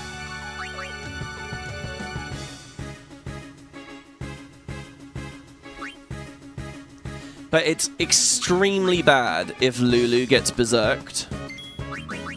So, like, it's cheaper to do it that way. I can't AoE incapacitate. I can't AoE anything without an overdrive. There's no AoEs yet. So the best I can do is eliminate one of these targets, I think, right? So, this is my plan. Look, that's Flare, and it nearly survived. Okay, that thing... Okay, here's a Berserk. Not on Yuna, not on Yuna, not on Yuna. Okay.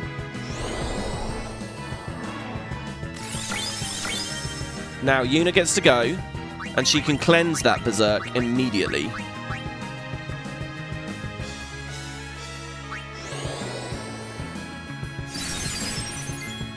And Waka can send this dickhead to sleep. Good night. Oh, and kill it. No, it didn't die. There we go. Alright, we've cleared it. Waka has his overdrive for next fight as well, which will be really handy as well. How much health has it got? 13. Okay, we can lance it then. Holy fuck, Lance it did 20 damage. That was so little. That was so close. Okay, that's good though. And then we just kill this thing with no,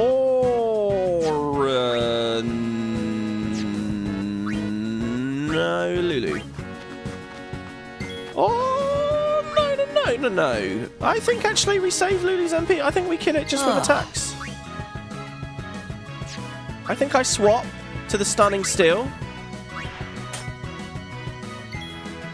We could try to silence it. If I had a silence touch, it would be really cool. Blind won't do anything. I just don't, I want to save MP now. And that overdrive. So fuck it. We're going to eat some fires. Some waters, sorry. Right, and now... Yeah. Okay, good. Alright, yeah, we didn't even need to swap to Stunning Steel. Actually, I messed up there. If I didn't swap, if I just attacked with Waka and Orin, I would have been fine. Waka and Tidus, I would have been fine. So actually, we ate 400 damage there that we didn't need to eat. Okay. Oh my god, every single encounter is intense as shit. Preserving MP. You know, in all the documentation for this mod, he does not make clear how dramatically different the random, like, the travel sections are. If there's a chest on the right, I'm not going... what if it's a key sphere? It could be a key sphere. Ow, fuck! Okay, he dodged, thank God. He dodged, thank God. Oh my god, Kimahri.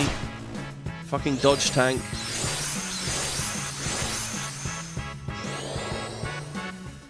Okay, hasting the bunyip is... Come on. Oh my god. Oh my god, oh my god. It's my own ineptitude because I didn't do the fucking thing again. Right.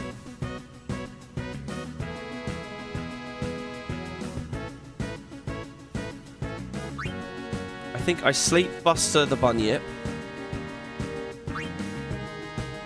Actually, the bunyip isn't due to go for a while.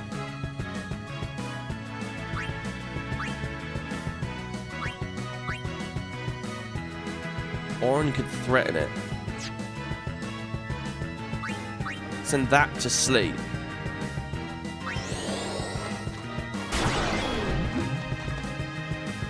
Now Waka could Oryx Reels.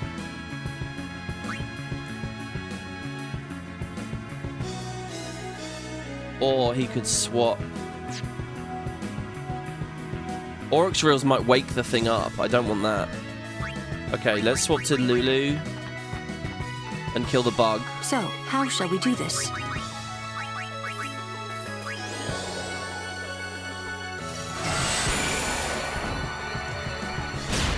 Thank God he dodged that shit. Wait, why did it wake up and attack? That was crazy. Okay, one of them is already blind. Go, go, go! I'm doing something very risky here. Yeah. Okay, Dark failed.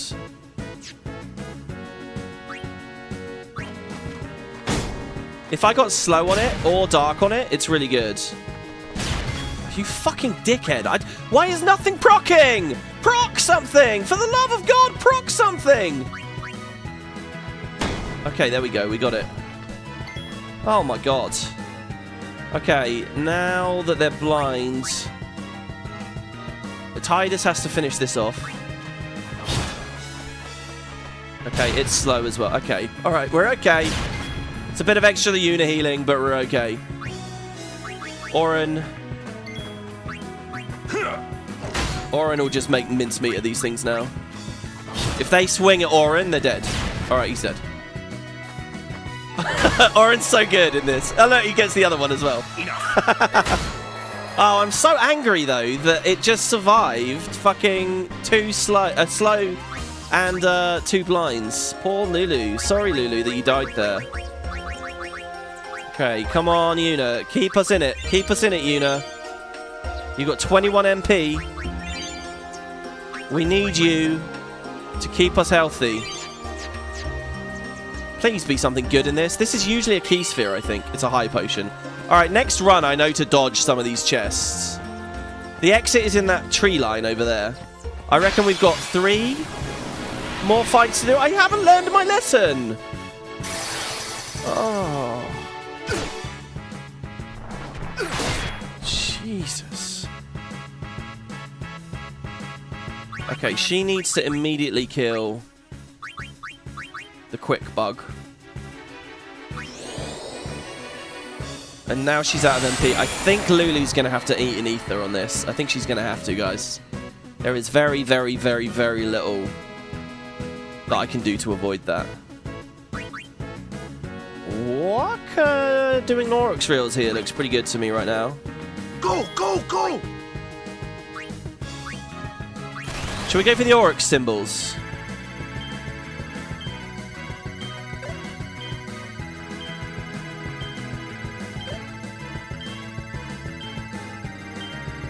Got it. Okay. I don't think this ever appeared in my last series, by the way. Holy shit! Oh my God, he fucking destroyed them! I'm gonna have to commit to memory how to do that then, because that worked perfectly there. Basically what I'm doing when I'm looking at that is I'm letting it cycle through once, and I'm paying attention to the symbol that appears before the one I want. And then on the second loop, I wait for that symbol, and that's my cue, basically, to press the interact button. I had another 9 seconds to mess with that there. Okay, whoever attacks next is going to get null-tided. My turn. So, do we blind and eat a null-tide, or do we... I think no matter what we do here, we take some damage. Unless it's on the brink... It's not going to be on the brink of death. Fuck, is it going to Ochu dance? That's one powerful serve. It is, yeah. Okay, it's not going to Ochu dance. We've actually got quite a long way. Oh, well, hold on. Oh, but I don't want to threaten too early. This ends now. No, no, no. It doesn't end now. Let's just null tide. Ready.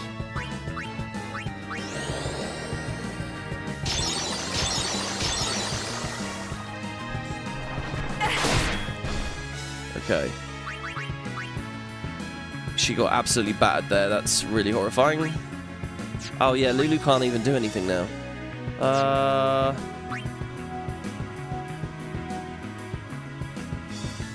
Yeah, it's got to be Orin.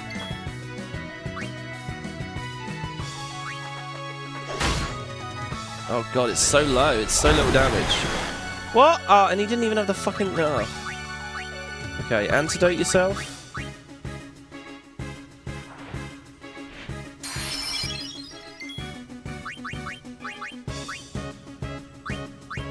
Dark attack.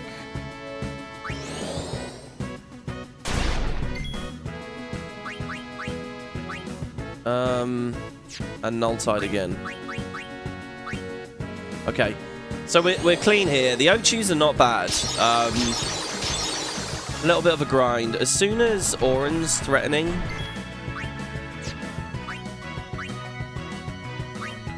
oh, okay, Lulu with the ether, I think. Rather do. Oh, she doesn't get a turn.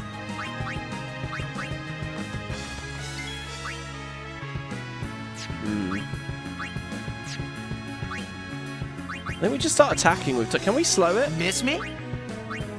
If we can slow it... I mean, I can cast slow now. I can actually just manually cast it.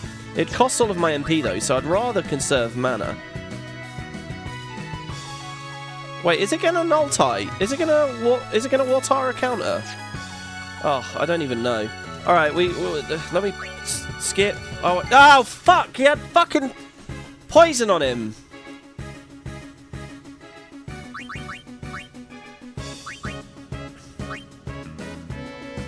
Has to be a Phoenix down. I can't do this without him. Jesus. Auron finally learned healer. Right, let's test its defenses. Does it have... Okay, it was countering. Yeah.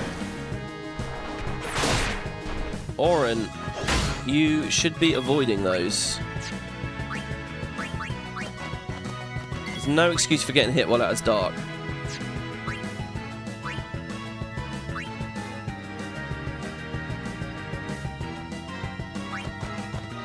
Training, huh? Really need Tidus to hit it to put slow on it. Is it slowed? It looks like it might be slowed there now. Did its animations go down a bit? Darkness and slow. Perfect. Perfect. Okay. Now, antidote. Auron. How many have we got? 7 left?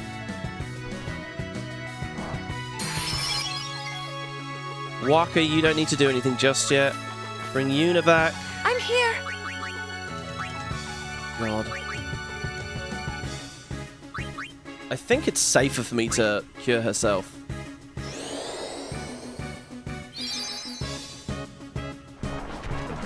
Okay, that's fine. And now what I need is Tidus to, like, hit quick, basically. Or to just buff... Oh, I don't know. Hold on. Hasting himself would be good. I think we're near enough the end of the path that this is actually the right move. Haste.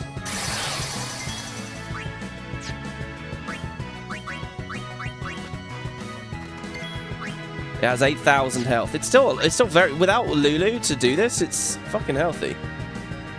Okay, it might have a Watara here, but I don't particularly care. I think it's safe to hit.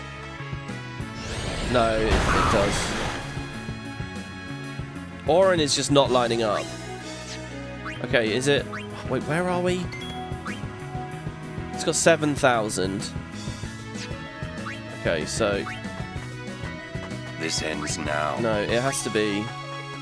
Kamari with the dark attack.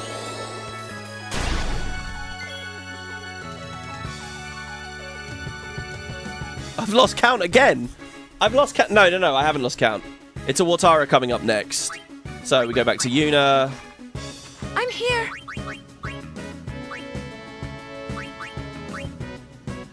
I just realized something really cool, guys. Something really cool. I mean, fuck it. Fuck it. Okay, look, Kamari, Ronso Rage. We just got all of those HP nodes on Kamari, right? So it's triple his max health. So he's going to do... Not enough. He's nearly going to do enough. I'm doing it. All right. Oh my god, 9,999. Did he crit? Thank you. She says thank you. Good shit, Kamari. I should have saved that for the next one. What? That puts him to 1 HP. Oh, God. Alright, she's out of MP. We use one of the ethers. Let's sort our stuff. Ether. On Yuna.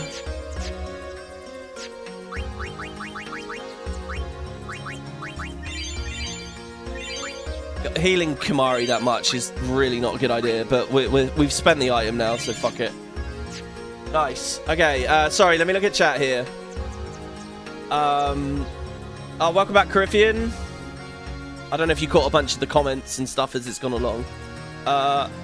Joseph says, may I ask what you're doing every encounter? I know you can do something just to show them, then skip. You wouldn't mind? Well, because the game is to do it, right? The game is to survive with the MP and the items you get. If you skip the fights, it's like, you know, this isn't raiding in an MMO. There's like another layer to it, right? It's resource management. That's the game. I look, if we wipe in a second, I might consider no encountering to get back, just because the runtime of the episodes, and ultimately, I want it to be fun for everyone. But overall, you know, it's I think it sort of ruins it to just no encounters, skip through stuff. Oh god, Belgamine's there. Well, I'm not going to be able to beat that. Whatever that is. That's not going to happen. I forgot she was here. I really forgot about that. The encounters are great, but your ADHD ass would rage at your PC for inevitably forgetting to redo your setup and die. Yeah, I mean, you know. It's a shame. I think the one way in which the mod could soften that slightly is if someone else had first strike. It kind of maybe... I get the idea of like the protagonist having it, so... But if someone else had it, maybe it would soften the blow slightly. I don't know. Do we go for it? I mean, I guess we do. I mean, there's no... Here we go, mini-boss, guys. We meet again. Hello. I heard you took part in Operation Mihin. You've seen that Machina aren't the answer. In the end, only summoners can hope to defeat Sin. You are right. I must train harder. I can help with that, if you like. I propose a contest of Aeons. A friendly contest, of course. Let's do it. I'm ready. That's the spirit. But before we begin, I have healed your Aeons. Well, shall we?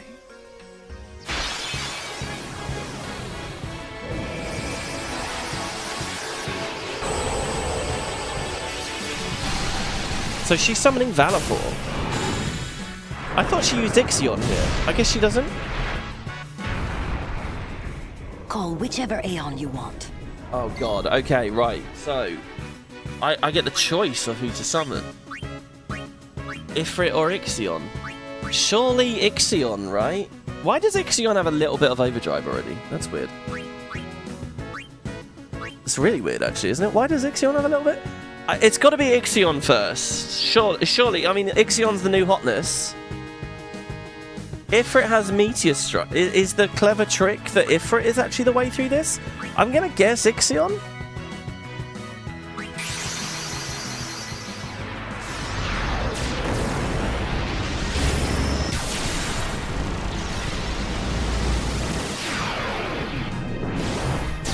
Yeah, which one is the bait? That's the question. I'll put a poll up, guys. What do you think? For those of us who are here, the last one was really rough. Give me your votes, guys. Tell me what you think. Do we beat this thing first time? So, it says, can be a trickster. Can be a trickster. Can be. I have Thunder Thundara. It takes half damage to all elemental strikes. Aero Spark damages an enemy and negates all spell effects. But I get 2 goes if I just do a regular attack.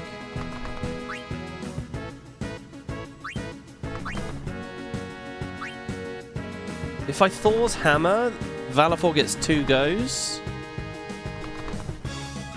But I could recharge the overdrive and do it twice over the course of the whole fight, right? Assuming I don't instantly get deleted by Valifor here, I would be able to open with a Thor's Hammer and end with a Thor's Hammer, which feels like the way to do it, maybe. Oh, I have no shock and no tide.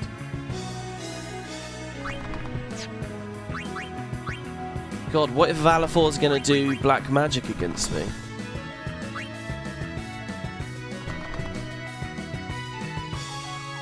How much RNG is in this?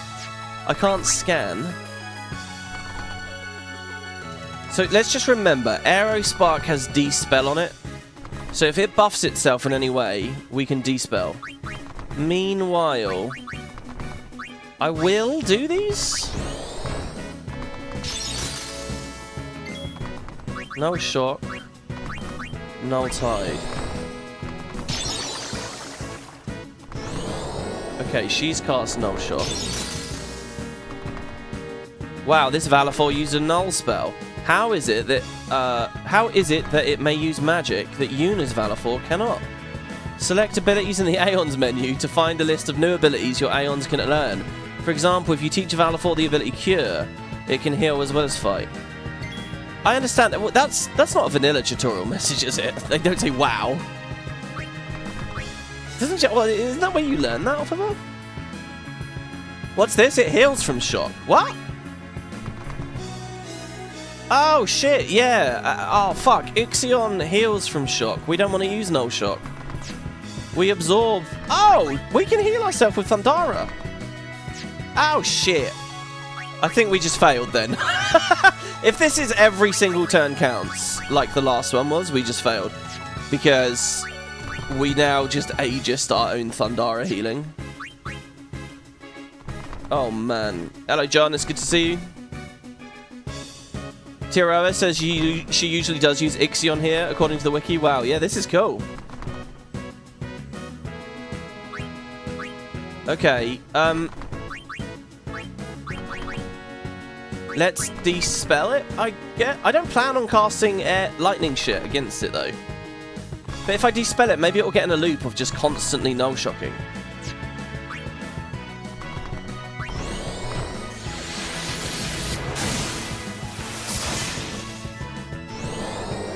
Oh, it is, maybe?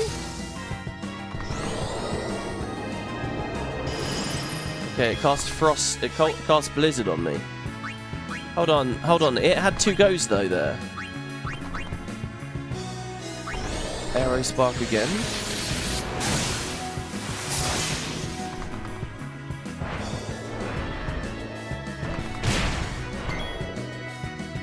Okay. Well, if we're gonna heal ourselves, we gotta start doing it now. Oh, I shouldn't have done... I should have done Thunder there.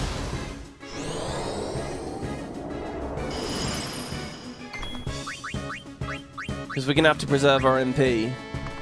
What about its overdrive? It's gonna charge its overdrive. I'm gonna have to use shield.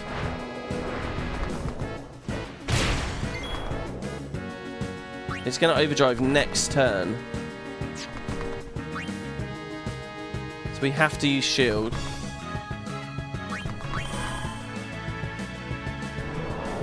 It's using energy ray. John with the donation! $20! Thank you, John! You can do it, WP. We believe in Christmas miracles. Oh, I'm alive. I can't keep up though. If I'm Thundaring myself.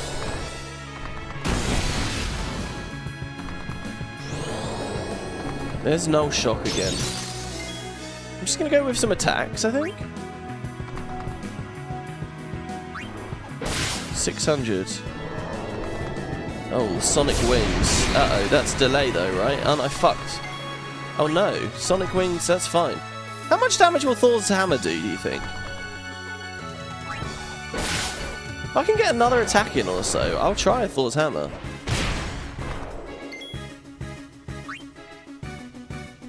I think we attack How much? See, thunder, it's not going to heal me enough, I don't think. I think I'm going to attack. And then Thor's hammer if I survive this. 600. Okay, we survive, right? Unless it's going to do 2 turns in a row.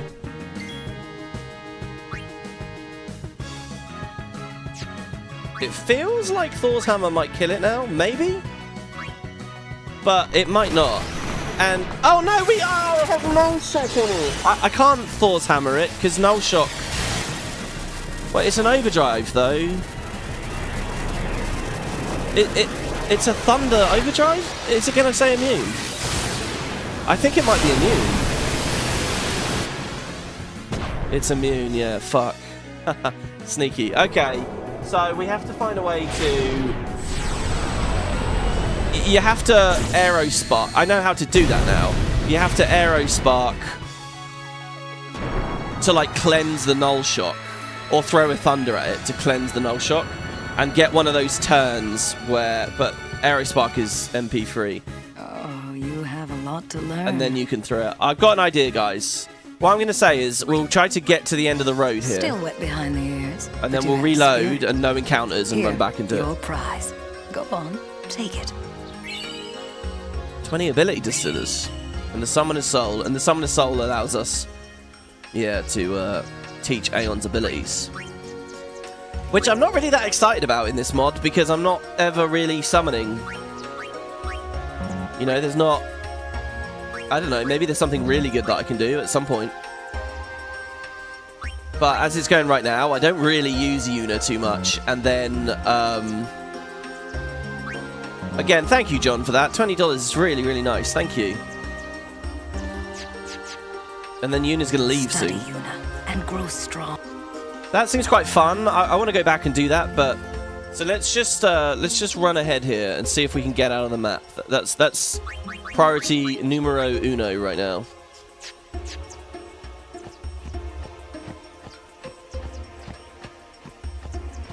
So there's a chest on the left.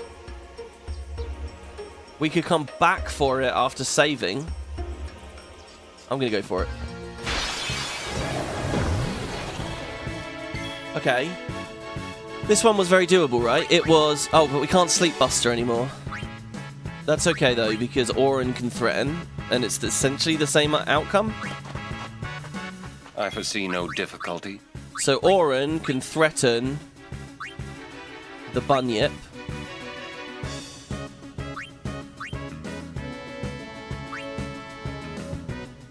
This is weird, actually. How is this working out? No, I think we have to threaten the Bunyip. Oh, and the 5 memberships! Oh, and a lot is with the 5 memberships. 'Tis the season. Thank you, everyone. It's so hard to predict whether chat's like... Oh, okay, silence is okay, though. Sometimes I look at chat and there's less activity, and sometimes I look and there's a bunch of memberships and going, thank you. You guys were really into the Belgamino fight, I guess, there, right, eh? Alright, Tidus, swap back in. And I'm going to go for the blind. Oh, no. Do you know what? The guaranteed blind is from Kimahri. But Kimahri hasn't had too many accuracy things. No, I still think. Kimahri, don't miss. Don't miss. Okay, good.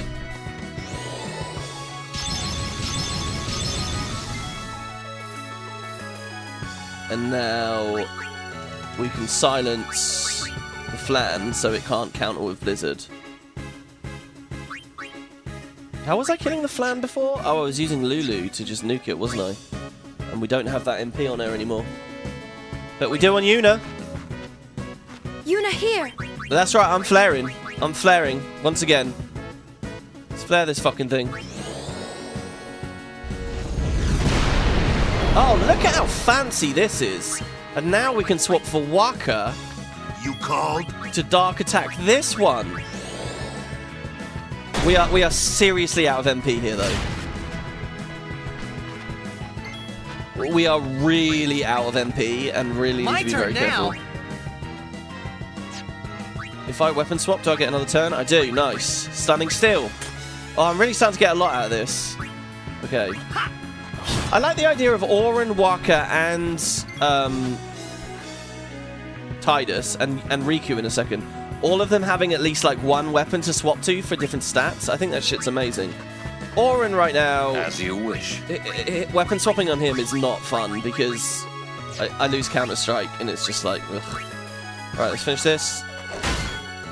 And re-up a dark there, I think, maybe.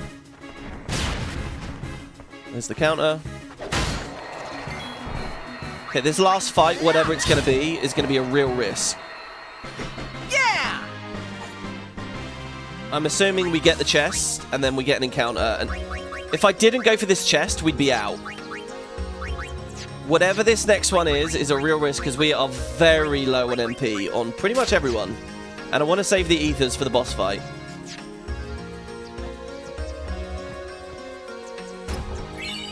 Guardian Arm Guard, that's new.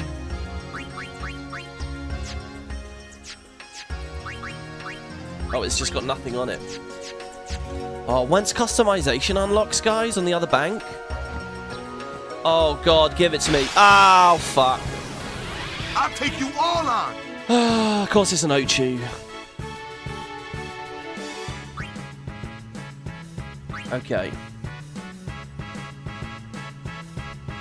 Can you stunning steel straight away? You can. I think the immediate use of slow plus a potential blind is pretty epic. Oh, we got the... Did we get them both? I don't know if we got them both, but if we did, then this is like fucking good. We did. Okay, good. Okay, so we just hit it hard with the boys, I think. Wait, can Yuna flare again? I'm here. She can actually flare twice. Okay, so she'll be a part of the burst to avoid poor Komari. He's fallen off this episode. I need to get him to the damage stuff. So we just hit it a bunch. Oh, do you know what I should do? Oh no. Oh yeah. Oh, we could silence. I was just gonna say, I can swap to the thing. Sorry, Auron, I'll figure it out in a second. Yuna here. These are a bit tedious to fight, but it's fine. We null tide, and then we bring Auron back, and I'll just have him eat the water attack. So be it. I really don't mind. I'll magic break him so it does less. You place too much trust in your magics. Oh, that's a good line. I haven't heard that for a while. So he'll counter, but do a bit less. Okay, now, and if we spam up focus, it would do even less. But here, I've got an idea, right? Let's swap Waka to the Rule Breaker. And now we can poison the Ochu. Yeah? Just bringing Komari on to check its health. It's at 9,999. We could just self-destruct if he had it. Wouldn't that be fun? Cheer would probably be cool. Yeah, so then I'm just going to... Like, if we get a poison on it... There's Watara... Tidus... Oh, we can do it. We can get a triple null tide going here. Right, so I think, guys, we've made it, and I've spent 1 ether in the whole route. Which is pretty good. Let's go for another poison attack. Nope. Back to Tidus, and he still has null tide.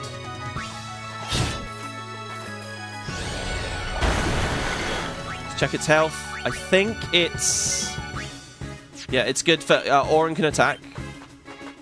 This ends now. Unless he crits it too hard. No, he's not going to. He's fine. And Waka can attack. Okay. Now, what we just try and do is kill it. It's in Ochu dance range now. That was good. Good RNG there. So we attack. We attack. We threaten.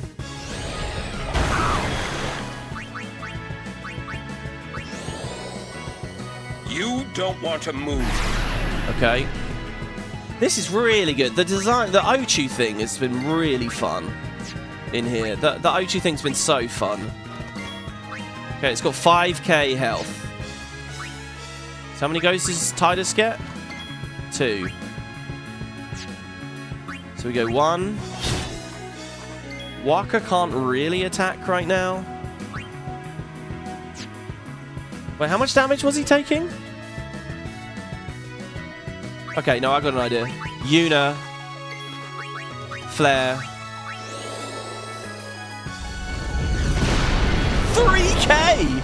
He didn't even counter. And then Blitz Ace. Check this out. Check this out. Awesome. So some fairly ugly ambushes earlier, but you know, that's a part of the game.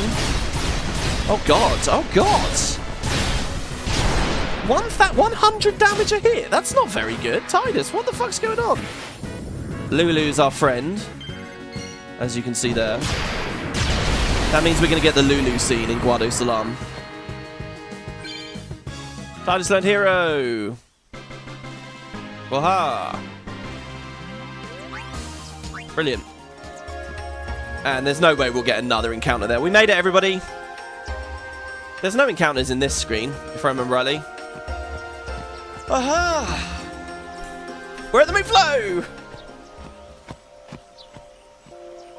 Whoa!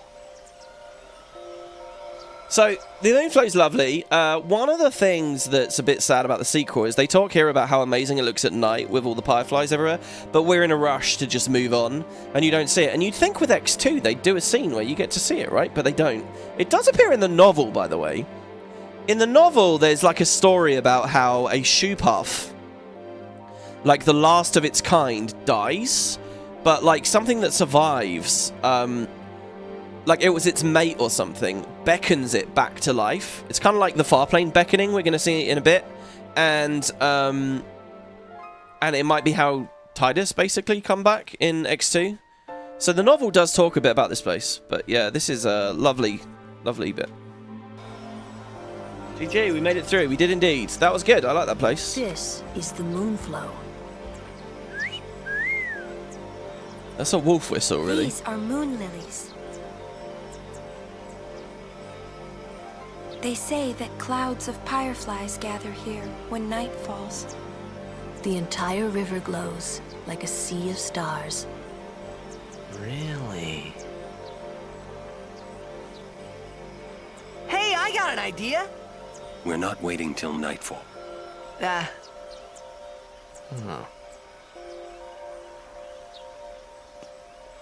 Then, once we beat Sin, we're coming back. Oh. Nobody agrees.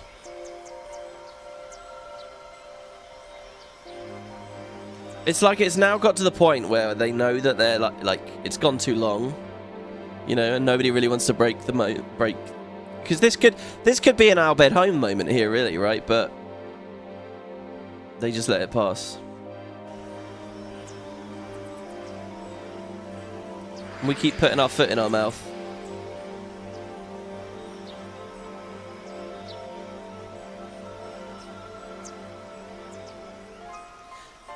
It's funny Donna having only one guardian, right? Like Bartello clearly would become the Faith.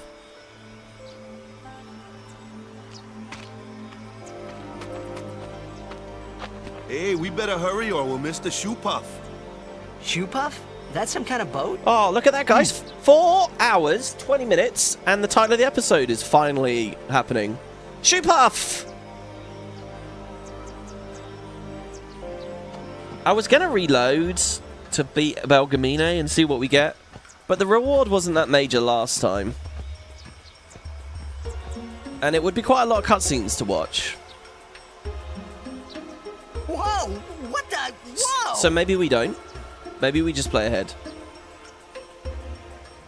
There it is. Oh, so many of you guys voted yes. 80% voted yes, guys. Oh.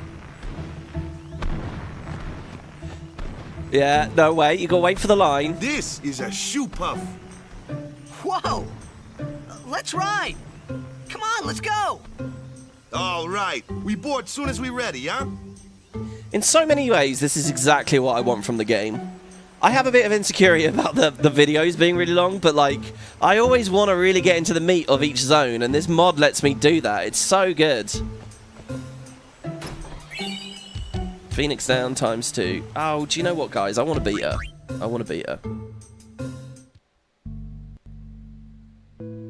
Let's do it. It's not going to be hard.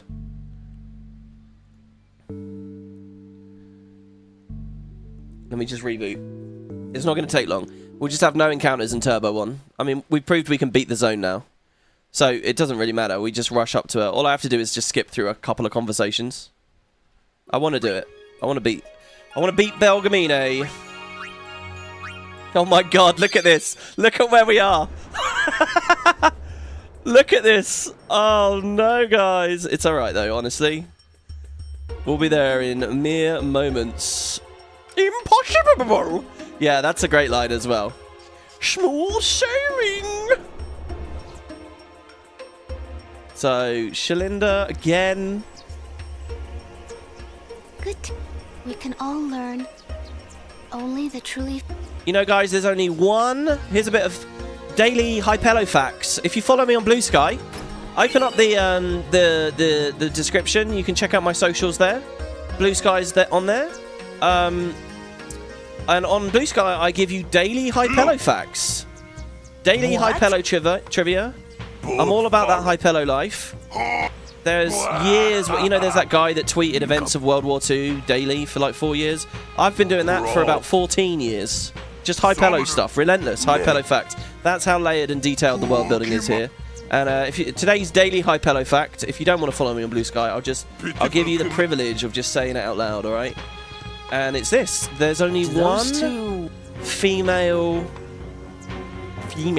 Hypello in the entire story. It's in X2, and it's like a side quest. You get her on the airship. She hangs out with Bartello, and her name is Darling. It's Barkeep and Darling. They don't even really have like proper names. But yeah.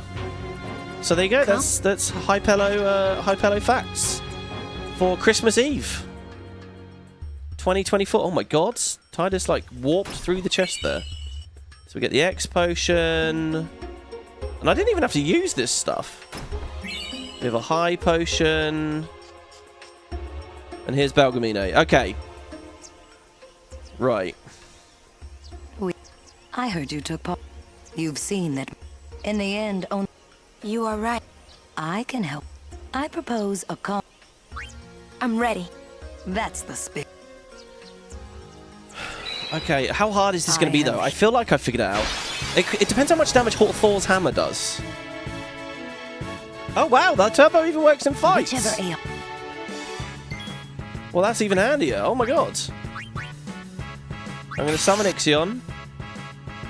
So you need Ixion for this, then. Without Ixion, you're going to... Without Ixion, you wouldn't have Aerospark to get rid of Null Shock. I feel like a Thor's hammer right at the start is probably really good as well. Valifor only gets 2 goes, and they're going to spend it on some Null Shock. I'm going to try it with an opening Thor's hammer. And then it's just a game of recharging and using it again.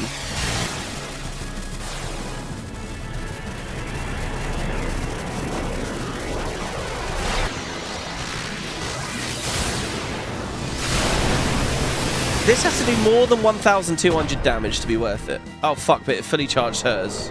And I can't defend. Oh, really? Was that always the mechanic? Okay, I think I'm dead then. Oh, Jesus. Alright. I didn't think overdriving against Valifor would instantly charge the overdrive. Oh, you have a lot Yeah, to I know. learn. I have lots to learn. Oh, it's still quicker to do it this way. Because we're going to have to sit there, watch the cutscene, do all the stuff. Shit, guys. What the fuck? I didn't expect that. Alright, let's try that again. It's beatable but harder with Ifrit compared to Ixion. Really? Oh, that's really cool to hear. Dude, Coryphean coming in with the trivia there. The real trivia, not the Hypello trivia. Sorry, guys. Let's go again. I really thought that was worth trying. No encounters, go. Oh, sorry, you remember the tutorial saying that your overdrive will instantly fill hers? Yeah? But that was hours ago? Oh, really? Wait, do you mean... So, wait, the last time we fought Belgamine, was that tutorialized, was it? Oh, you're right. It said use it as a finishing move. I remember. Sorry, I'm going to speak to Shalinda because I don't know whether it will proc something later or whatever.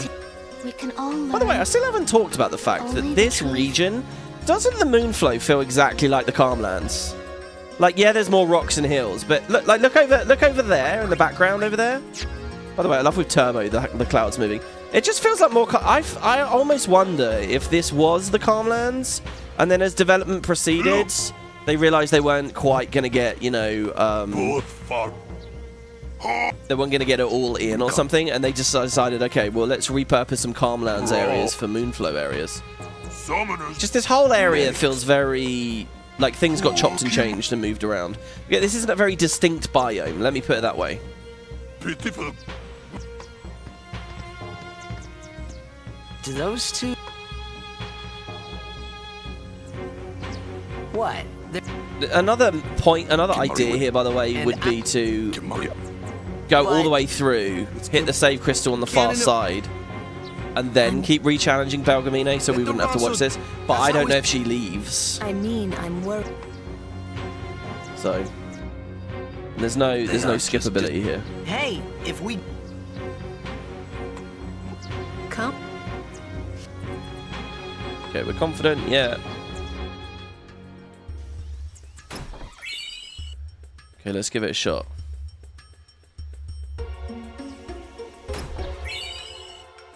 High potion. Alright. Round 3. I don't think round 2... I mean, round 2 does count. You've seen that. In the end, only... You are right. I propose a... Fight. I'm ready. That's the spin. I fully expect this null mechanic to be relevant against Isaaru later, by the way. It's so going to be a thing, isn't it? Isaaru is going to put some nulls up on his stuff, and we're going to have to work through it. So Belgamino is really teaching us there. Okay, come on, Ixion.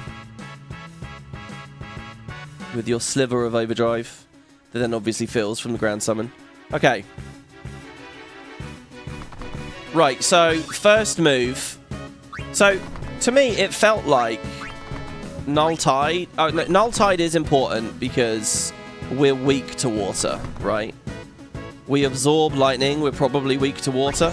So I'm going to keep Null Tide on. I don't know whether the AI is set up that... if we don't have Null Tide, she'll cast water on us and we're going to get really hurt. I don't know whether that's how that's set up. But so we just keep Null Tide on. We're not going to use Black Magic against her because it costs MP. We want to use that for healing. And we're just going to throw some attacks, basically.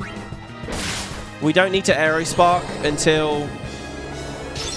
like there, that's Null Shock.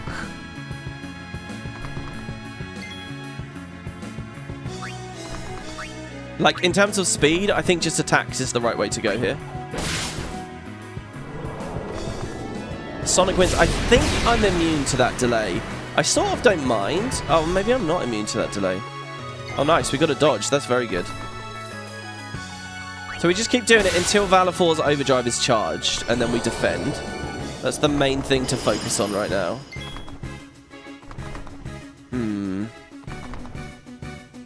We want to get the timing right here. I don't know if attacking is going to charge it all the way. I'm really nervous it will. So instead, I'm going to heal myself with Thundara. Might be a waste of MP. Let's just do Thunder.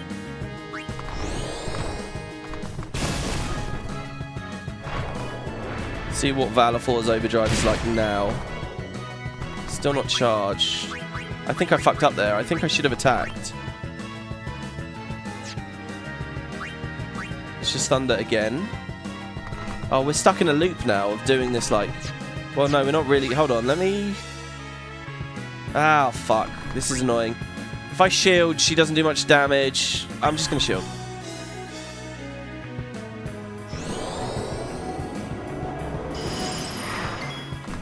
Alright, she's charged. So we shield again. So here's Energy Ray. And then we Thundara ourselves, and we resume the attacks. Okay. Thundara. Nice, and I get 2 turns. So what was my max health? 700 or something? That's enough. So let's just get some more damage in. So she has 4k. She now has 3,400. Do we get a dodge? It'd be nice. Dodge, dodge, dodge, dodge, dodge, dodge, dodge. No? Okay, fair enough. We got lucky once. We don't need to try and get lucky twice. Oh, I know what we do. We tank and overdrive. And then in the 2 free turns we get, Aero Spark, overdrive ourselves. That's how we line it up. That's how we get rid of the null shock. So I think here... In fact, I think it's coming in a second. Jesus. She's really going for me, eh? I think I could have attacked there. And I would have been very low on health. Right here, for example.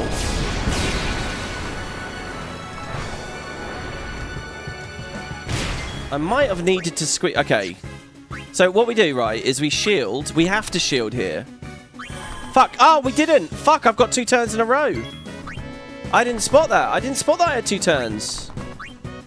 But maybe that was only because I was shielding. In which case it's a wash. How much health has she got? Yeah, so I think we shield. She's going to overdrive. I survive it. Aero Spark will be like 600 damage and Dispel. And then overdrive. And Thor's Hammer wins it for us. Okay, so look at this. Ready? So we Aero Spark... Oh, what? I don't get 2 turns this time. Where's my 2 turns? She gets 2 turns. Are you fucking serious? Yeah, I have the MP for 1 more Thunder. What? Why is she so fast suddenly this time?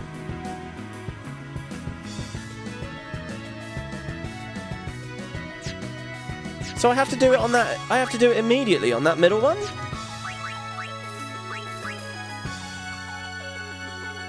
I can heal once. I don't see what my win condition is now, though. Unless I get lucky. Okay, so like a Thunder...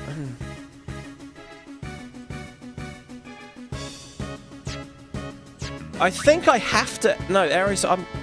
No, okay. Let's try this. Thunder myself. This is my last heal.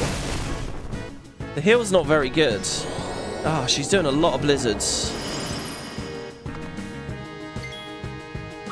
I can't. I got no space now. I got no maneuverability. We had to do it. This is weird. It's kind of fun, but it's also kind of like, well, it's just trial of an error, really. Okay, so I'm just sort of... It's over now. There's nothing I can do. I can defend, maybe? And try to find a window in which she's not so fucking fast.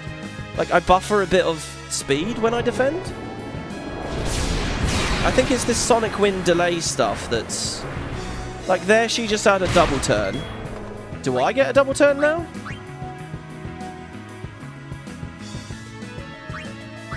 All I can do right now is just keep shielding in the hopes I'll get a double turn somewhere down the line.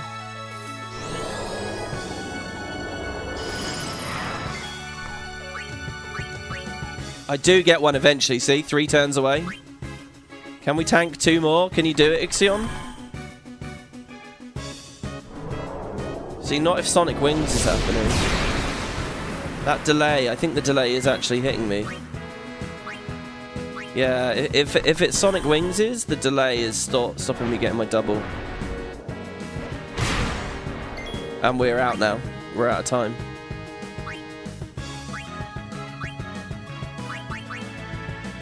So what happens if I dismiss?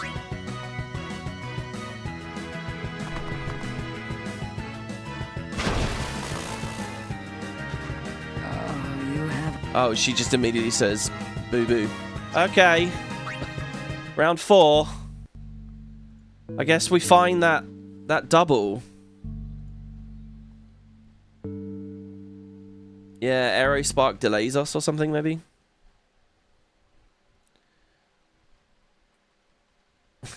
If I'm the electric type, I'm weak to ground.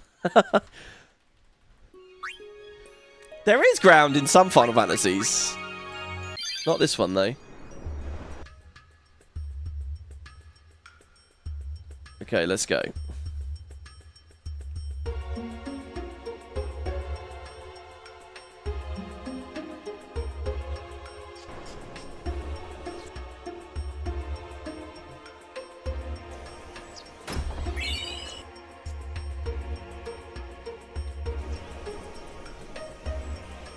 Good day. We can all learn. Only the truly... I'm thinking... I have not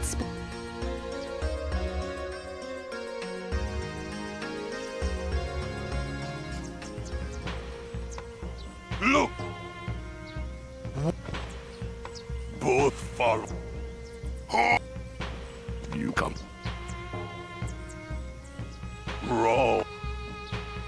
Summoners. Neck. Pokemon. Pitiful. Do those two... What? They're... Kimari with. And... Kimari. But... It's Kimari. Cannon. I'm... Let the run so... That's how it's... I mean, I'm They aren't just... You don't think we're getting Riku this stream? We definitely are. It's just a couple of cutscenes and a boss. That's it. We're right next to Riku, really, if you think about it. Assuming I can beat Balgamine. I believe we have it this next run, unless there's a bunch of more hidden stuff that I don't know about. But basically, the instant I get the opportunity now, I'm going to try and Thor's Hammer her. The problem that I'm scared of now is I think if I Thor's Hammer too early, it's not going to do... It best to fucking do 999 damage. Because otherwise, I'm dead. Oh, I didn't actually check. I did it earlier. Did you guys see what the number was of how much Thor's Hammer actually hit? That's the... I have heat. Well, shall we? Okay. Attempt number 4. Overdrive, Grand Summon, Ixion.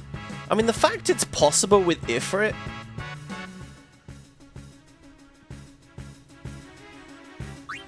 makes me think there's a whole other element to this. Like, maybe what I'm supposed to do is rip the Null Shock. I don't know. Okay, let me recenter myself here. We Null Tide. I mean, is Null Tide a waste? I'm starting to feel like that turn is... Oh, hold on. If you cast a Null, you get... No, but that's... You're wasting on the Null. Right. I'm going to do it. Just in case. If we wipe again, I will do a test for Null Tide. But hopefully it doesn't come to that. Okay, so we throw the attacks in. I'm going to be a little bit more bold about that last attack.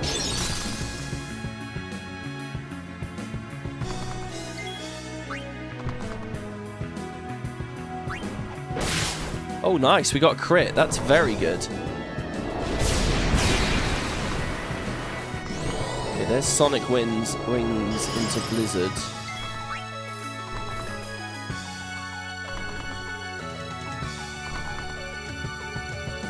And then we can still attack. We got a dodge hit at this point last time, not this time. So before I was scared of this, I'm gonna do another attack. And then she hits me and builds her overdrive as she does it. And then I die. No, that's not right. That's definitely not right. Because I can't defend and heal on the same turn. We have to heal this turn.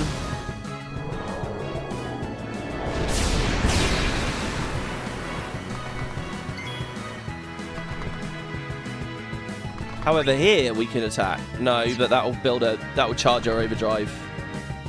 Okay, so it's shield.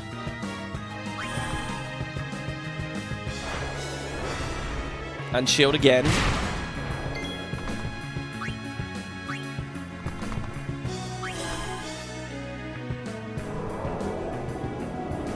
So she energy rays. I should get 2 turns now. understand, it's just Thor's hammer right... As far as I can make out, it's Thor's hammer right now. No, I don't have 2 turns this time. Last time I had 2 turns at this point. What am I missing about the fucking turn system?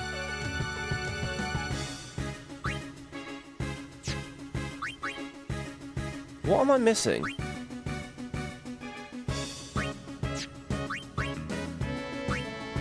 Like, if I Aero Spark here, does she waste a turn reapplying Null Shock? Or is she countering to reapply Null Shock?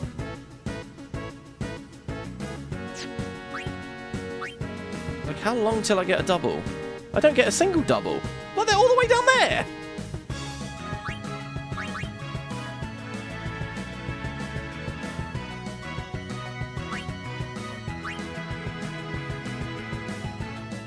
Let's try this. Aero Spark.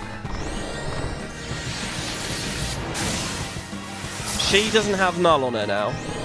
She did Blizzard. She doesn't have Null on her. Okay, she has 2,700 health. So sometimes she just won't... Okay, I think this fight is not what I thought this fight was. I think we just have to sometimes Aero Shock her and... Right, I think this is fine, guys. Well, here's what we do. We heal ourselves. I'm going to get her a little bit lower because I don't know whether Thor's hammer will kill her. Okay, see, so she does have to spend the whole turn on Null Shock. Oh, no, she doesn't. Is it just only every other time? Right here, right. I think it's every other time she'll give you a window. Like, she lost it there, right? Yeah, now she attacks me. I survive, unless she crits. Okay, good. And now I Thor's hammer. She only has 2,100 health. I don't know how much damage Thor's hammer did. It's like halved at the moment. Right, if this doesn't work, this is a question of just us remembering what this number is and then pushing it a little bit harder next time. But with any luck, it will work. I feel like I might have done it a turn too early. Let's watch this number real close here. It does 2,000. Of course, it was enough. Okay. It does 2,500 or whatever. So we do it again now.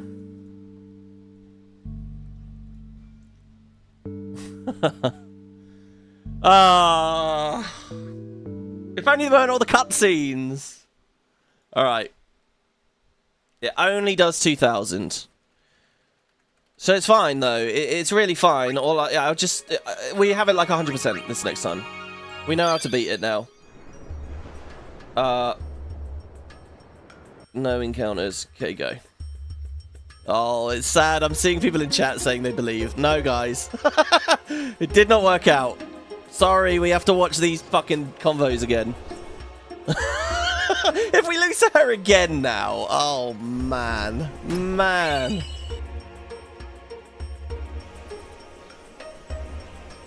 Good.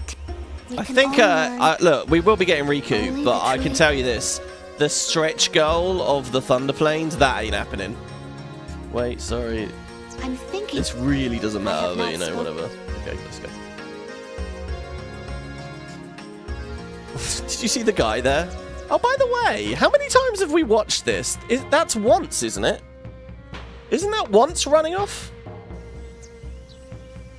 Look, one of... I can't remember. Is that once? Both You're the biggest denier.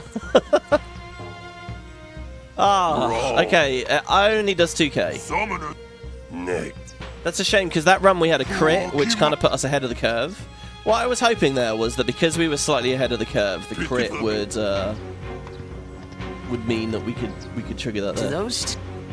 This time, guys, Valafor's gonna crit me. What? Kimari with... And I... Kimari... But... It's Kim... Cannon of... I'm... Let the Ronso... That's how it's... I mean, I'm what... So I think the other thing is... They aren't just... Hey, if we... Come? I think the mechanic, right, is... It will... I'd love to like teach the Aeon scan so that then I can unlock scan during the Belgamino duels and it will just tell me what to do. I think it's like, okay, you rip the null shock and every other time Valifor will fix it straight away. And when Valifor fixes it, I mean reapplies before you get a chance. I heard you took. You've seen that. In the end, she can like double you spell. Are right. I can help with. I propose a con. I'm ready. That's the spirit. But I feel like it's not just spam Aero Spark the whole time. I don't know if that delays my turns. I'm going to check that. We'll just pretend this is the first attempt. That's the spirit. I like that, yeah. Okay, go.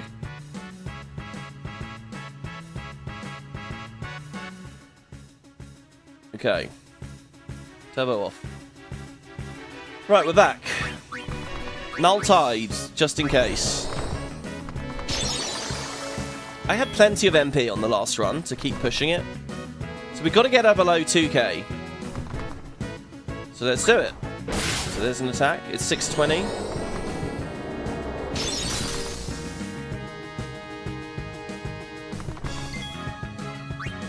Yeah, Aero Spark slows me down too much. So we just attack. Defend the overdrive. And then we just weave in an Aero Spark. And she won't immediately refresh it on the first one that you do. So this is still attacking. Nice, we got that crit again. Ixion's really strong, actually. And here we have to heal. Ooh.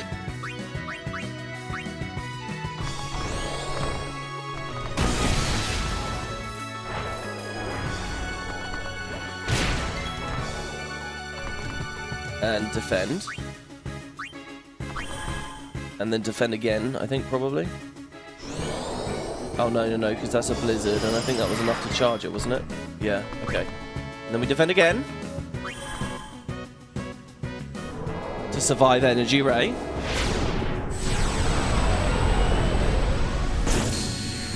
Right, now we're like in the mid-game again, if you will. So it's another heal.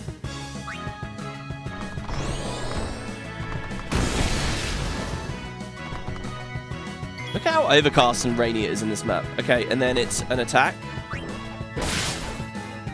Oh, 675. Doesn't really matter whether she Sonic Wings plus this is or anything. I don't think. And we can attack again. This was where I went for it last time, I think.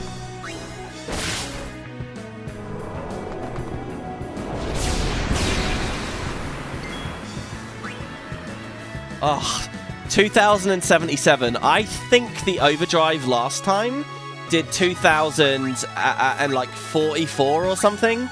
I think if we do it right now, we lose. Seriously, I think we lose. So we have to Thundara. There is wiggle room on this one. There is wiggle room. Like, I still have 8 MP. And Valifor's not very close to her next thing. Okay, so now we Aero Spark.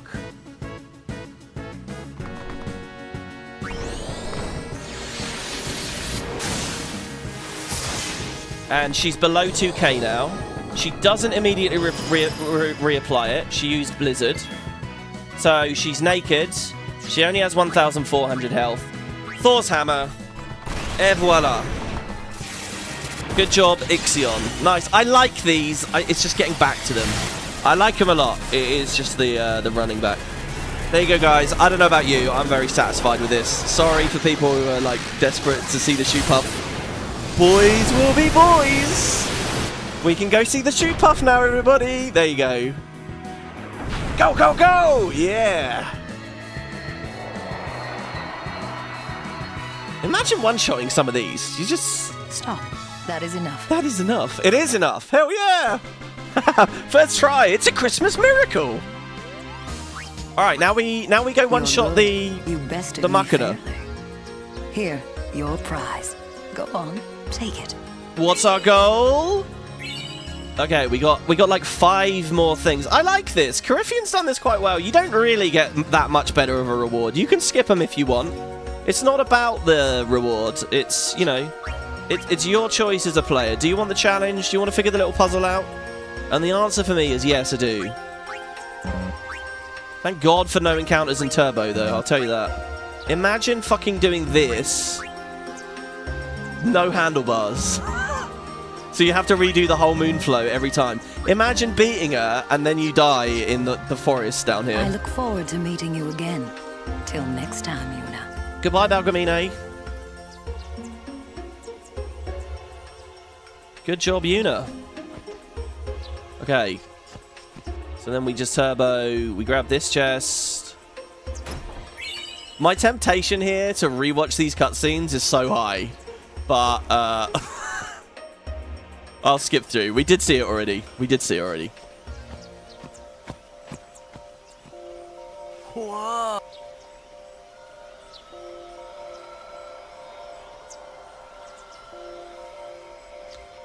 This is the Moonflow.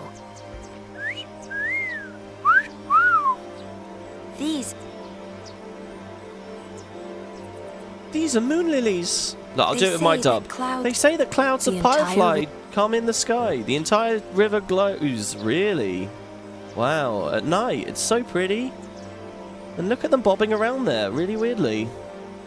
I like how the stalks have no depth. We're not waiting. Hey, I got an idea. We're not waiting until night. Oh, really? Oh, dear. Well, then we'll do it once we beat Sin. Once we beat Sin, we're coming back, and it's gonna be amazing, boys. Yeah. Wait, why is no one responding to my cool idea? Do you guys just like have no joy in your hearts or love? Are you just all broken by Sin? I'm sure there's nothing else going on. Yuna's. Who was Yuna thinking of? I don't know. Oh look, the fireflies reacted. Ooh, it's pretty. It's like blowing a dandelion. Oh, and we can hear the magic in the air. Dude, the skybox adds so much to this environment, doesn't it? I like these old PS1 and PS2 skyboxes. There's something about them that feels really immersive to me. Hey, we better hurry. Hey, we better hurry or we miss the Shoopuf. What's a Shoopuf? Some kind of boat? Lulu's really cute here.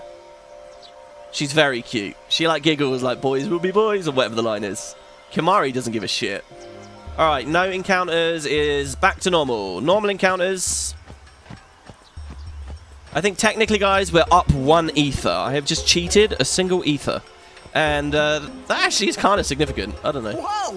What the? Whoa! Alright, look, last time I watched this cutscene, I was just thinking about the summoner fight, so I'm going to enjoy it this time.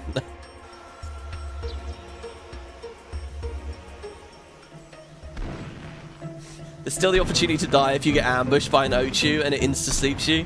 It won't Ochu dance until halfway, I think, but there are some nasty ambushes there for sure. This is a Shoopuf. Whoa! Let's ride! Come on, let's go!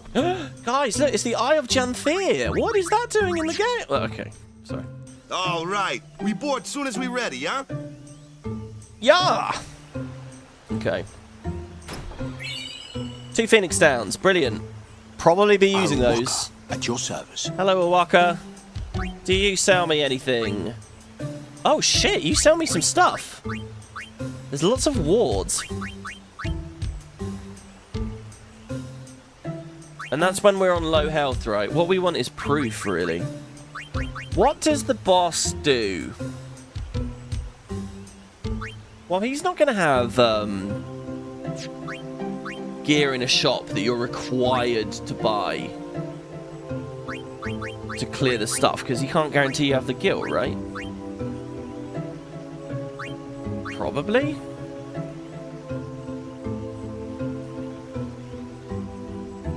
Earlier on in the series, I wasn't sure about stuff like this, because you never know. I mean, it is a mod, but so far, it's been so well made. I kind of do have, like, these very high, like, professional expectations now. I'm sure that it's not needed. That said, I would be looking at Tidus and Waka, because they both get Lightning Ward, and I think this Machina shoots lightning at us, doesn't it? Possibly? It's so much better than the yellow arm guard that the Seeker's arm guard that Waka has. Fuck it, I'm buying this one. I've bought it. Shoopufs! I haven't ridden one in so long. She's very cute there as well. You've been on one of these? Well, just once. 10 years ago, with Kamari. Remember? Shoopuf shook, Yuna fall in water. Shoopuf scoop up Yuna with long nose. Yuna jump in 3 more times for fun. Kimari worried. She's gonna do it again. Whoops. But the way she was like, Shoopufs! Yuna had fun. Kimari happy. See, there's a whole bit... Okay, look, Kamari's, like, story is clearly unfinished. I really want to dig more into, like... what motivated him so much to listen to Braska and look after Yuna for all these years, you know? I really feel like there's a bit missing. I lived in the city of Bevel until 10 years ago. I moved to Besaid after my father defeated Sin. Kimari was with me the whole way. I like this thing of her... Bevel? It's the biggest city in Spira. The main temple of Yevon is there. I love this thing of, like, the idea that she went to Besaid in anticipation of a smooth pilgrimage later in her life, like we were talking about earlier. South to north kind of pilgrimage. It's funny to me that a big part of her history and the fact that she's actually a Bevelian is, you know, it's just in this side dialogue. I'm not sure how often they refer to it after this, and it's not in a main cutscene. Come on, let's get on the Shoopuf. Was it because he felt outcast and was looking for purpose? I think possibly, yeah. We can definitely speculate a few good reasons. And also, you know, the Ronso would fit... This is a Grand Summoner, right? Like, he met a High Summoner. He made it. So, like, I feel like the Ronso, they don't like sin as much as anyone else. I mean, they're on a mountain, so maybe they're a little bit more insulated. But again, like, everything I'm saying is, like, speculation. But, and I wish that there was some cutscenes a little bit more about it. Come on, let's get on the Shoopuf. Yeah, I'd love to. Come on, let's get on the Shoopuf. Let's get on. She, like, giggles as she says let's. It's a good voice acting there. Biran is troublemaker, but Ronso do not lie. Summoners disappearing, that was not lie. Right, I'll be careful. But Ron and Yankee are, like, the true neutrals of this story. They're kind of chaotic and they're kind of dicks, but they are also honourable and they don't lie and they are pushing Kamari in a good way, ultimately. Smells like oil. Oh, look, guys, another little Owlbed hint. Smells like oil. Uh-oh. Are there Machina nearby? Well, there's the giant crane thing, obviously. Do they ever talk about that? I don't know. There's a Hypello. Guys, they got to add the Hypello as a playable race to 14. Come on now, come on. Here we go. The first Hypello voice acting of the series. Oh, it's not voice acting, it's just me. Dangerous when Shoopuf's close. Wants to be smooshed. No, don't worry. I'm an expert. Don't touch Shoopuf! Tails will be slapping! Okay, Tails will be slapping. You know how earlier we were walking into the NPC and he was batting us away? That's what the Shoopuf should do. It should swat us with its big tail. Look at this guy staring up at it. Hey there. If you don't buy anything from me, you'll regret it. Got any armor? Well, I ain't got no cash, so... Strength. Alright, they're all shit. There's a weird weapon you can buy for Kamari here. I made a note of it. It called the Snakehead. And it's like a missable weapon. There's a vendor that there's loads of vendors here. I think it might be her, actually. Need anything? Oh no, she just sells armor as well. But it's a weapon without piercing for Kamari, which is very rare in the base game. In this mod, we've seen it constantly. Oh my god, look! Magic counter on the prison spear. 2,900 gil, though. Silence strike for Auron. Fire and lightning strike. Oh, we got to get that for Waka. We've got to get that for Waka. I think it's weak to lightning. The Machina we're going to fight in a second. Oh, he already has lightning strike, though. He already has a lightning strike ball. And it has scan. So maybe that's not so insane.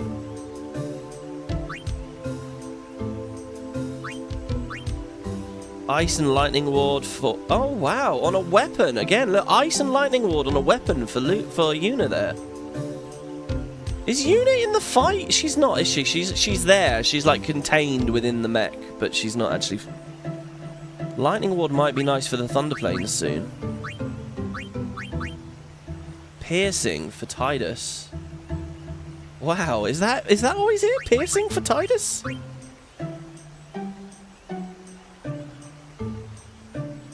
Waka has Lightning Ward and Water Ward, or he can have SOS Null Shock and SOS Null Tide. So invulnerable to them at low health? Since I bought the other one. I want all of these! What can we sell?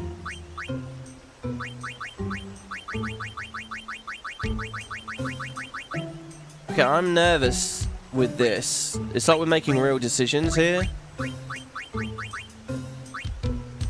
The Shimmering Blade for Auron. MP plus 10%. Fuck that. Let's sell that. We don't need that.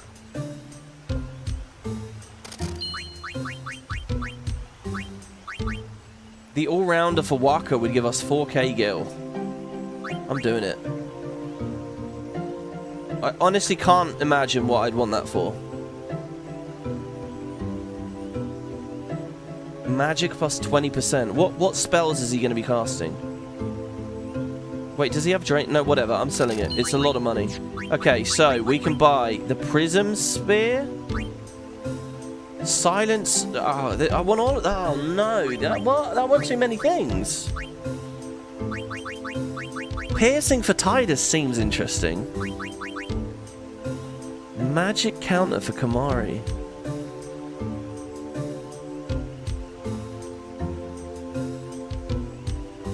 Magic counter is the weirdest counter thing that they have. Because a lot of things that cast spells, like the elementals or the flans, they don't care if you attack them anyway. Maybe we just get the Silent Strike.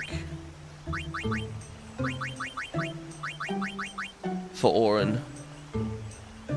But it doesn't even have piercing on it. But it might still be good anyway. It's not Silent Touch. I'm gonna buy it.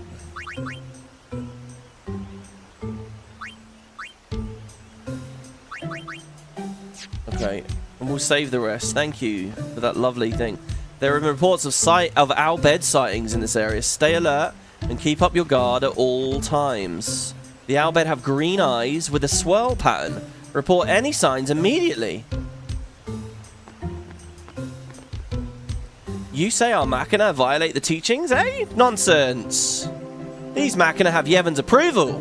Don't mix them up with the forbidden ones, got it? This is very cool as well, isn't it? This is quite subtle, the way that they slowly start introducing you to the idea. They were very explicit, all Machina's bad. Like, Waka's a fanatic. And especially, like, through Operation Mihen, Machina is bad, Machina is bad. But then you start seeing that there are these little hypocritical exceptions. But they're so hands-off about it and breezy about it. They're not too on the nose. They just slowly introduce it to you. It's really good. Hello, Auron. Auron's got a great little line here about Jekt, if I remember. He's going to tell us about the slash on the Shoopuf here on its leg. 10 years ago. Ah, a history lesson? Yes. Jekt saw his first Shoopuf here. Surprised, he drew his blade and struck it. Why? He was drunk. Thought it was a fiend. Oh, brother. We offered all the money we had as an apology. Jekt never drank again. But it would seem that Shoopuf still works here. It's great as well, because I would just think of that as like folds in its skin or something. It's such a cartoonishly huge gash. But then it makes me think, you know, it's Final Fantasy, you know, you do have, like, Cloud with the Buster Sword and stuff, I don't know. Big anime attack moment I can sort of picture quite clearly. Okay, sorry, chat, again, I'm looking at chat so badly at the moment. Sorry, guys, I'm just completely immersed in the fucking... Everyone's just adult bullying Tidus, not even listening to his ideas, very rude. What, coming back at night, I guess. This is nice to have on for your 16-hour shift. Oh, I'm glad, yeah. I mean, I'll burn a few hours with you. I love the idea of you guys watching this and wrapping Christmas presents. I don't know why. WP voice acting, best voice acting. Oh, the high pillow. What do you mean WP voice acting? That was obviously the high pillow. The canon voice. I'll have to listen to it. Usually I get to edit, and I would listen to it back to see how bad it is, how off it is. The mod makes all the NPCs have voices. That would be a hell of a thing. Just had a thought. If you only get levels on bosses, won't Riku only get to level up after the Spheromorph in Macarena Forest? Brilliant, by the way, Macarena. Good question. I don't know. Maybe the mod has it set up that she'll have some sphere levels straight away. If she doesn't, I mean, ultimately, in a no sphere grid run, it's kind of fine. Like, use is so powerful. We're going to move into a whole other fucking thing with the game now, guys. There's a bunch of mixes I don't know. What I want to do is just sit there spamming Entrust, to be honest. Oh, we can use Entrust in this fight in a second onto Riku and just trying different mixes out. This is where our knowledge base will start to matter more. Because you can do some crazy shit with Riku's mixes, and I don't know any of it. So I don't know whether Corypheans like built the mod around knowing mix really heavily.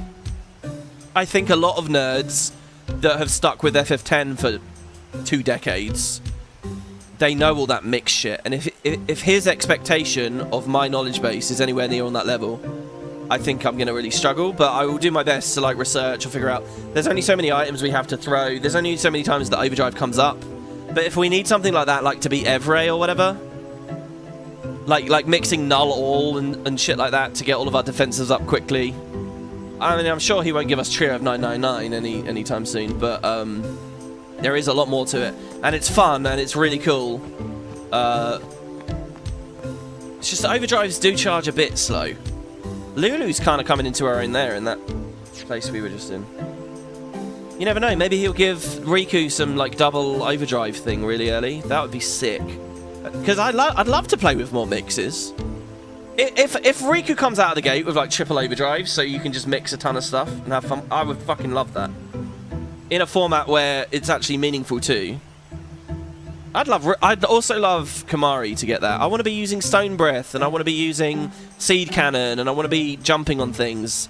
I feel like Kamari would be so much fun at the moment, but yeah, maybe it's how I put him through the grid. I don't know. Riding the Shoopuf is free because the temple pays for it. Just like the SS Lycian Winnow. The temple provides for the people. We are truly blessed. You're also under their thumb. Okay. So we get a nice map of Spear again over here. We're leaving Djose, guys. I don't think so. It's bad idea. It's bad idea, yes. Please, we beg of you. Impossible. Impossible. Impossible. What's wrong? This guy won't let our chocobo on the Shoopuf. Ah, it is kind of big. It's just not fair. He does have a point, though. So what? We just leave him behind? Hey, I didn't say that. Just... It is no good. We will have to find another way. We will find a ford where we can cross on foot. Yes, Captain Sir. But that'll take days. Where there's a will, there's a way. Oh, boy. I love the idea of there being... That's our captain. Yeah. That's cool, the way she quickly gets up on that chocobo. I love Where there's a will, there's a way. Those words stayed with me. I wonder how Captain Lucille is doing. That's a funny little bit there. Nearly everything Tidus has said while he's reflecting on stuff, none of it's irreverent or breezy. But that was. I like for a second there at the campfire at the end of the world, with his doom laid out before him, he just thinks for a moment, how's Lucille doing? I also really like the idea of an unseen area of Spira where there's like this great bridge across the Moonflow, like a whole other like city or outpost town kind of place where they've got an alternate route through, and that's where they go off. I like the idea of Jekt striking the Shoopuf, and 10 years ago they weren't allowed across, so they had to do that on their pilgrimage as well. Anyway, Machen, hello, teach me about this area. Would you like to hear a bit about the wondrous Shoopuf? The wondrous Shoopuf? Like, I can't do an old man learned accent like this better than Dwight Schultz, and I'm from the UK. I can't do it. He's so good. Yes, please, teach me all about it. Very well. There are many things we do not know about the Shoopuf. For example, what does it eat? It eats nothing. The water it sucks through its schnoz somehow supports its considerable size. Schnoz. Some theorize it eats teeny-weeny waterborne organisms. And that, as they say, is that. Perhaps you'd like to hear a bit about the Hypello, Yes, this is where he tells you that they'd be really good at Blitzball, but they're too... I know the exact word he uses. Lackadaisical. Which I believe... I mean, I might be wrong about this, but doesn't it mean, like, averse to confrontation? Isn't that right? Or competitivity, at the very least, here with them. The Shoopuf handlers belong to a race of water dwellers known as the Hypello. They may be slow on land, but in the water they're quick as silvery fish. You'd think they'd make admirable players of blitzball. But their lackadaisical disposition draws them to... Lackadaisical?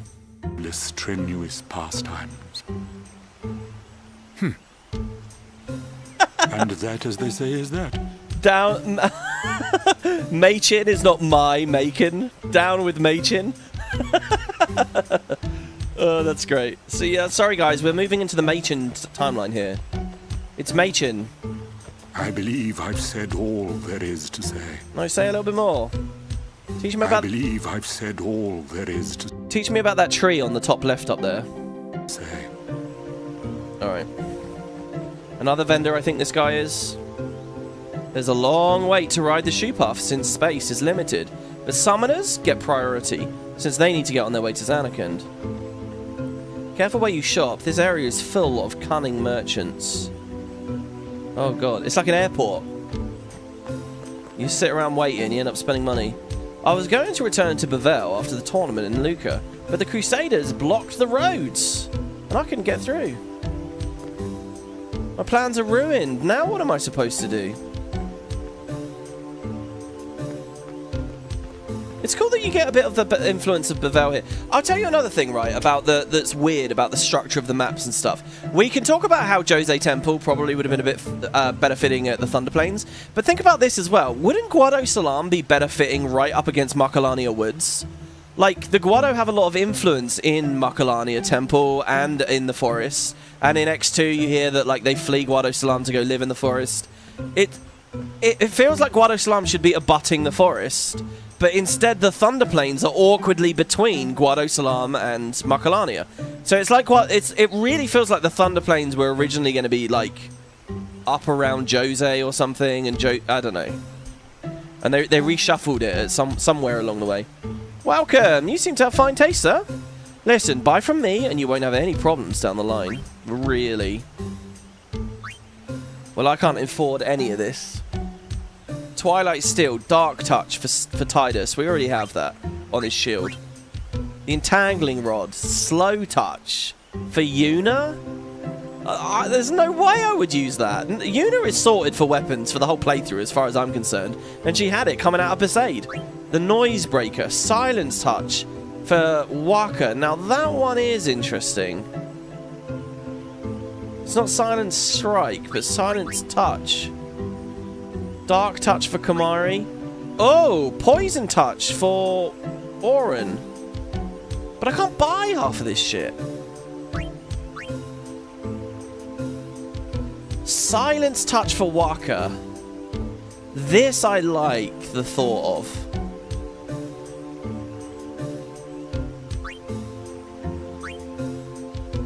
Kamari actually does well for mana right now. Like, if I had that against those imps, Waka would just throw the ball at them. But then it's only touch. It's only a chance. I'm going to save the money this time. See, the snake bite's not... Oh, wait, was that the snake bite? No, it wasn't. It was... The poison thing was for Auron, wasn't it? Yeah, the spider's kiss. I think they put a lot of work into interesting names for all the equipment as well in this. Because Poison Touch on a Kamari weapon has its own little title. Versus on an Auron one, and so on and so on and so on. Still can't buy ethers, and rightly so. That's where all the tension and fun is at the moment. Let the driver know when you're ready. Okay. Riding a Shoopuf isn't that much fun. How little you know. Some things little boys never grow out Oh, of. it's Waka that says the boys thing. Right? She just face palms. The merchants here are wily. Pick your shop well. The merchants here are... Love that word, wily. Here we get the lovely little, Oh, 4K! Yeah, I remember that that's a bomber gill, actually. Okay, so maybe we do buy... Let's buy silence for Waka. It might be good even in the fight. I'm going to equip it straight away. It might be good. Yeah, wow, you get all that good gil to help cover some of the costs. That's what's fun as well about not getting gil from random encounters. All of a sudden, when there's gil in chests, it feels really good. Love that big old Shoopuf. Okay, let's go across. This is... Okay, so guys, this is a really nice long cutscene where we hear about Machina and the people that lived over the Moonflow, and it's at the bottom of the lake now. And they're kind of an interesting deep lore kind of thing. It's a long cutscene, this. A very, very long cutscene. And when it ends, we're in a boss fight. There is no save on the way there, as far as I remember. I don't think they added one. So I'll start with the Brotherhood. I'll start with the Dark Touch Shield. There's a chance Slow Proof is better, actually. They might cast Slow. If they do, then Waka's just dead in the water. I'll keep Silence, Touch on by default, and Lightning Ward and Water Ward on. I think we need to use lightning damage, really. And I think it's just Tidus and Waka versus a machine. The other question is, what do we want to do for overdrive modes? Comrade has been charging my guys reasonably well. I sort of feel like they might put status on me. I don't know why. I feel like they might... I mean, if they curse me, then I'm fucked anyway. What could I get hit with that I would live with? Could I get berserked? Could I get zombied? I feel like Sufferer. I'm gonna start on Sufferer. Because I feel I'm probably just being completely led astray by the fact last time we were fighting underwater there was loads of blind. But I'm gonna put Sufferer on just in case, because it could be OP, and we'll see what we can do. I mean, it's hard enough to charge the Oryx reels, then I also have to play the mechanic. Ride the Shoopuf? Ride the Shoopuf? You know, guys. So this is a bit of a 10-year retrospective, isn't it, for my series? Waiting. There were a couple of little things for when I originally played this. People just loved, right? I loved, and I had fun, and I did stupid impressions of. But over the years, you know, the comments keep racking up and coming in. And the amount of people that love this line, Stay Away from the Summoner, and this one. And I tell you, it's not just my series, it's over the whole internet. People fucking love this line. I'll be reading something about, like, some shit show going on with, like, American politics or something. And, like, there'll be a comment saying, Rise the Shoopuf. Somehow, people will find a way to talk about this line. It's crazy. This is, like, popular culture kind of thing right here. And it's such a weird moment. But any FFX player will know, if you say that, like, this sticks out for them. It's just amazing. I don't even know what it is, really. It's not like you hear it a million times. Ride the Shoopuf? Yeah, there's just something magical about these quotes. Exactly. It's just, I don't know what it is. Shoopuf's waiting. It's such a memorable thing. Rides the Shoopuf? The Hypeller is so creepy and weird in some ways, but they're funny. Alright, here we go. Your wild headcanon is that corruption of Yevon keeps the Hypello out of Blitzball. They don't want to be outperformed by a lesser race.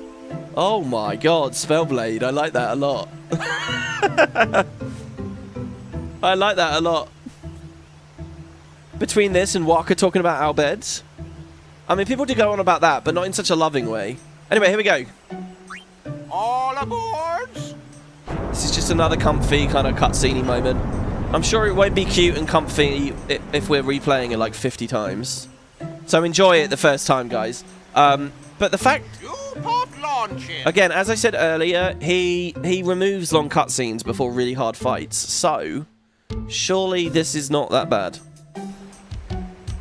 And if it's not that bad, we've just got smooth sailing all the way through like a ton of shit now. It's going to be awesome, guys. We're going to have... all the Guado Salam stuff, all the Farplane stuff, none of it's bosses, none of it's combat. It's all story, it's all beautiful, good fun. I'm very curious about the north bank of the Moonflow, by the way, when we get there, because it's such a short area, but there are a bunch of enemies. I wonder if Coryphean added a lot of fun things happening there. Because it's weird, players of the mod are kind of incentivized to just get out of there quick, but I wonder. So let's see. Maybe the monsters are the same, actually. Huh? Take a look. What? Whoa! So remember when we swam out into the ocean after Jekt? A sunken city. A Machina city, 1,000 years old. They built the city on top of bridges across a river. But the weight of the city caused the bridges to collapse, and it all sank to the bottom. That just sounds like dog shit engineering, to be honest. But let's ignore that for a second. Isn't it fun to think of an X3 or an X0 or whatever you want to call it? Because you know they would give it some crazy Japanese brand, right? It would be like Zanakan Bavel War, but there's this place as well, like a neutral third party, you know? This is like Nim, guys, you know? Amdapur, Nim, and Mac. You got like Nim in the middle. This is it. It's even got the floating thing. Right, it's a good lesson. A lesson? Yeah. Why build a city over a river, yeah? Well, it would be convenient with all that water there. Nope, that's not why. They just wanted to prove they could defy the laws of nature. I'm not so sure about that. Yevon has taught us. When humans have power, they seek to use it. If you don't stop them, they go too far, yeah? Yeah, but don't you use Machina too? Like the stadium and stuff, right? Mm-hmm. Yevon, it decides which Machina we may use and which we may not. Oren is probably loving this right now, right? Oren's probably thinking, yeah, fucking be curious about this. In fact, Oren might be reminiscing that Jekt asked the exact same kinds of questions. And Jekt had so much fucking, like, gumption. You can really imagine Jekt in people's faces about it. So what kind of Machina may we not use, then? Remember Operation Mihen? That kind. Good bit of voice work there. Or war will James. rage again. War? More than 1,000 years ago, mankind waged war using Machina to kill. They kept building more and more powerful Machina. Yeah, he's They asleep. made weapons so powerful, it was thought they could destroy the entire world. Vegnagun? The people feared that Spira would be destroyed. But the war did not stop. What happened then? Sin. See, there's a beautiful, like, thing going on here, like, underneath this. Tidus doesn't realize it, but he's, like, on the precipice of what they're talking about. His life is, like, the rise before the fall, you know? Like, they're remembering... Like, it's this idealized form of Zanarkand. Dream Zanarkand is this idealized form of it, where none of the build-up to the war or any of the conflict or anything matters. Maybe they, like, picked a snapshot in time to base it all on before that stuff, or they just omitted all those details, just like they omitted details of what was it we were talking about before? Like Tidus doesn't realize it, but yeah. Came, and it destroyed the cities and their machina. This is a half truth. The war ended, and our reward was sin. These are all half truths. So sins are punishment for letting things get out of hand, eh? Man, that's rough. Yeah, it is. But it's not like the Machina are bad. Only as bad as their users. It's because of people like the Bhed screwing everything up. What could that be? Speaking of which... Oh, did you hear that? The Shoopuf roars. It's quite subtle, but there's a Shoopuf roaring sound there. Sit down. Sorry. Too late. The Bhed! We've been uninabbed.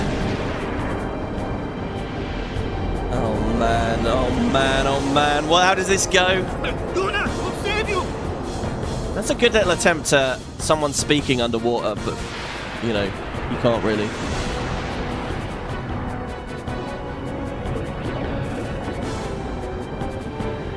Okay, out of the Belgamine and into the... What's it called? The Extractor. Right, I'm just going to kill it for a second. I'm just going to kill the whole vibe. Yeah, that's right, guys. Let's just refresh ourselves what happens in vanilla. Extractor. This is basically like the Obliterator from earlier. Right. This battle involves... Okay, let's go top up here. This battle involves... We're reading the bottom left down here. This battle involves Tidus and Waka. Lightning strike weapons in vanilla are useful, and you would find that haste and slow came in handy. If you decide to use Waka's overdrive, you should try to stop the reels at least twice on the yellow symbol, i.e. lightning. Your opponent will use Aqua Shooter for 2 rounds. In the 3rd round, he'd swim up and lay depth charges. The depth charges unleash a massive explosion, which will inflict darkness. If you manage to inflict over 500 HP of damage between those 2 actions, the explosion gets halted. Right. I bet that's doubled now. The explosion will be halted and the extractor will return to the depths. You could use Provoke to entice it back, but that would increase its attack strength for 2 rounds. If your characters are too weak to inflict the necessary damage, your only option is to use potions before the explosion. That's all they have for us there. That's all they have. Okay. Oh, I don't have fucking sensor. Oh, hold on. God, I don't want to swap off the Brotherhood though, because we need Lightning Strike. Probably. And I don't want to... Oh god. I'm just going to throw... I'm just going to swap to the Hunter Sword. This should be a cheer turn, but I'm going to spend this on this. I can't scan this, unfortunately, because we don't have Kamari. Right. It's got 4,000 health. It takes more damage to lightning. All the rules are the same. It's resistant to fire. Water will do nothing. Okay, that's a lot of text there. Let's wait for it to re-scroll here. Okay. Must inflict 500 damage to bring it down after it rises. So Provoke won't work anymore? It acts extremely predictably. As a Machina, attacking it directly damages your weapon, causing power break. Wait, is that what all Machina do in this mod? So we've got to find a way to hurt it without attacking it. Black Magic Sphere on Tidus to cheese it with Flare? Alright, well, okay. Well, I don't want to attack it slowly, really, because I want to... I'm going to slow it with spells. So let's do slow. Immune. It's immune to slow now. And it's cast Napshot for its first ability. So Tidus is asleep. Oh, I'll put a poll up. I don't know whether we're one-shot, guys. It feels very, trial and error. I will try. But I feel like first run's kind of an information gathering run, really, more than anything else. It's probably the better way to get through this. Okay, so it's immune to slow. Let's remember that. It's probably immune to sleep. I'm not even going to try and sleep it. Let's see if it's immune to dark. We can raise our accuracy with Waka, but that's not very useful. What do I have on him right now? I have the noise breaker. It's silence. Okay, so what I'm going to try and do is throw a dark attack at it. And this will actually have a chance to silence as well. And we can see both. Okay, immune. I think it might be immune to both things. Okay, so I think it's countering with Napshot. Not much damage on the Napshot. Okay, so we're asleep. It's going to depth charge now. We might be dead straight away. I don't know how much damage this is going to do. Readying death charges. Oh, not depth charges, death charges?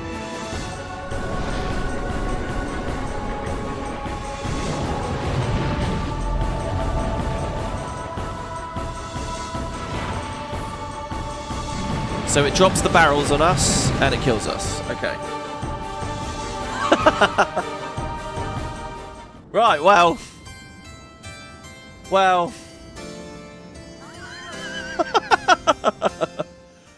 Huh. Thanks to those of you who voted. Okay. Well, we have an autosave here. Oh, we have an autosave at the start of the fight. Holy shit, that's good. What? That's so good. Maybe that's why I didn't remove the cutscene. Problem is, my gear is committed now. I can't actually change my equipment.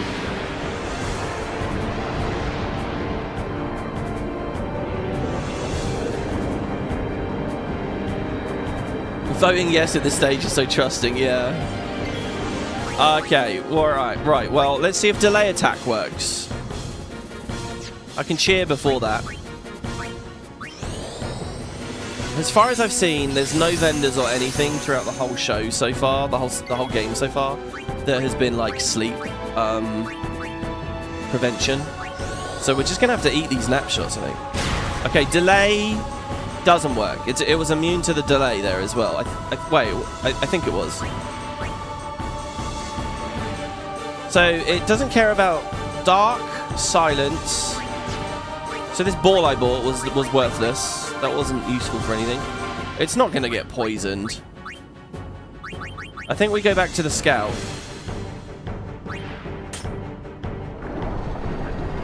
Okay, there's a nap shot on Tidus. Oh, it's not countering. Oh, wait, hold on. When I delay attacked, it didn't counter immediately. So maybe it does work, actually. But we have to wake him up. Oh, but alarm clocks aren't a thing in this one, are they? Shit, so I have to attack my own guys a lot?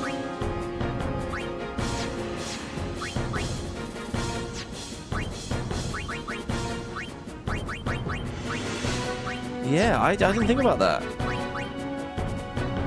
Fuck. Hold on, if Waka doesn't... Let's see... attacks incredibly predictably, he says. I'm just going to pass on Waka. Okay, he will... Napshot is not a counter. Alright, we've lost again.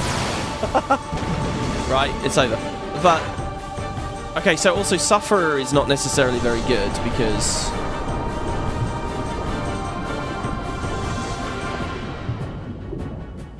Okay, I think what we do, right... I don't know what we do.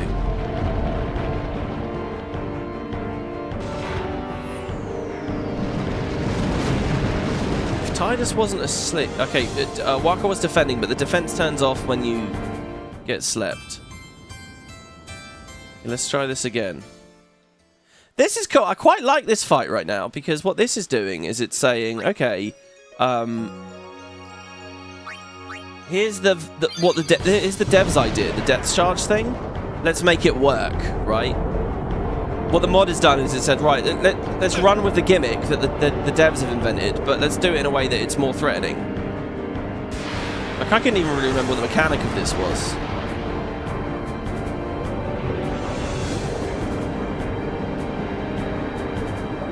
Okay, so Yuna is just there. But there weren't any trigger commands, were there? I'm not being crazy. So the other thing we can do is haste ourselves. That's obviously another move. So I'm going to go for that now. Haste Tidus. And haste Waka, maybe? The double haste is like just a good opening, I think. We'll see if this snapshot is removing haste. So what I'm going to do is I'm going to say remedy. I'm not going to use this remedy. No, haste is still on there. So I have to wake him up by throwing a ball at him. I have to. There's really not much else going on here.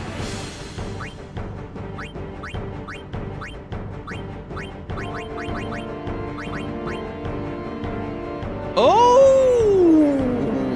I had an idea. I have Lightning Strike. If the guys have Lightning Ward on their armor and Lightning Protection on their armor, we're not going to do much damage, right? Or that we can even absorb it? Don't crit him, please. Okay, he's awake. So now I will delay attack.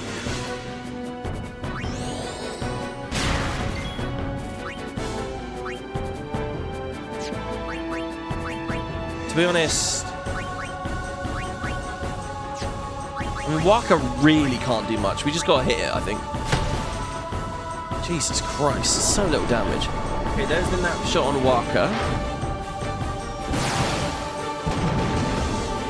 What if you attack the boss to get power broken and then hit Tidus so it doesn't do much damage? That's a good point as well. I mean, we've done that right now. I mean, we're not going to get through this without attacking him. So we're power broken. So now we attack Waka. That was a crit on Waka. Oh shit! I blinded him. I got to. Oh, we're gonna have to go back, guys. Like way back, because we're gonna have to. Oh no. We don't have to go all the way back necessarily.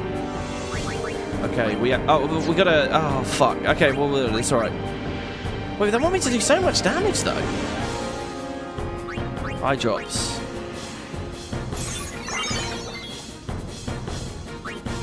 Can I delay attack this? Not enough to actually make it matter in any way. I'm gonna try and provoke it down.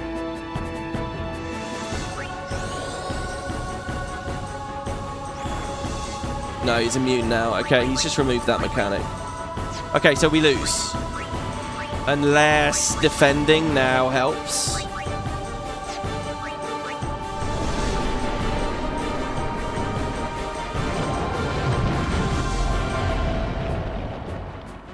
Does Waka survive on 1,400 health? He does. Okay, so we don't necessarily lose yet. Let's Phoenix down. And then let's... I mean, we could Mega Potion. Since we're kind of spamming items here anyway.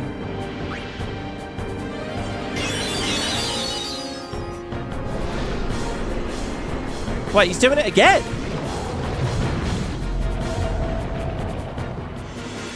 Oh shit, he's just staying up and oh shit, he's just gonna spam it. Oh. Okay. Alright. I thought he would do it once and then come down. I didn't realize he'd stayed up there and he was spamming it. Okay, what I'm gonna do, guys, to help with the turns here is we're gonna go back to the South Wharf here. The South Wharf here. We're gonna say equipment. So this thing's immune to everything. I did all this shit thinking it was going to be good, but it's not. So we will start with Lightning Strike and thingy there. We will take the 5% HP. And we will also here get rid of the Dark Touch. I'll go with HP because it doesn't appear to be casting slow. Let me have one quick cheeky little look at this guy. Were you offering like a lightning ward thing? You were offering SOS lightning, right? No, these are all attacks. Weapons. you.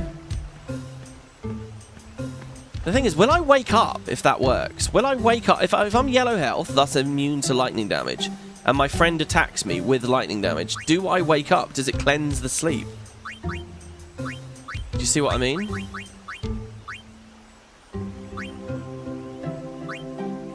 That's dark. Oh my! Oh, that one's dark proof though, so we could just give him that, and keep the dark strike, but it doesn't mean anything. Silence proof and water ward.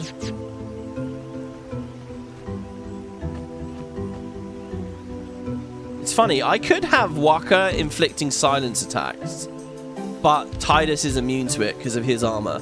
And Tidus would be inflicting blind attacks because of his armor, but Waka's immune to it because of his. I could actually have that all lined up where it just works. Got any armor? See, so SOS Null Shock, right, here for Waka. Let's buy that. Fuck, I was going to equip it, actually. That could be interesting to see. I don't know how much pressure we'll be under later, but let's equip that instead of 5% health. Okay, now we go back in. Because, sorry, I didn't articulate this properly.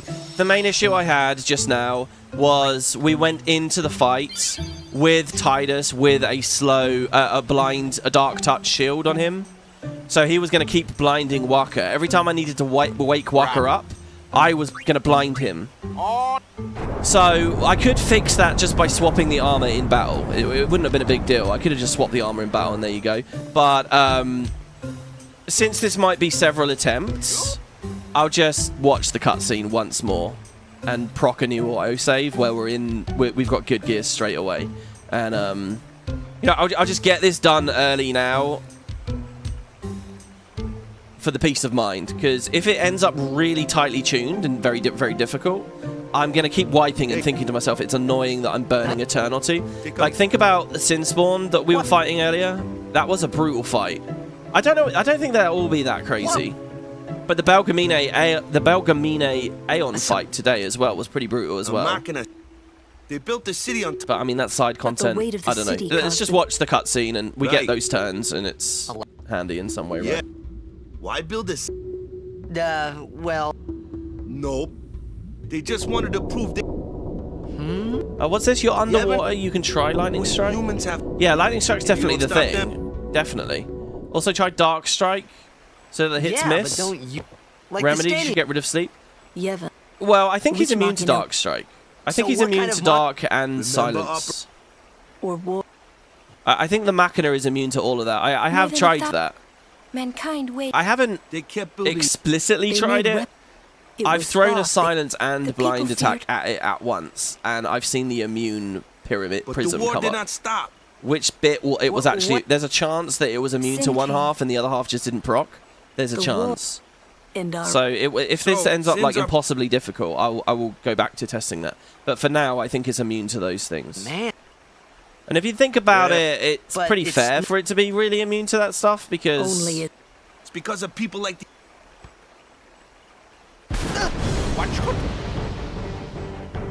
This is funny. If I had Flare on these guys... I could, like, I could sort of bypass the whole power break thing, right? Alright, here we go, guys. It's a bit like a flower, doesn't it? I like the design of that thing. It's looking like seaweed floating around on it. You know, we'll save you. Okay, we have a new save.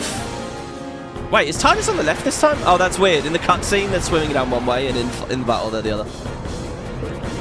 Okay. In a way, it's kind of nice to just have these two, because the options for what this boss fight is going to be like are limited. Right, I will do once again my same thing, where it is haste at the start. And then I think we have to cheer spam, basically.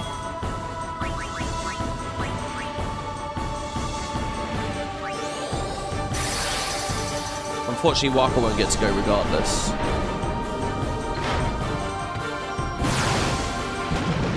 So, Waka will wake Tidus up with 3,000 damage. It's pretty nasty. Right. And now I think...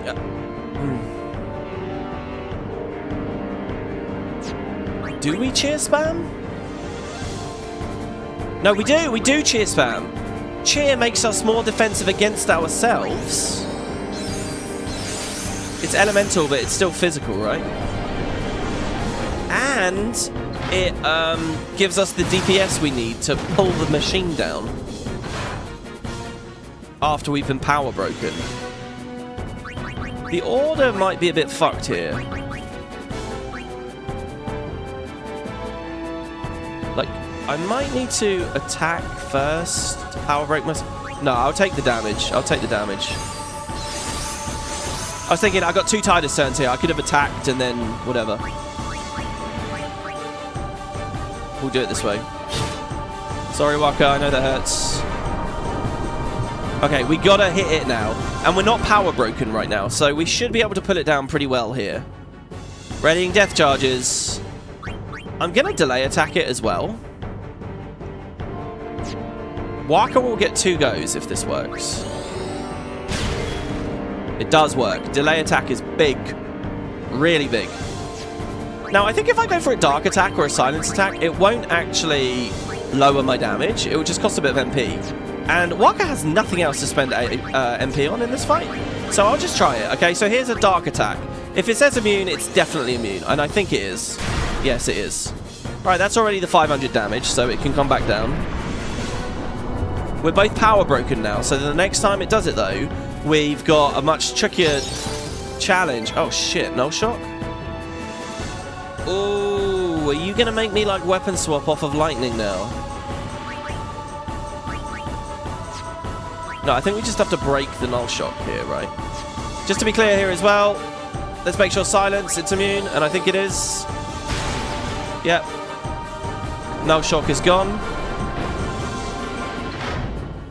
Okay, so if this is the full loop of the whole fight, I'm feeling pretty confident, except we're going to have to squeeze some healing in at some point.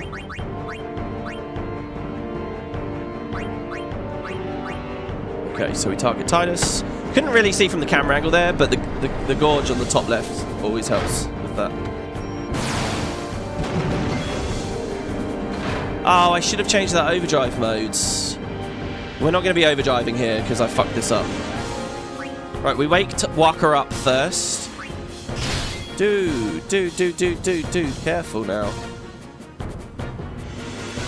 And Waka can get a hit in. Or Waka can heal us. No, I think we're fine, actually. I think we get a huge burn now, don't we?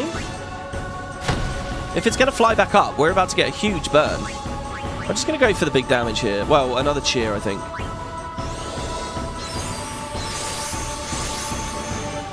Yeah, it's going up. It's all damage here. I've cheered there to ensure we get more pressure during this phase. So we get the 3 attacks. So Waka hits it. We do 128. We delay attack it. It's not enough to actually stop it from having 2 turns. So I won't waste the MP. 128 plus 169. It's too low. It's too low. It's too little damage. Right? Well, it's not enough. So then it's death charges. So I need to cheer harder. We lost. Wow. I need to cheer harder then.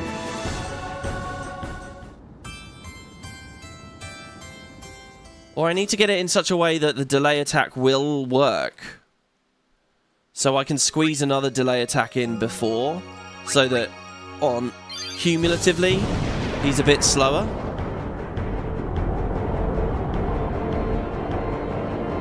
Remedy, cures, sleep, Toad, stone. Okay, Toad isn't in this game, first of all. I only have 1 remedy. So, and I'm not spending it here. It's not a strategy to use. It's thank you for the message. But I only have 1 remedy. So I won't be able to use that, like, reliably. It can be a last gasp thing, but I don't think it's what actually matters here. Does weapon swapping remove the power break? That's a really cool idea. I'll tell you what, if we wipe a couple more times, I'll try. That would be coding in a whole new mechanic. I don't know whether the mod really does that much, but I will try that at some point. Do you want us in chat to cheer harder as well? Go WP. I wish I could reward you with channel points for that. That would be amazing. Okay, get the 2 hastes on. I don't mind throwing a Mega Potion here. Looks like the ethers aren't really relevant for this fight either, by the way. Okay, so he's asleep. So we wake him up. No crit, that's good. Okay, so we're just gonna get back to the cheering straight. See, like... I think I might... No, I think I need to delay attack. The ethers might mean something, actually. The ethers might mean something, because I can spam delay attack more. Okay, let's hit it here, because it's a free hit. Oh, or maybe cheer was more important there. No, delay attack was good, I think. I think it's just, when he's in his down phase, we delay attack. Right, here we can cheer. Oh, it doesn't, it's not enough. Sorry, Waka, this is going to hurt, mate. Okay, that's not really actually going to hurt. That's fine. We could use an ability sphere to give Waka delay attack. Oh, that would make this fight free. Oh, is that what we should do? We could do that. We could give Waka delay attack. And it would clear this fight, for sure. Fuck, man. What the fuck? How did I get the extra turn before?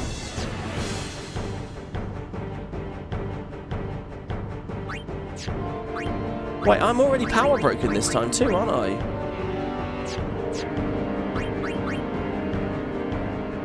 Okay, we have to defend then. No, but he's going to stay up there. I can't defend. Defense isn't an option. It has to be big. I think I just fucked this. Well, let's try the weapon swap thing then. If I swap to the Hunter's Sword. Yeah, we're still power broken. Yeah. And now we've lost our lightning strike.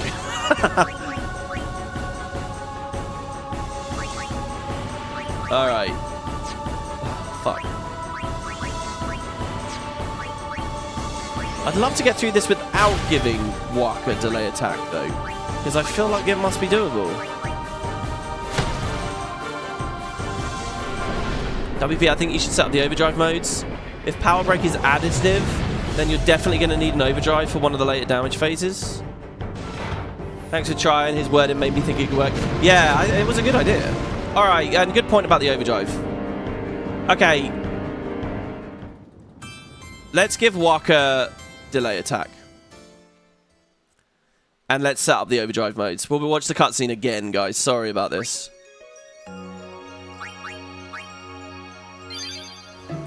Okay, the overdrive modes. I feel like I've been punished almost every time I've tried to mess with these.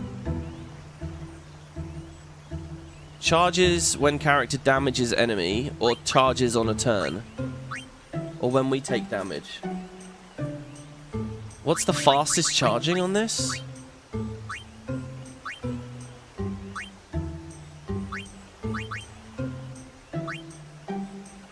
We don't ever really evade.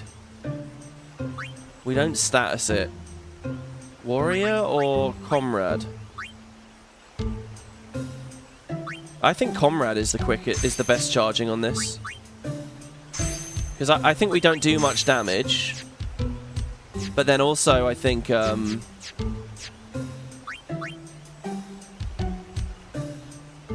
we take a lot. We're hitting each other constantly. So whenever we take damage, Comrade procs. Proc. Like, I'm attacking him to charge his overdrive, my own overdrive in a way. So let's try that. And then Sphere Grid, Waka, use Skill Sphere, delay attack. I think that'll clinch it for us. It kind of means we don't get to use the Skill Sphere on something else. But let's say that's our reward, you know, we've got a good idea. What better can there be? What better situation can there be? You know, you're in a tough boss fight, and you can use one of these things to help clear it. I mean, That's it, right? That's the dream. What do? We save it for later for the exact same scenario? Do I have the armor that prevents sleep? No, not yet. No. There's none of that available just yet. This is good, guys. I think we can do this. Okay, so look, what we do, right, is we double haste, and at the start, we actually don't attack the boss. For the first phase, we don't. We don't get power break at the start. We could nerf ourselves really hard. So that first time he's in the sky above us, we can pull him out really quickly and easily because we don't have power break on ourselves for that first bit. What? For the next one, our cheers are maxed and we can double delay attack him. I'd love to know how to do this without delay attack, because what if I accidentally spent those skill spheres on everything else? Why build this? Well... No. We could also use the other black magic sphere to flare the thing to pull it down as well. And in that case, using that Waka weapon with the 20% magic would be really good.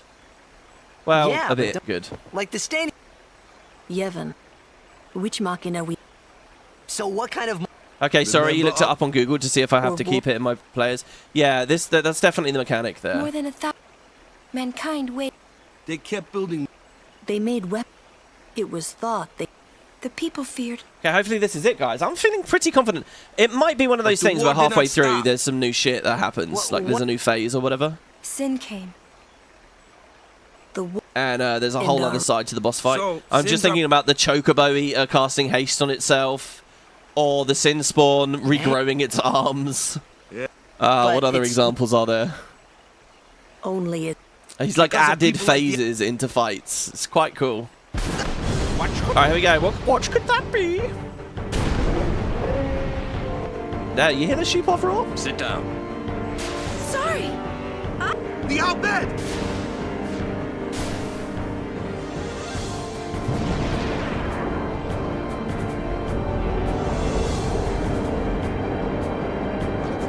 Okay, fan-dabby-doo.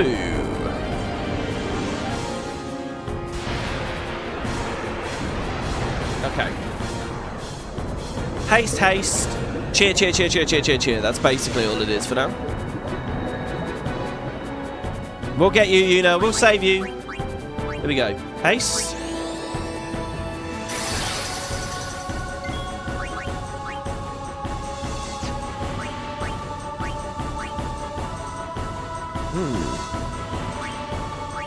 I don't know whether actually squeezing a cheer in at the start is even better. It might be. Okay. So, we hit him to wake him up here.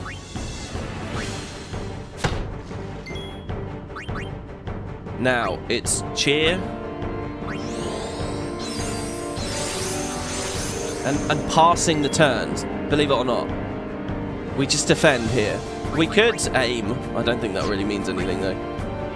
But seriously, it's pass. Just to reduce a bit of damage from the nap shot, but to make sure that Waka isn't power broken yet. You see? And now we hit him again. Oh my god, Christ almighty, Titus! Chill! Oh!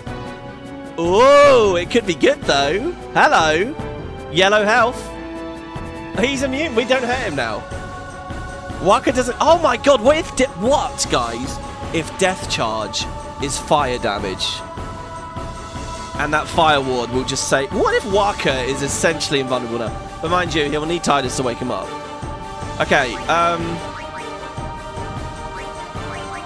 I think we could heal, or we could just defend. I don't want to attack until it's up there. So let's just defend, I guess. I don't know. It feels odd. It feels like I'm throwing... I'm keeping myself low because I want to see this interaction. I want to see... The nightmare, guys, is Waka is asleep, Titus attacks him, and he doesn't wake up because he's immune. That's the nightmare. We're really in the weeds of how the mechanics work right now. So there's another cheer. Okay, ready? So this is easy. We pull it down, no problem whatsoever right now. This is not a problem at all. Just 2 attacks, and he comes down. And we can actually both delay attack him as well to ensure we can really hammer him in. Boom. Delay attack. See, that's already 300. And then delay attack here. So he comes down now. And we have power break. So now it's back to the cheering.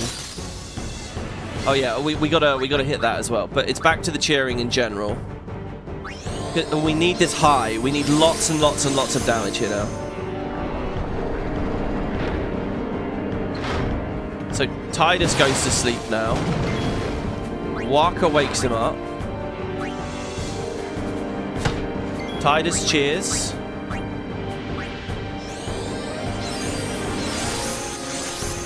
Waka pops the null shock. Because we need that gone for the phase. Tidus cheers again. What is it? This is 4 or 5 maybe. Let's say it's 4.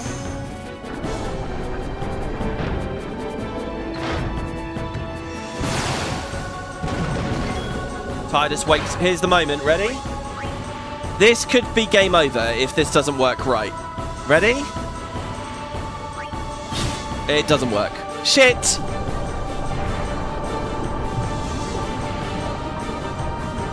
Oh, why? Come on. It's creative use of game mechanics. Reward me for that. Oh, for fuck's... Oh, okay. Well, there's a very slim chance. He won't wake up in time. We're fucked now. Oh, why? No, it doesn't work. It doesn't work. I think no matter how I do this, I only get 2 turns, and I need... Well, okay, no, hold on. It could be remedy, delay attack, delay attack. Okay.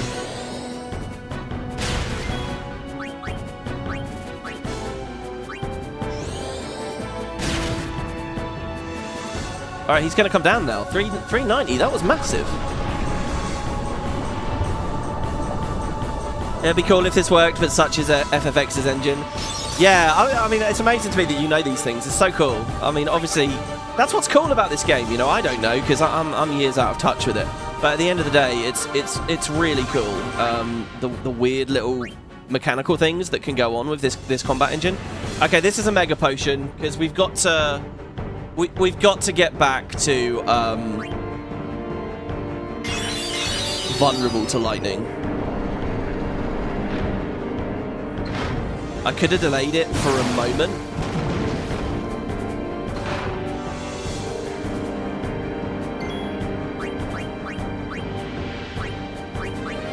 Okay.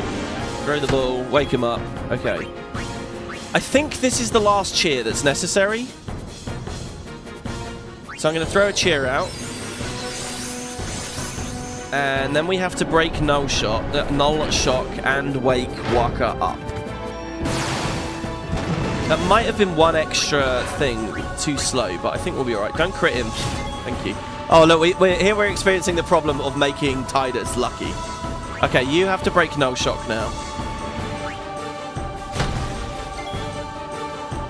Now, I need to ensure that we have the MP for this. So Waka cannot double delay attack, so I'm going to ether Waka. You might say it's a bit excessive and a bit early.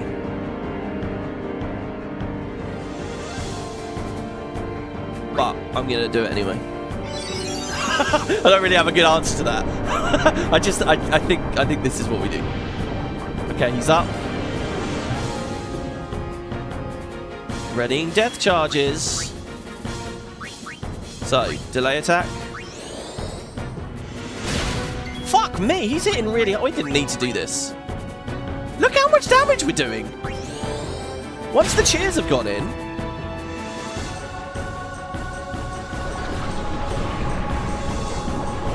It's hard to figure out why the damage is so variant between them sometimes, actually. Okay, there's no shock. I'm actually going to delay attack now, out of the phase.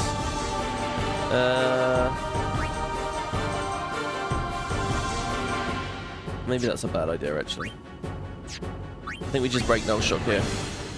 Now, Tidus can join in, even during this phase. I think we're 5x cheered now. So even during this phase, Tidus can do a little something.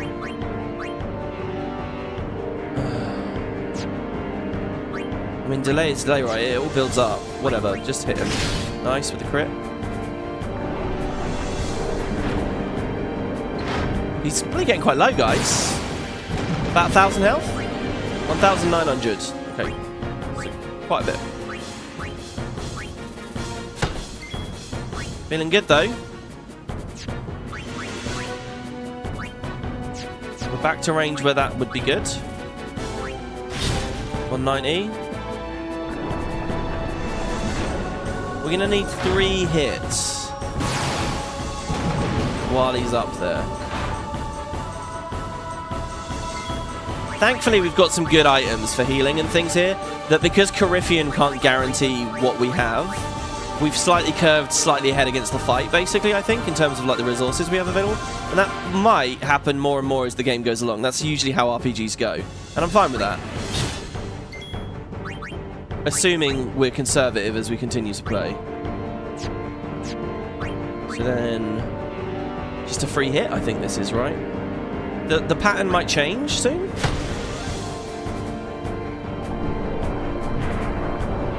God, he's going to haste himself, isn't he? I can feel it. I can feel it. And he's immune to slow, so I don't know whether stunning still will fix it. Readying death charges. Okay, death charges. Yeah, see, look, we already get 3 hits. I don't need to delay attack this time. In fact, it doesn't actually afford me anything. Hold on, let's see here. I'm going to do 500 damage. That's 200. We got a crit. Brilliant. No delay attacks needed. That on that one. I think he's down to his last couple of hits, guys. There's no shock. 900. So Waka breaks the no shock. Assuming I'm not going to speak too soon. Assuming I've beaten this was very satisfying and fun, I have to say. Assuming I've beaten it. Right, wake him up, don't kill him. Oh, he's going quick, isn't he? Did he gain some speed there? Wake him up and don't kill him. Oh, for fuck's sake, he's... okay, hold on. Waka is low, is too low again. I'm gonna have to potion him up. I'm gonna have to... oh my god, we got quite a few high potions, actually. Unfortunately, we've made this harder for ourselves by messing with the inventory. Because we've lost a turn there now.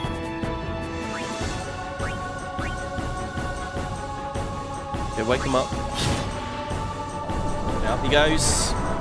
I say up he goes. That's Riku driving that, by the way. This is Riku trying to kill us. Fucking Riku. I think we're all good. No, well, no. Just to be safe.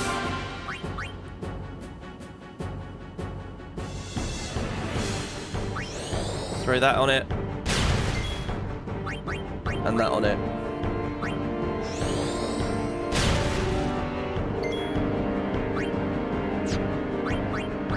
I mean, fuck it. Let's just keep throwing them on it. Down to the last bit of MP. Down it comes. And I think Tidus with the winning hit. Oh no, because no shock. Well. Okay, who gets... Wait. Oh, Tidus does a little bit of damage anyway. Oh, no shock is actually not getting cleansed by Tidus. We've been doing it with Waka, and it's just kind of worked out that way.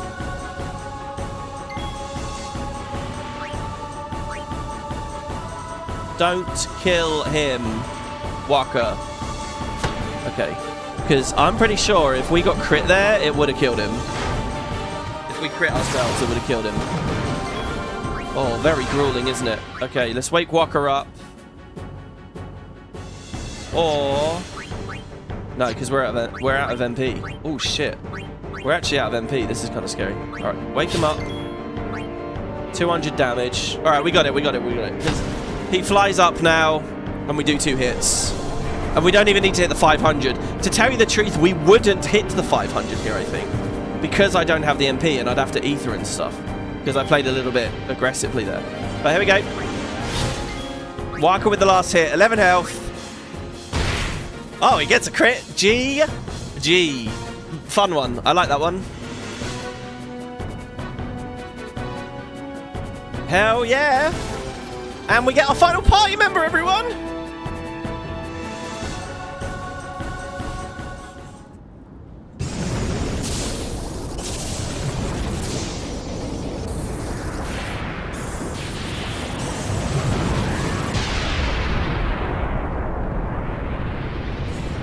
Devin says, wait, did the boss make Walker immune to lightning damage so you couldn't wake him? No, I put some gear on Walker that made him immune to lightning damage when he's on low health. And my hope was that I could wake him up from the sleep without having a health cost. That was my hope, but it didn't work that way. Oh, shit. Oh, that's very cool as well. The last fight we had with Riku... I see why Walker and Tidus get a little bit less, by the way, sometimes. The last fight we had with Riku, we got 2 of the elements that she can throw. And this, the last fight before she returns, we get the other 2 elements. 99 Electro Marbles, 99 Bomb Fragments. The Electro Marbles can be used to customize Lightning Proof, right? Classically in the game, you open a chest in Guado Salam, and you can customize Lightning Proof for the... like the South Thunder Plains are full of lightning. I'm assuming, by the way, and I would love to see this, when we get to the Thunder Plains, Corypheans probably put, like, Thundarga on everything. We might even see Thundarja on some shit in the Thunder Plains. But yeah, 99 marbles. That's, like, all the lightning-proof customization we could want. And maybe some interesting mixes, too. Unless, again, unless the recipes have changed. I don't know. We got the switch hitter for Walker. I'll have to examine that when the cutscenes are done. There we go, we save Yuna and protect her from the Bhed. Isaaru is captured. Are you hurt? No, I'm fine.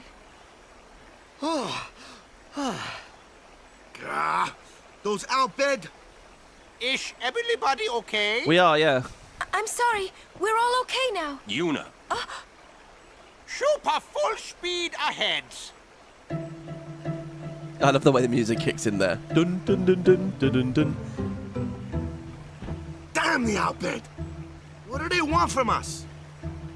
Could it have something to do with Luca? What are they after Yuna for? Wait.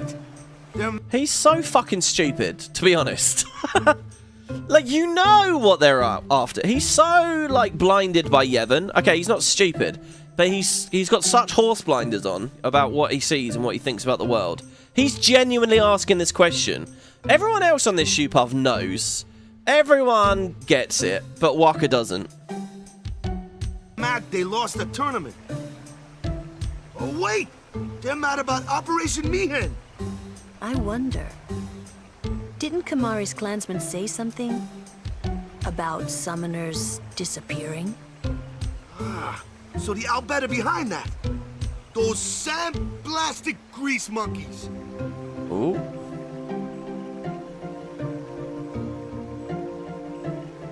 I love the mocap there. Hey, Walker. It's no use complaining about the Bhed now, right? We'll protect Yuna from anyone, anywhere. It's that easy. That's all I need to know. Well, I guess so. You're right. So that line there, the thank you with the subtitles, weird bit of trivia.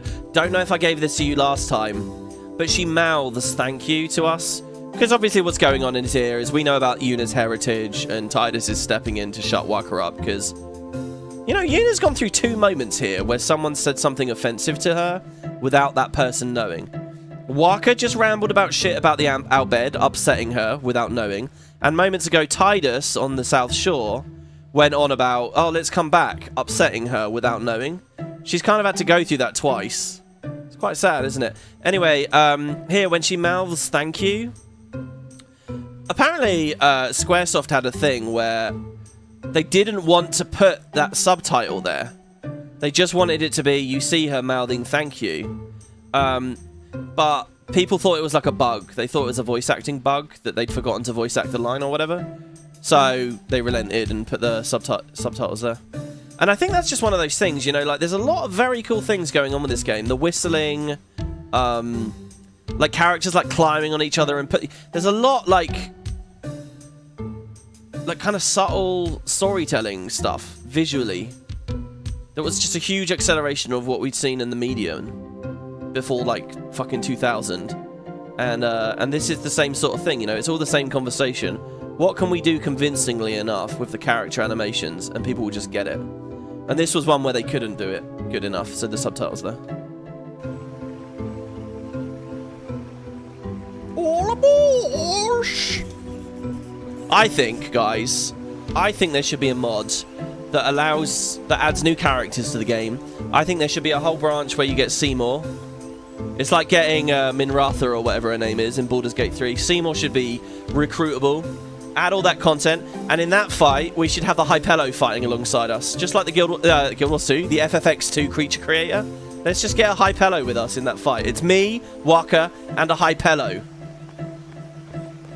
Kimari fail as guardian on Shoopuf. Kimari never fail again. It's okay, Kimari. Kimari fail as Do I get more of your respect now? Look, they're all crowded around Yuna over there. Kimari gets the affection there, I suppose. So you want to play X2 Monster Creator? You know what, honestly, X2, the job system is fucking good. And the creature creator stuff offers so much potential as well. It's a shame that there's not such a, you know, fan love for it. Look, I think it deserves its reputation. I don't like the FFX subreddit a lot of the time because you'll ask them about, like, opinions on X2. And they're all like, oh, it's the best game ever, ever, ever. Look, it's clearly a divisive game. It's clearly not perfect. It's clearly weird in vibe, right? Like, and it's not for everyone. We should be able to admit that. It's not for everyone. But the mechanics are amazing in the sequel. They really are. And you would be able to do some cool stuff with it, I think. In theory. Not that I really know. So, that's Lady Yuna. No wonder. No wonder what? I can see why the Bhed would go after someone like Lady Yuna. Why? Because of her heterochromia, her eyes? Hey, we're in the north, guys. Welcome to Wilderia. Ooh. How's it going, Waka? Might be more out bed. Keep watch, yeah? Yeah, we'll find them. This bit where you get Riku is a really weird part of the story, like, that I never really got. You know, they're so welcoming and warm to her straight away, and it's because of the cousins thing. But it's like, what the fuck? They just bring her in the team so quick. Might be more out...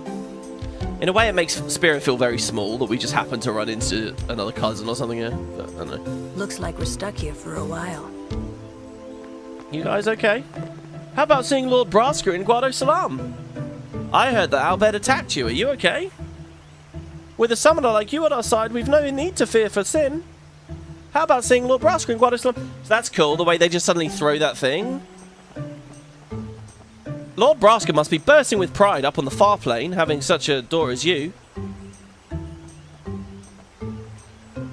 And it's like, what? They don't explain what that means, but we're going to learn about the Farplane in a second.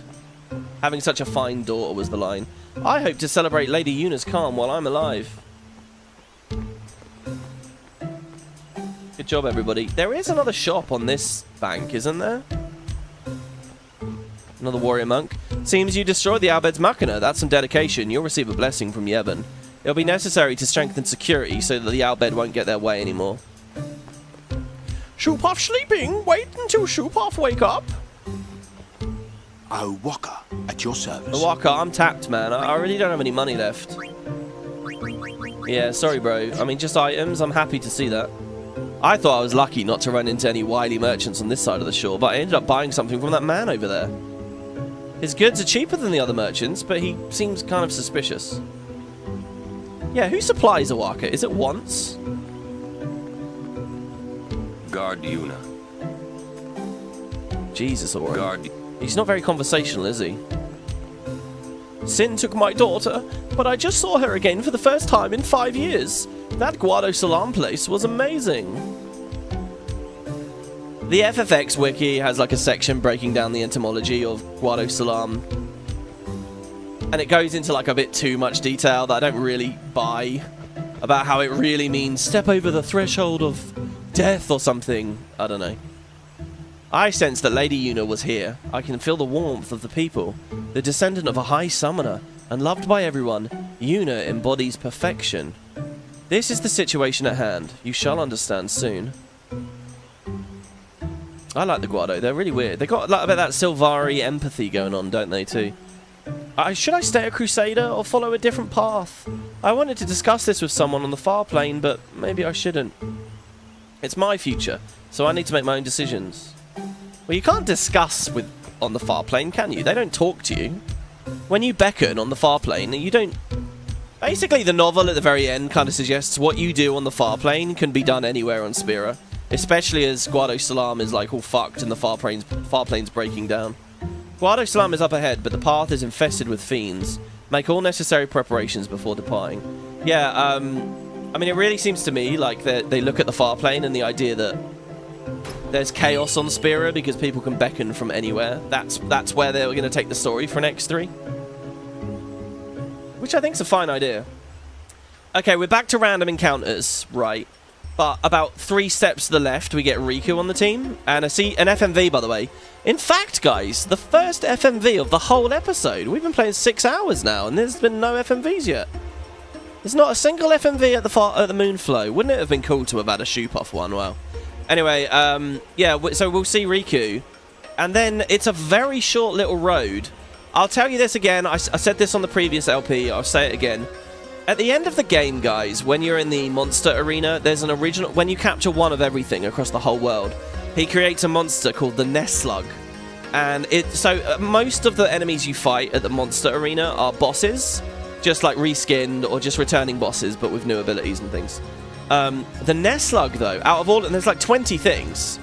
The Nesslug is totally new. You don't fight the Nesslug. You don't fight a giant sluggy thing anywhere at all in the entire game. But they have the model, and they have the animations. It even has, like, the mechanic where it retreats into its shell, and it's really tanky and gets regen, and you crack the shell, and it comes out. It's got a whole load of stuff, and they reutilize in X2. But the question is, why? So the Monster Arena has all the bosses in the game kind of coming back in different forms, and then this weird bonus one. And it's like, well, maybe that was a cut boss from earlier in the story. And in fact, when you look at the Nesslug in the game files, not that I've done this, but this is like the trivia, I suppose. The Nesslug is here. You find it at the Moonflow. So again, I think this north shore of the Moonflow, it's very short, it's very quick. A lot of the maps seem a bit disjointed and weird. You know, Guado Salam probably makes sense nearer to Macalania. I think there was a little bit that got cut here. And I think there's a bit of weirdness in the script there as well. Why does Isaaru pull you aside to tell you about the summoners being kidnapped? Only then for the Ronsos to tell you about summoners being kidnapped a moment later. That feels a bit weird, like things got a bit chopped and changed. I don't know. I think there's something that was once upon a time written differently in this part of the game, I really do. And I think it would have involved a fight against the Nesslug.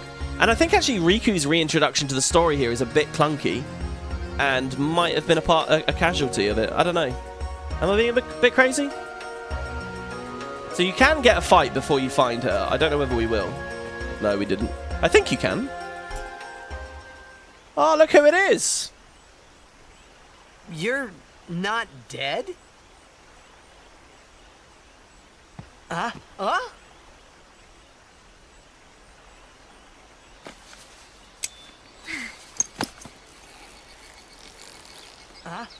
I like his reaction there. He looks genuinely like stunned, like, oh, what? We get the gratuitous ass shot as well. Thought I was done for back there. This is Riku's theme. It plays very rarely in the game. So enjoy. You're Riku! Hey! You're okay! How you been? No thanks to you! Terrible. Yeah, you don't look so good. What happened? You beat me up, remember? He falls back. By the way, the background, the actual Moonflow like area, the foliage and stuff looked epic there. Oh, that Machina? That was you?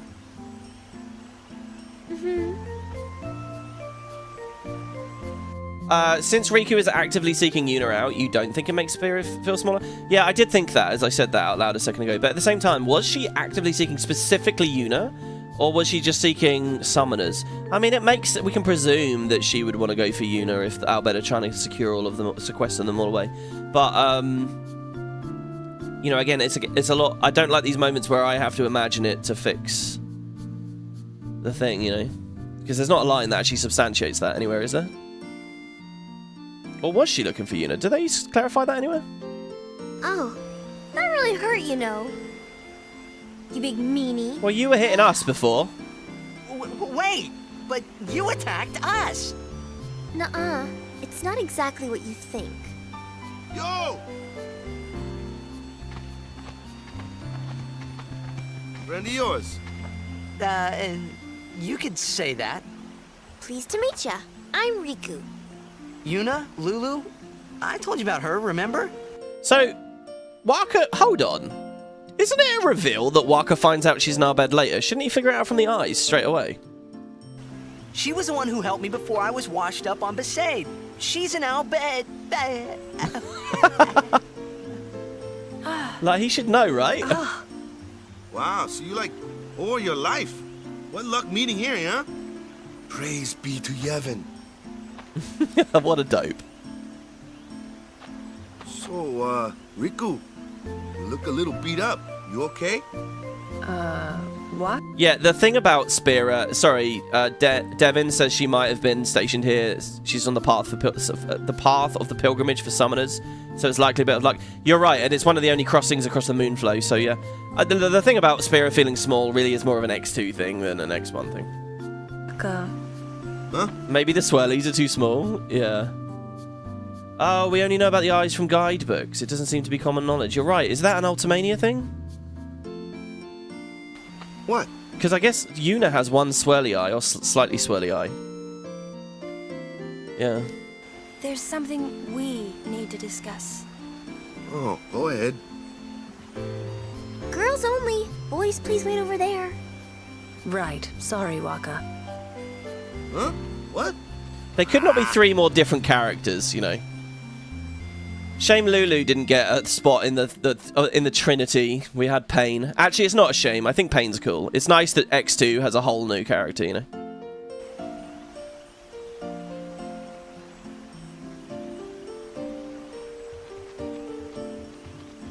Sir Orin, I would like Riku to be my guardian. Oh, one of the NPCs said it earlier that we spoke to? Oh, I already forgot. Well, there you go then. Plot hole. Let's call that a plot hole. See, this thing, I'd like her to be my guardian. It's like, what the fuck? I remember when I first played this felt so... But, I mean, the point is, it's kind of out of the blue and kind of crazy. So, yeah, she's really nervous looking him in the eye. Show me your face. Huh? Look at me. Oh, okay. Open your eyes. As I thought. I mean, no, look, this is all very obvious. No good? Oh my god, yeah, this is all clearly... Oh, she's in Albed, and he's recognizing she's in Albed. So yeah, Waka's just a moron? Are you certain? 100%. So, yeah, honestly, guys, I've played this game a lot of times. I don't know if I ever really got that moment that he's acknowledging she's in Albed there. And she's trying to conceal that she's in Albed. Look, Waka looks pissed there. Maybe he does know. Anyway, can I... Maybe Waka couldn't know because Orin had to be so close. You could say that, maybe, yeah. If Yuna wishes it. Yes, I do. Orin spent so much time with Braska. He must know that Braska married an Albed. I mean, he definitely knows that Braska married an Albed. I like the idea that he met Sid at some point as well. He might know that they're cousins and everything already. Riku, Riku's... See, look, he just grunted, upset. I think this might be a bit of a thing, guys. You know when we were playing Janthir Wilds and it's like, oh, it feels like there's a bit missing from this cutscene? I think there's a bit of a moment like that here. I feel like there was a little section in there, maybe, where it was going to be Waka getting in her face or something, and they thought it was in bad taste, and it eventually got cut or something, but... Like, he's clearly annoyed. He just went, and he's pissed. But there's been no actual dialogue about it. I think he's uncomfortable with it. She's a good girl. She helped me a bunch. Mm-hmm. Well, I'm for it. The more the merrier. Right on. And now he's changed his Then I'll tune. just have to be the merriest. I don't know. It was strange. Even though Waka had Oh, yeah, no, I remember now. I remember. We should have just watched this instead of... Here we go. They talk about it very blatantly. Hated the Bhed. Riku, at your service. He never realized Riku was one of There you them. go. He's just an idiot. That's it. There's no big conspiracy theory. He's just an idiot. Okay, question. Oh, fuck it. I've learned my lesson. I'm going to save. Oh, hold on, though. We've got Riku now. There are things we can do. Okay. Riku, our final character. Okay, she comes in with 0 sphere levels. Here she is again. I think we gave her this 1 point at the start of the game. She doesn't... Oh, her stat nodes aren't even that fat, really. The first move she gets is luck. That actually might be fun to use in fights. Tidus and Waka got 2 levels there, by the way. So that's nice. Let's not forget to level them up. Nothing too big, but they get... Oh, actually, well, there's Drain. Oh, that's very clever. I don't know if a Coryphean thought of this. But I'm learning Drain right after the power break thing of the last fight, where it would have been really cool to DPS during that phase. This is kind of cool. It's like, it's a fun reward to get right at this exact moment. Because all I'm thinking about is the fact that that would have been epic in the boss fight a second ago. I don't know whether that was specifically set up like that. Customized we don't get for a bit. Teaching Aeon's abilities. Oh my god, we can teach it triple foul already? Okay, the next Belgamine might be really hard.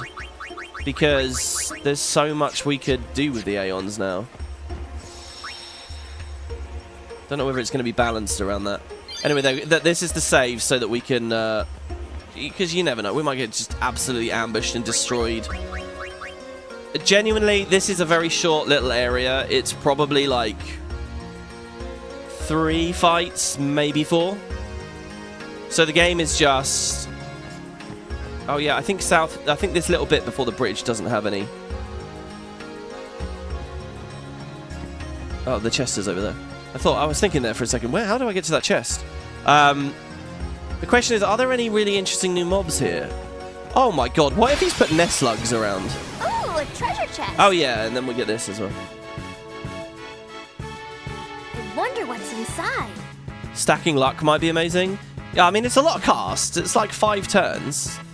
And I don't know how many crits we'll get. Oh, look. Treasure chests in battles. In this mod, treasure chests in battles are your enemy as well. Oh, what? Are they all going to be mimics? They don't have to be destroyed, but they use their treasures on monsters in battle, so destroying them helps. But even if you destroy them...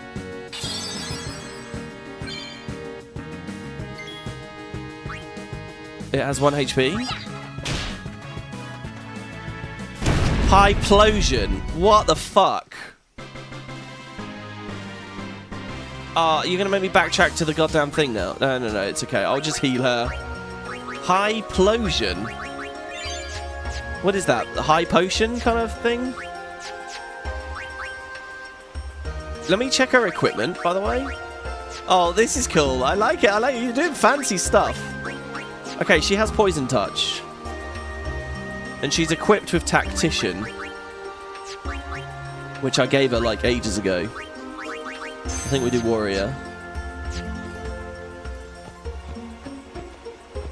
Like, this is a gorgeous map, actually. It's such a short map, this. Look at all the trees. You can tell it's very similar to the other part, the other half of the Moonflow. It's so good and pretty looking, but it's a very, very, very minor part of the game. I mean, look at that. We didn't even get any fights there. You just go up here. The end is at that chest there, really. Oh, I hate that we're missing so much battle dialogue, by the way. There's probably really cool shit that Yuna and Riku say to each other here, if you get the right random encounter. We didn't hear Waka say, "I'll take you down to the water."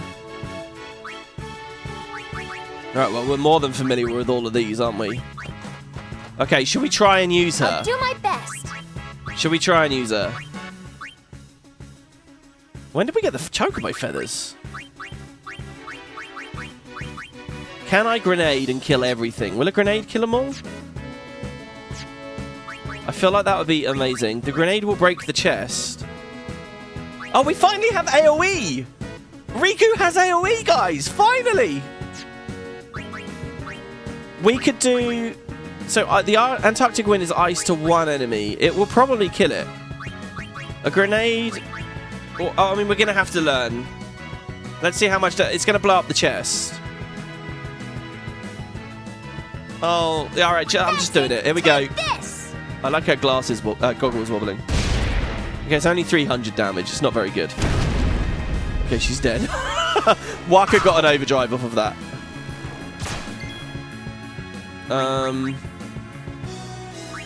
Honestly, we swap in Auron. Let's see. We hit this, and then we Oryx Reels. Holy fuck! We might not even need to Oryx Reels. I'm going to, though. Yo, eat this, huh? Yo, eat this, huh? Okay, so it's ice. Just remember this. Ice, ice. Water. Ice, ice, water. Okay, I'm going to remember it like ice, ice, baby. Ice, ice, water. That's how we do Oryx Reels. If we want to do the big Oryx Reels, ice, ice, water. And hopefully I'll do that consistently. I'm actually doing okay with the minigames on the overdrives on this, I think. I'm quite happy with it. Look at her, she's so cute. She's got 300 health. She's got like nothing. Grenades are pretty much instantly useless, it seems, which is unfortunate. But maybe not. I mean, as it goes along, there's been a lot of situations. I was just saying on the North Shore that it was really not... I would have loved a move that AoE'd because I had a monster on like 1 health or whatever. And that would have, you know, just helped massively. I'll take you all on. Oh, I'm sure you will, dudes. We don't have to worry about MP on this road either. So you need someone with magic skills. This is just very chill right now. This is very chill and not too dissimilar to vanilla. It high potioned it. This is cool. This is cool. No, it just got double high potioned. So Riku doesn't get steal. She only gets use, right?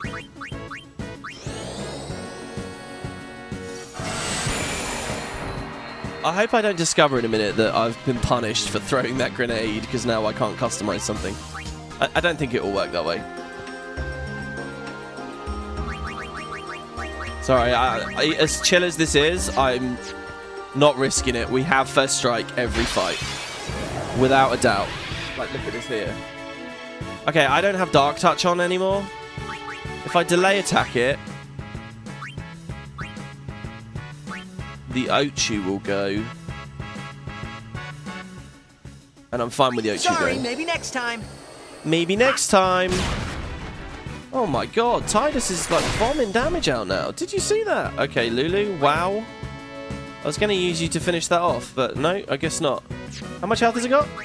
300, and it's weak to water. We could throw a fish scale at it. Ta-da! Hello.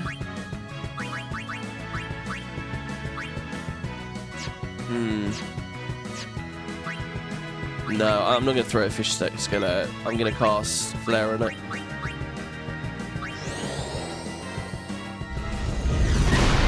Okay, good. Now, as for this guy, I think we just cast slow on it and we... Yeah, I send it to sleep. Good night. Yeah. And then we cast slow, which isn't a hit. Relax, take it easy. Look at all the turns we have now. Look at this. Oh, so good. If we just delay attack spam with these two...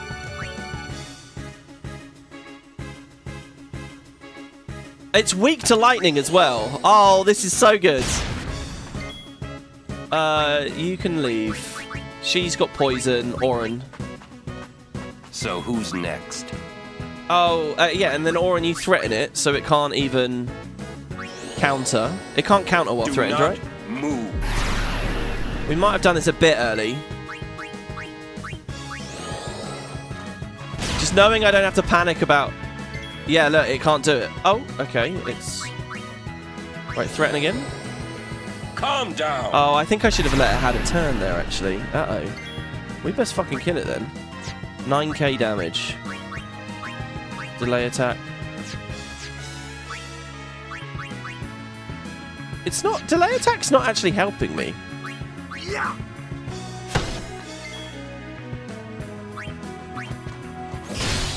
Oh, nice.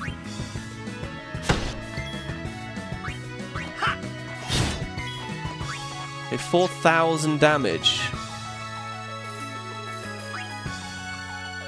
I think I just fucked up really majorly. We've already threatened it twice. Yuna, can you kill it? My turn. You can kill it, yeah? 4,000 damage, though? I think that's too much.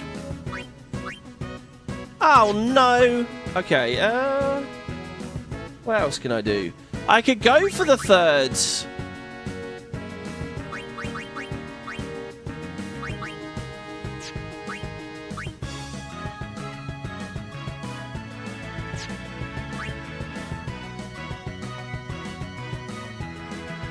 I've really fucked up. I'm going to go for the third threaten. Please work. You don't want to move. Okay, it did work. All right. I don't know why. Oh, will it say miss? Okay, yeah. It missed before. I don't know why. What that was all about. 3,000. Can you keep doing it? Calm down. The one in the tutorial thing.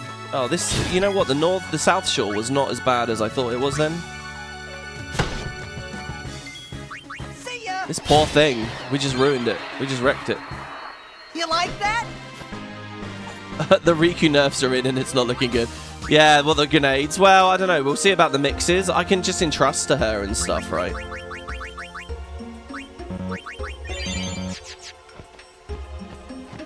Get this chest. Now, there's another hidden chest. Like, right in the cubby hole. On the left, I think it is. I don't know if they disable encounters once you get here. It's either they disable encounters once you get here, or when you get an encounter here, you get an interesting battle background. I don't remember which.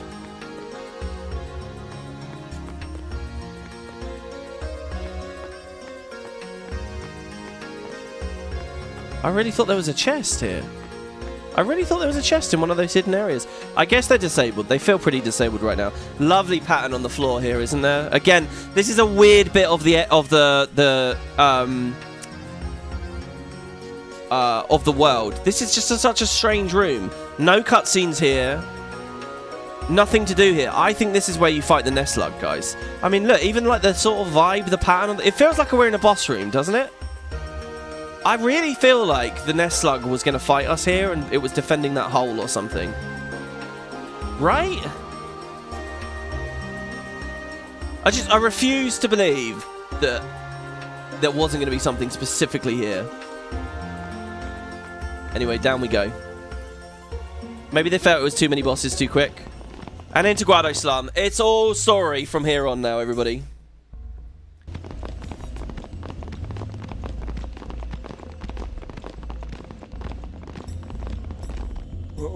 have been expecting you, Lady Yuna. And in fact, some of my favourite story in the game. To Guado Salam. Hello. This way, my lady. This way. Thank you. It's good to be here. Me? Whoa, whoa, whoa! Oh, I beg your pardon. I am called Trommel Guado. I am in the direct service of our leader, the great Seymour Guado. Lord Seymour has very important business with Lady Yuna. Business with me? Whatever could it be, I wonder? Please, come inside the manor. All will be explained. I like how the second... Of course, your friends are also welcome. The second we meet Trommel, he's like a bungler and presumptuous and... Twist our arms, why don't you? Ah, I almost forgot. Here we are, customizing equipment. Now that Riku's joined the party, you can customize weapons and armor. Let's take a look. Customize is used to upgrade weapons. Yep. Choose gear to customize. If any of the slots in the abilities window are shown are empty, that gear can be customized. If an item has no slot, it cannot be. This is a little bit clunky with the game as well, in that they teach you all this, but right at the start of Guado Salam, which is like a good amount of story. So I remember when I first played this game, I forgot about this.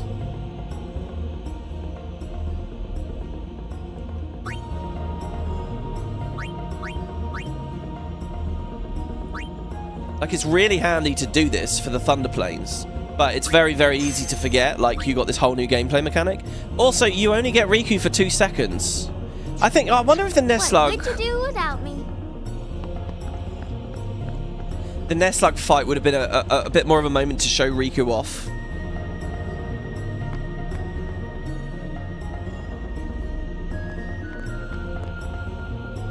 Thank you so much for destroying that owl bed contraption. Those heathens are now despicable. I feel so relieved now. I kind of want to go back out there and keep fighting things and see if there is a Nestlug encounter now. Here's Shalinda. Oh, how fair you, Sir Guardian. You were right, of course, she's here in the shop. Who was it that said that earlier? Are you still there in chat? You were right. It seems that Maester Seymour has returned to Guado Salam. He's young, but he deserves our respect. The Maester is also the High Priest of Makalania Temple. So, he administers both the temple and Guado affairs. I remember, I've just realised, you know when we beat the Sinsport on last part, I said, wow, we got 16 sphere levels. That's got to be enough to get to the boss on the Moonflow. The thing is, the boss on the Moonflow is only Tidus and Waka. So actually, the sphere levels we got there are going to count for us all the way up to the Spherimorph.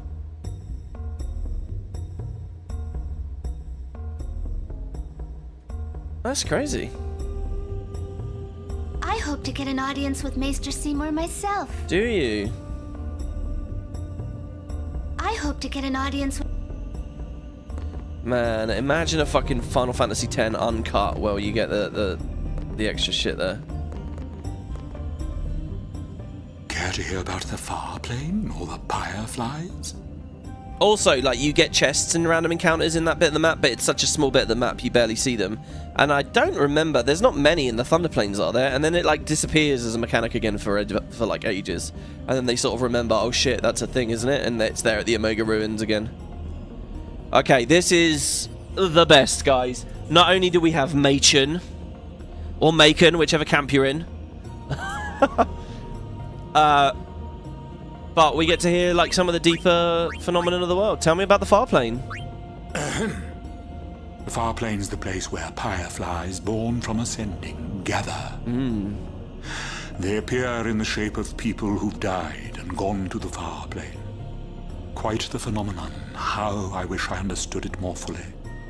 The owl bed have a theory, you know. They say the fireflies are just reacting to visitors' thoughts and dreams. But only the dead appear on the Farplane. No image of the living has ever been seen. It's a great mystery, but maybe the dead leave a bit of themselves in the hearts of the living.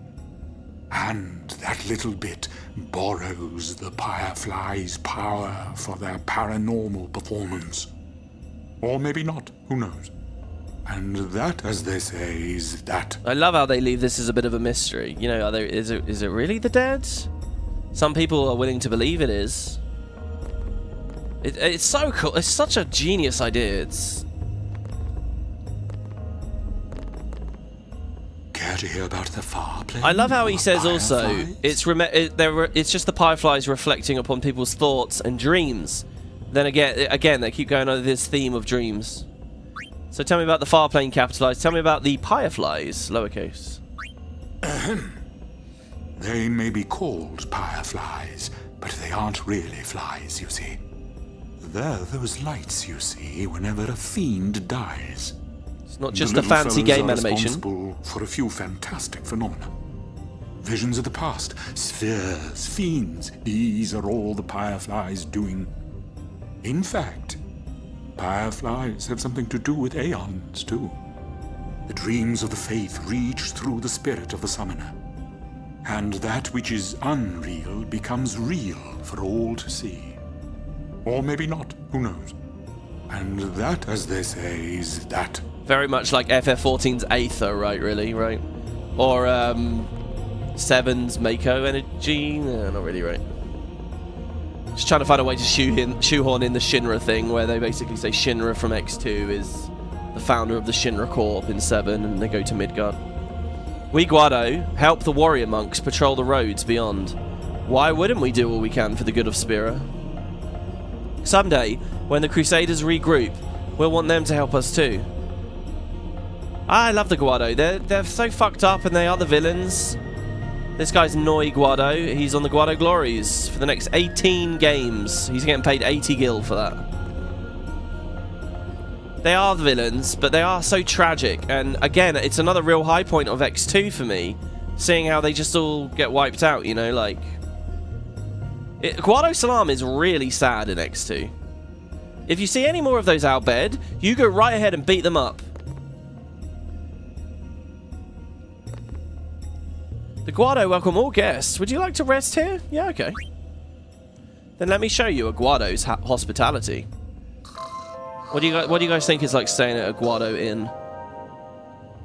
I once stayed at a hotel that was just like really weird and creepy. You know John Wick, where it's like all these like tattooed people that are kind of like in the mob, but not. Oh, they're a part of the assassins organization. I stayed at a hotel. It was really, really posh, fancy hotel, creaky old place. But like, the lady on reception was like really heavily tattooed, like she was like pissed with me, like she didn't want me there. I really felt like I'd picked a place to stay that I shouldn't have, like it was a front maybe or something. It was really weird. I'll always remember it, and I always just liken it to like, oh god, that was like a mob ran place, and I shouldn't have ordered. And the people that were there were like, it was way posher and way fancier than I had any right to go to.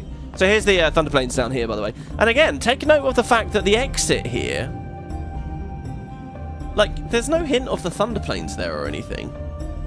We're just told it. This map could load into any other map. A ferocious storm is ripping through the Thunder Plains. Please, remain inside. There's that weird energy outside of Seymour's, like, mansion. Radiating off. Oh, we're really in it. We're really into the thick of it now, guys. We're going to be hearing about Djose and everything. It's been a while since we saw that blood on the floor at the start at Barge. You know, I talked about that blood saying Djose and stuff. All the red paint I said, but I didn't point out it could have been blood, you know. It's like Seymour writing it in, like, pain. It's called endurance training. Stay out of my way. This is Nuv in the Guado Glories. Humans! Humans! A summoner and her guardians! Wait, I know. Wait, what do you know? I suppose you think we look odd, don't you? I mean, you have weird green hair, yeah. That's fine. We Guado are used to that sort of thing. Sorry. But if you ask me, you humans look absolutely disgusting. Still, what does it matter? Such nonsense is beneath us, no? I think there was a thing in Star Trek Enterprise where they basically explain humans smell gross to the Vulcans, and they just have to sort of get used to it, but we're all, like, disgustingly smelly. Once, a human child simply looked at me and then burst into tears. That hurt. Oh, wow. That is sad.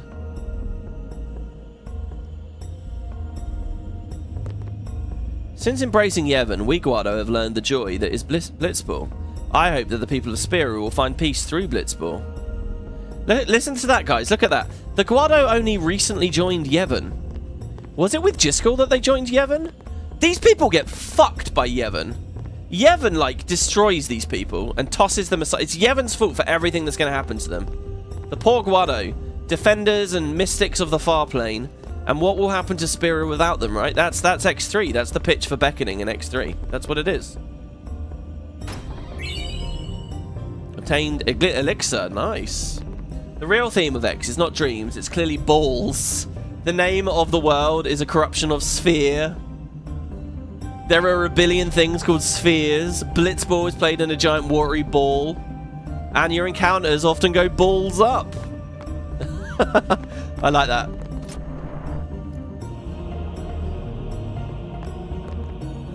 You find it difficult telling us apart, don't you? I suppose you... Yeah, okay, I remember. I already spoke to you. I'd love to step away from the Guado glories and play for a different team once in a while. Why, if they paid me enough, I'd even play for the Bhed, he says. I like that because that's exactly what will end up happening if you play a bunch of Blitzball. As the sole protectors of the Farplane, the Guado are the supreme race of Spira. Listen to this. As the sole protectors of the Farplane. What does that mean? To physically defend it or to nurture it, to tend to it, to support it? And once the Guado are gone, it destabilizes. We are fundamentally different from the populous humans and the hulking Ronso. But that's an old story. Now the Guado seek harmony with the other races. Well, tell me the old story! This is some of the best stuff you'll find in both games. It really is. In terms of, like, really thinking about the Spirit as a setting. It's interesting, when you look at, like, 12 or 11 or 14, when you look at the MMOs, basically, in 12 and any of the big ones, they kind of thrust you into these big cosmopolitan places where there's, like, a huge mix of different races and species immediately living together. But 10 has this great thing where you slowly trickle them out. Like, we've seen Guado around a bit, but it's only now we start to get a bit more from them. I like all the pre-rendered pots and things against the tree there. That's an old story, how you're completely different to the other races, are you? Are they, like, born of the Farplane, maybe? Now the Guado seek harmony with the other races. You were at war for a long time? Let us welcome human and Ronso without prejudice. Look at this. They're so isolationist. They finally open up. They've embraced Yevon. And it is, unfortunately, their doom. Like, there's such an ironic tragedy in that. Let's open the chest. 3k gil. Thank you for all the gil. Because there are all the merchants and things lately that I've been wanting to spend it on. Say, you play for the Besaid Oryx. You're Titus, right? I saw you at the tournament. Let's blitz sometime. Those fiends really made a mess. Some of my teammates were badly hurt. That's a good line as well, because it was a conspiracy from Seymour. You'd think that the Guado, or some Guado, might have been in on it. I love thinking of Seymour as like a young character. Look how alien and weird and creepy this place is. How different it is to the rest of the locations in Spira. And like, what is Seymour's home? Where does he belong, you know? It's this sad and all too often real story of like, he has one foot in one door and one in the other, but he's not really embraced by either, and it's sad. It is really sad. And you might just hand that off and think, well, whatever, but Guado Islam is really different. And you might expect him to just be fanatical about defending these people, but in the end, he just ends up this third option of just wanting to fuck everything. Sorry, destroy everything. He's not a horny villain. Of course, none of that's revealed yet. I like how I'm going completely crazy with the spoilers on everything, except like a couple of little details for no real reason. Present yourself to Lord Seymour before approaching the Farplane. Okay, so we can't go there yet. There's a very hidden chest through that door behind that guy where we get the lightning marbles. In the normal game, I don't know what we'll get now. He's already given us 99 of the things. We, Guado, protect the Farplane so that the dead can rest in peace. You also play on the Guado Glories, I see. Humans! Humans! A summoner and her guardians! Wait, I know. Kihihihi. Although we Guado differ from humans in appearance, our respect for the dead is the same. People come to Guado Salam from every corner of Spira to see their loved ones again.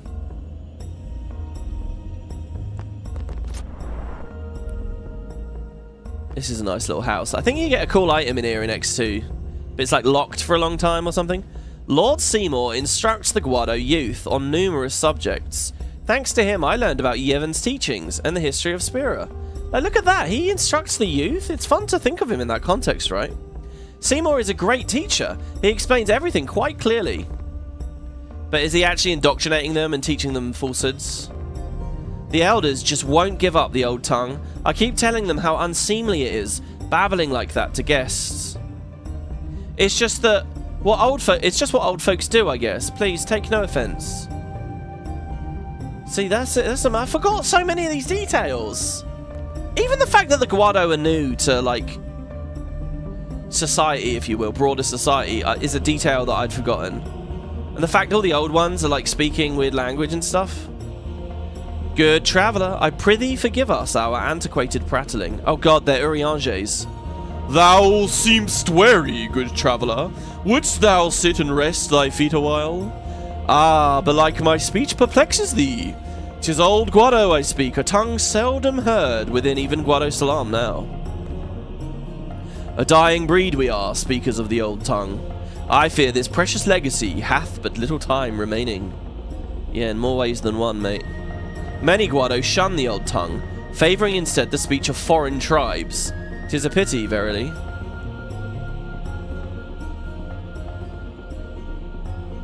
This game's just like really good with the random NPC dialogue. I don't know what it is. How do I articulate what's so good about it? It just feels like they broach a range of topics, you know. And because they're very pithy about it, they're very quick. They just sort of stamp a topic and they're like, okay, have a think about that. The loss of language over time. Isolationism and xenophobia versus embracing the outside world. What is lost, what is gained. You know, that's what they're making you think about. And they're giving you it in very human, fun ways, you know. And often very sad ways, acute, quickly sad ways. Like that Guado saying a little girl looked at her and burst into tears. That's a very human, like, emotional experience that they've got there. And they just sort of throw it at you and you just think about it and then you move on. It's really good. Once all Guado spoke the old tongue, but when Lord Djose brought us to the light of Yevon, the old tongue fell out of favour with many and suffers now a slow demise. There you go, Djose did it. It was Djose. Djose kind of fucked up in a lot of ways, right? As a parent, as we'll see, but also just the Guado. It's so sad. I mean, he wanted to help the Guado. The youth laugh upon us as stale old relics who live too much in the past.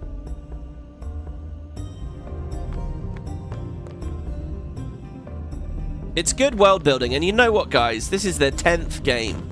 Their 10th game in almost as many years. And I like how that just empowered them and made them better at storytelling, rather than burning them out or fatiguing them, or... I don't know, they just seem to love it still, and they seem to do it really well. And they're not tired of how this is essentially a reconstituted version of what they've probably done 9 times already. My husband has long served as a guardian to the leaders of the Guado. These days, he accompanies Lord Seymour all over Spira. We imagine Lord Seymour will rise to the great glory in Spira. Do you know what? That's 2 NPCs now, one in Luca and now her, who have talked about someone close to them accompanying Seymour everywhere. Later in the Seymour boss fight, there's going to be 2 Guado, right? I wonder if that's the 2. Hello, Awaka. What do you think about this shop? Oh. Let's chat. I tell you, these Guado merchants are shrewd. Ripping off the pilgrims that come to visit the Farplane. Listen, you watch that they don't get you, too. Me you can trust. More than a Guado, at least. What do you say? Valen says this is the first FF game that was scripted in terms of what you can hear, of when you can hear what dialogue, so I think it's a lot easier to make meaningful, whereas the other ones needed to be more vague due to order. Yeah, you do have a bit more freedom of, like, when you go where, and the others, certainly, yeah. Because this was extra linear compared to anything they'd done before. Alright, well, let's see what you got, Awaka. You selling anything good? Water Strike. See, look here. Look at this. Lightning Ward, Lightning Ward, Lightning Ward. They all have Lightning Ward. Actually, I think I remember buying this on the LP. I think Awaka will stay here even when we go into the Thunder Plains. You don't find a Waka within the Thunder Plains because it's Rin and all that. So I think he stays here and you can buy this. So I'm just going to hold off on this for now because I don't know what Corypheon's done in the map. Ah, one of Lady Yuna's guardians. How may I help you today? I'd like to see your weapons, please. Okay, these are all just empty. And it could be good, guys. I mean, look, we're at the point of customization now. They're all empty except for Kamari's and Auron's. This is like totally vanilla. Why is Auron's nameplate all shiny, but Kamari's, Lulu's, and everyone else's isn't? Waka's is? Why is... Oh, because he's in the front, probably. Front of the formation. I like how even the UI has that watery effect there, you know. Water all over the game. Are those dead fish on his table? It might be. Okay, so we checked that house. We checked up towards the Farplane. We checked that house. So we've spoken to everyone and done everything now, guys. So in we go.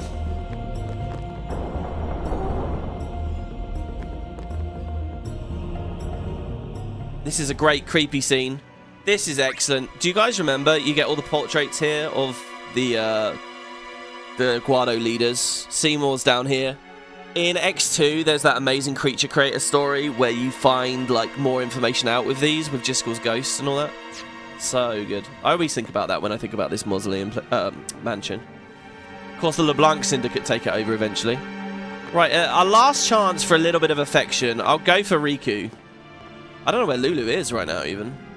Oh, up there on the right, sorry. I wonder what smells so nice.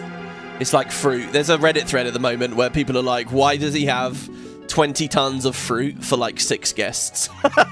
7 guests, I guess. And Riku's the only one that eats any of it. She eats like 1 bite. I wonder what smells so nice. Oh, fuck me. Well, this is like the Seymour music right here.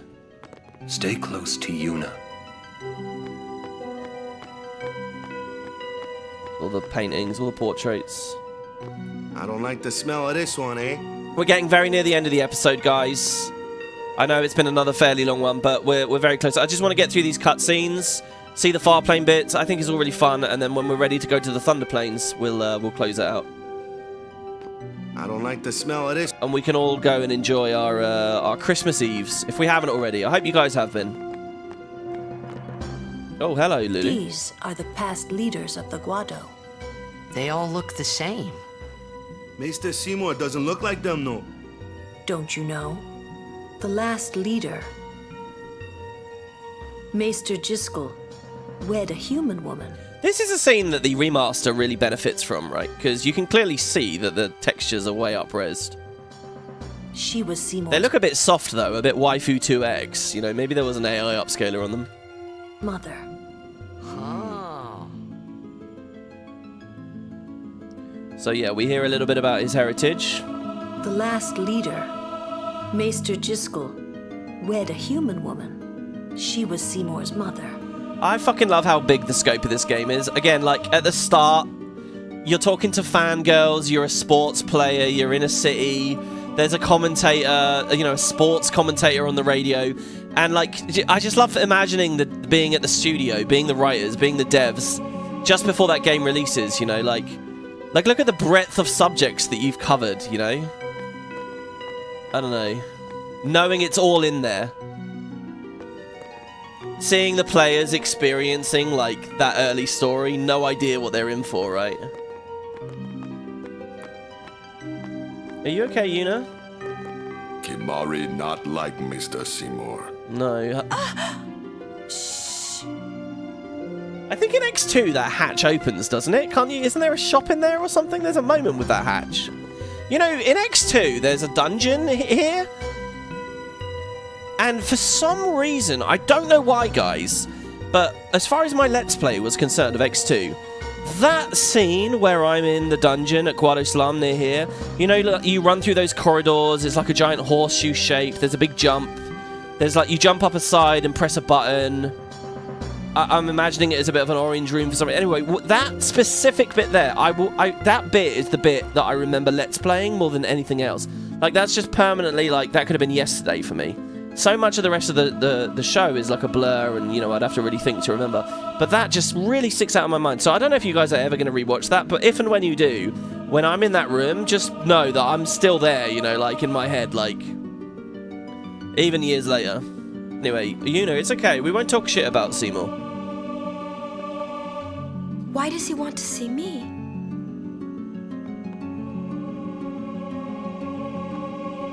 Why does he want... Why does he? I wonder what smells so nice. Could it be something to do with when he said, I'll be your Lady I'll be your Lady Unalesca, you be Lord Zayon? There's here, you can go through here in X2, and you get to give LeBlanc a massage. Chommel will be back shortly, please be patient. These are Lord Seymour's private chambers you may not enter. I mean, that scene as well, when you're giving LeBlanc a massage and hearing her groan in, like, orgasmic, exquisite pleasure beside herself. Like, it's so weird that that's the sequel to this game. You know, you've got the tone in this game.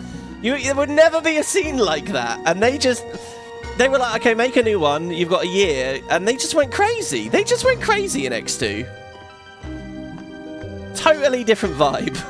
All right, in we go. This way, please. That same minigame has those horrible crunch noises when you... It's essentially playing Minesweeper, isn't it? That's fan service peak. It's not even fan service peak. Fan service peak in X2, because it's full of it, is when the girls are all in the hot springs at Gagazet and they all get out in their bikinis or whatever, right? Like, there's so much just, like, crazy shit in that game. Or, I don't know, the perfect ending you might call fan service as well. I know some people don't like it. They only like the good ending. Alright, in we go. This way, please. See, even Trommel's a bit of a bungler, but Trommel's just a sad character. Like, the very last person you see speaking in the Farplane is Trommel speaking to Djose. At the very end of the game, the last thing you do is you see that. And, yeah, you know, it's like, he's tragic in his own way. He really does love the Guado, and Djose in particular. And he just gets led down this horrible path. Sorry, I should just move on, shouldn't I? There's maybe one poor person watching this who doesn't know the story, and I just keep going on about it. I will inform Lord Seymour. Please wait here. Yeah, the fruit here. And it's like very flat. They're just like 2D images. I'm speaking. See, look at this. It puts you right next to Lulu. Look at it. She's just begging for that affection. Where are you, Riku? This is good. It's great. That munching noise there with the voice acting. Guado sure know how to eat. Gee, I wonder what all this is for. It's exciting. Yeah, it's like a celebration. This is good. On this one, they loop instead of repeating. I don't know what the giant timer thing is for, by the way, swinging away back there. It adds some tension to the scene, I'll say that. What could it be? Oh... I think you know, deep down, Yuna. I haven't done anything to make him mad. Oh, maybe she doesn't know. That's very sweet. I haven't done... Kimari, speak no more. Kimari is clearly the best guardian. He is always 100% right next to a fucking gardener. Like, Orin is always looking just bored or, like, lazy at this point. By the way, doesn't he look like he's in, like, Nike joggers or something right now? Kimari, speak no more. Right, Lulu, what do you think? Oh, shit. There's no temple here in Guadasalam, see? Summoners usually just pass through on their way elsewhere. What? I didn't even ask a question and you're explaining. Yeah, she's so used to him not knowing at this point. That is nice as well. I wouldn't have thought about that if Tidus hadn't brought it up. You'd rather I say nothing, then? No. Maybe you finally believe I don't know anything about Spira. And maybe that means you believe me about Zanarkand, too? Oh, we get to see Zanarkand in a second. Why do I want Lulu's approval so much? Yeah, tell me you believe me. There are many things I do not know. Your Zanarkand is one of those things. I suppose I can't say what I think either way. Still, be careful. You shouldn't tell other people. That's the thing about Lulu. Yeah, I know. She, not only is she informed, but she has a very open mind as well, and I like that about her a lot. Why don't you eat something? Why don't you? Why don't you eat? Keep an eye on your figure. It's Christmas. You can go crazy. I get the feeling he called us up here for more than just dinner. Waka looks a bit nervous. I like all the little forks. Some good details in the environment in here. Oren. Stay on your guard. Why? This guy's just a priest, right? Those with power use that power. Maesters have power. Wait. You sure you don't have something against Yevon? I lived a long time in Zanarkand. Ah. That's an interesting response there. I lived a long time in Zanarkand. As a way of deflecting, asking him if he has something against Yevon. What's he basically trying to suggest? There is no Yevon in Zanarkand, so yeah, I don't like them? Or is he just saying Zanarkand had its own power struggles? I don't know. I mean, obviously he definitely does have something against Yevon. I'm just wondering about that specific conversation. Yeah, I don't know what's going on in this room. I don't know whether that's a microphone swinging. I don't know what half this shit is. Creepy lights.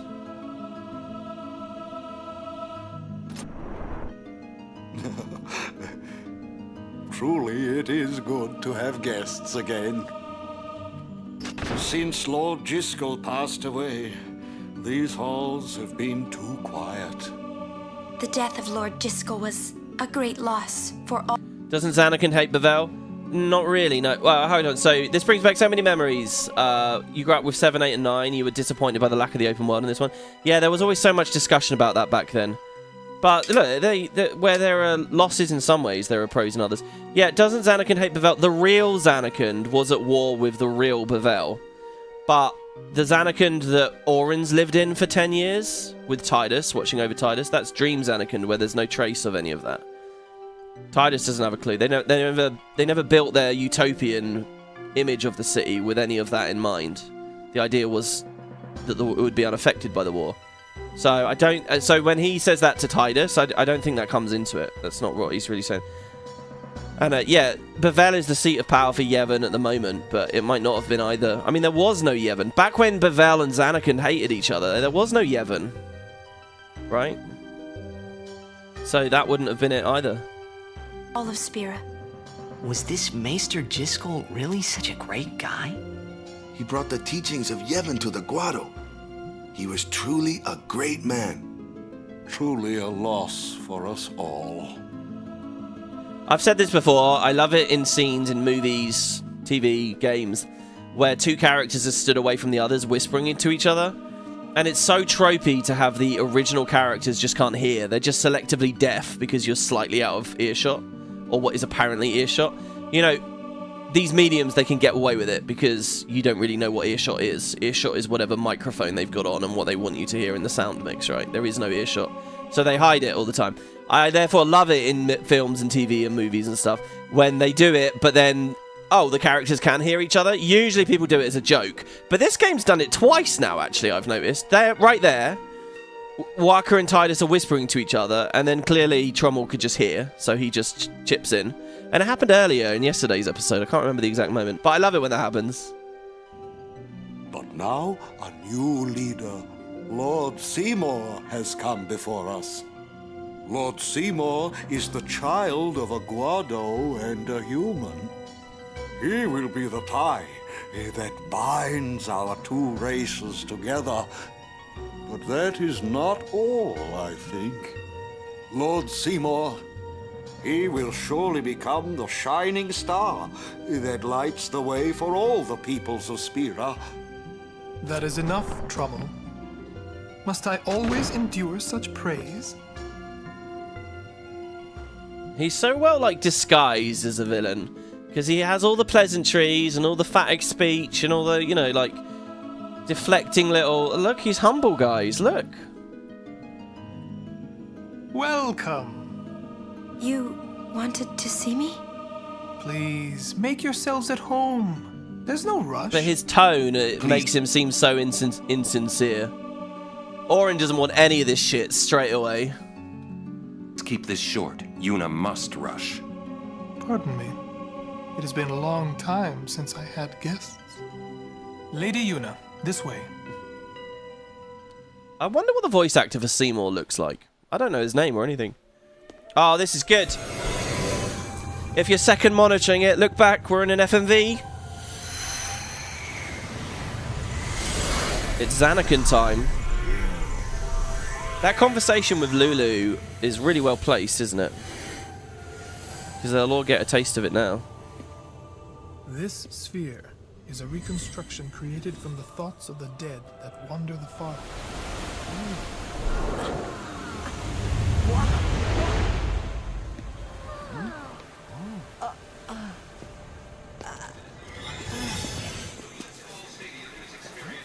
Xanarkin? Correct. Xanarkin, as it looked 1,000 years ago.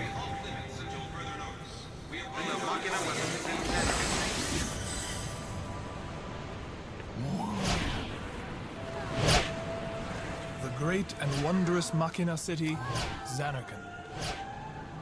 She once lived in this metropolis. She who?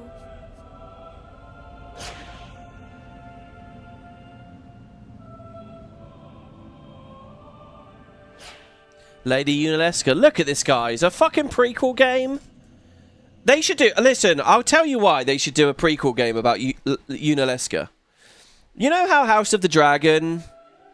It's like we had Daenerys and now we have Rhaegar or whatever. Do Yuna and then Unalesca. People would eat that shit up. They would love that. The parallel of that. They would love it. And it would have a brilliant, like, it's such a cool idea for us to watch her struggle through the war and end up finding a way to sort of go against her own father as sin and all that. Like, it would echo this plot in a brilliant way. But in this storyline, right, in this story, we find a way around it and we don't sacrifice Tidus, right? I mean, we kind of do ultimately, but he doesn't become the Faith, right? But a 10-0, a prequel 10 1,000 years ago, it's the exact same structure. It's how do we deal with this world-ending shit, and how do we defeat sin, the original Yevon sin, which could look a bit different, by the way. But instead of ending in kind of the happy-ish way that this did, it's... she sacrifices her husband. It happens. You go through it. And then you end up with a giant FF16-style kaiju battle. It would be very good. It would be very, very, very good. 1,000 years ago story.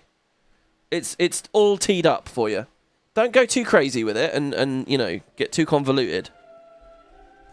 I play the shit out of that.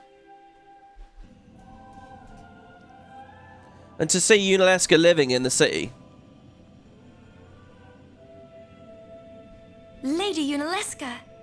She was the first person to defeat sin and save the world from its ravages.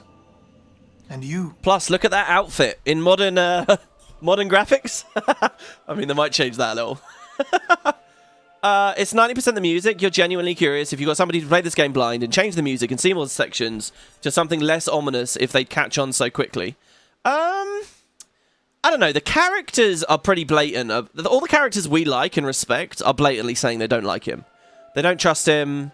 They're put off by him, and so I think some flags would have been sent up, even with the music different. And I think it is the way he speaks. I think he does have a bit of a weird tone. Isn't Unalesca kind of evil? No, not really. She's an antagonist, but she's doing what she believes is right, and she set up a way to bring the calm to people. She found a solution, just not a permanent solution. She found a painful, difficult solution, and that's what she opted for, ultimately. And, you know, the Unalesca we meet 1,000 years ago is not the same as the Unalesca that would be in a story... Sorry, the Unalesca we meet 1,000 years later is not the same as the one we would inhabit in the first game. And there's nothing wrong as well with a story where we see someone's fall from grace. I mean, that can be really fun as well. I think it has a lot to give. Have inherited her name. It was my father who... Oh, you saw a theory that she's Genova from 7? Oh my god. I mean, obviously 7 and 10 kind of connect in some fun ways.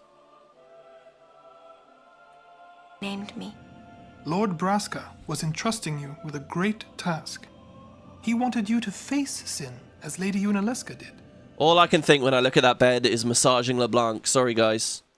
But look at these hallways and things here. This, again, is one of those weird places only exists in cutscenes, you know? However, Lady Yunalesca did not save the world alone. To defeat the undefeatable sin, it took an unbreakable bond of love, of the kind that binds two hearts for eternity. But remember, the more you care, the more you have bonded with the faith, the stronger the summon. So that's why, like she sacrificed her husband. She had this great bond with him, and used that power. That's why the summoners, you know, that they pick a guardian, someone that they've gone through all this trouble with, and that's why Seymour thinks he can marry Yuna and become Sin. I mean, if you are a psycho that wants to kill everyone and just wipe everything out, and, you know, you kind of do live in this magical world where death is a part of things and death isn't the end and all that shit. I mean, having an ambition to become Sin, I mean, it makes sense. I used to think his whole thing was way too convoluted and a bit empty and hollow, but it's not bad, actually, is it? It tracks.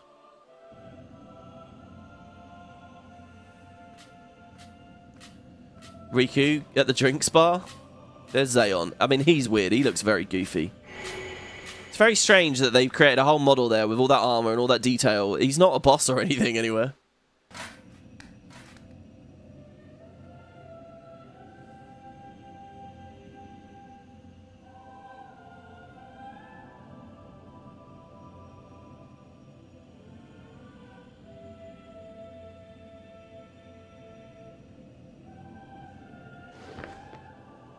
The question is, right, with his proposal plan, he knows that the bond is necessary. So does he really want to commit to her in a way that they would fall genuinely, truly, deeply in love? Because they have to be for the summon to be strong. His whole plan's going to fail if the final Aeon can't beat Sin. So, as evil and manipulating and crazy the plan is, I mean, he must be truly committing. Or does he think he can just trick her because she's young and naive? And if you're young and naive and tricked into feelings, does it make the feelings any less strong? Not really, right? So maybe that's what it is.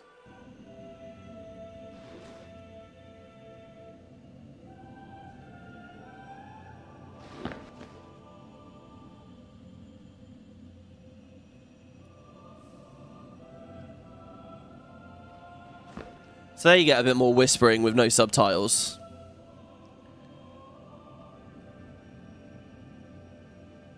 You really do prefer this kind of RPG compared to newer ones. It's not like getting a new character, making them a thief or a mage. They're all kind of warriors with magic. I don't know. There's probably a lot of modern games that are like that. So, there's a lot of weird stuff going on with the scenery here. When did we enter the giant sphere to see the vision of Zanarkand? When did we go upstairs and then back downstairs? Oh yeah, she gets the water, doesn't she? God, that's making me realise I'm thirsty.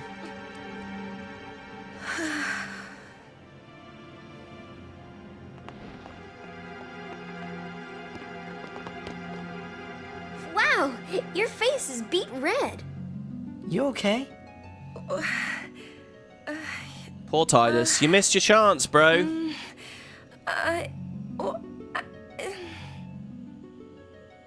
He asked me to marry him. You serious? Hey! You know what Yuna must do. Obviously alluding to the end there. Another good replay bit. Of course. Lady Yuna. No. All summoners are charged with bringing peace to Spira. But this means more than just defeating Sin. She must ease the suffering of all spirits. That is so cleverly scripted there. When you're in a position of knowing what Auron is alluding to, the sacrifice, very blatantly, and Seymour snakes away from it by just referring to the defeat of Sin, which keeps some players in the dark where they should still be, but still makes sense. It's very good. She must be a leader for the people. I proposed to Lady Yuna as a maester of Yevon. Spira is no playhouse. A moment's diversion may amuse an audience, but it changes nothing. Even so, The actors must play their parts. Isn't this where he sniffs him? He smells the Farplane on him. There's no need to answer right away. Please, think it over. He has that great line. He just suddenly looks at Aura and he says, "Tell me, why are you still here?" As in, why... Yeah. We will do so then. We leave. Lady Yuna, I await your favorable reply. Wow, presumptuous. Why are you still here, sir?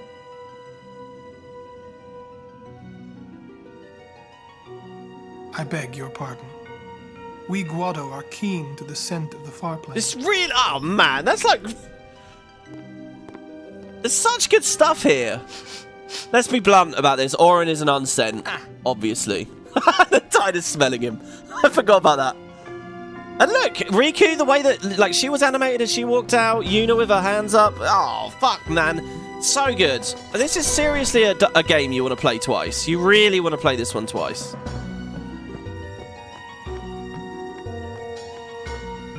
I like how on the minimap there's like a suggestion that door will open and you can go to other stuff, but...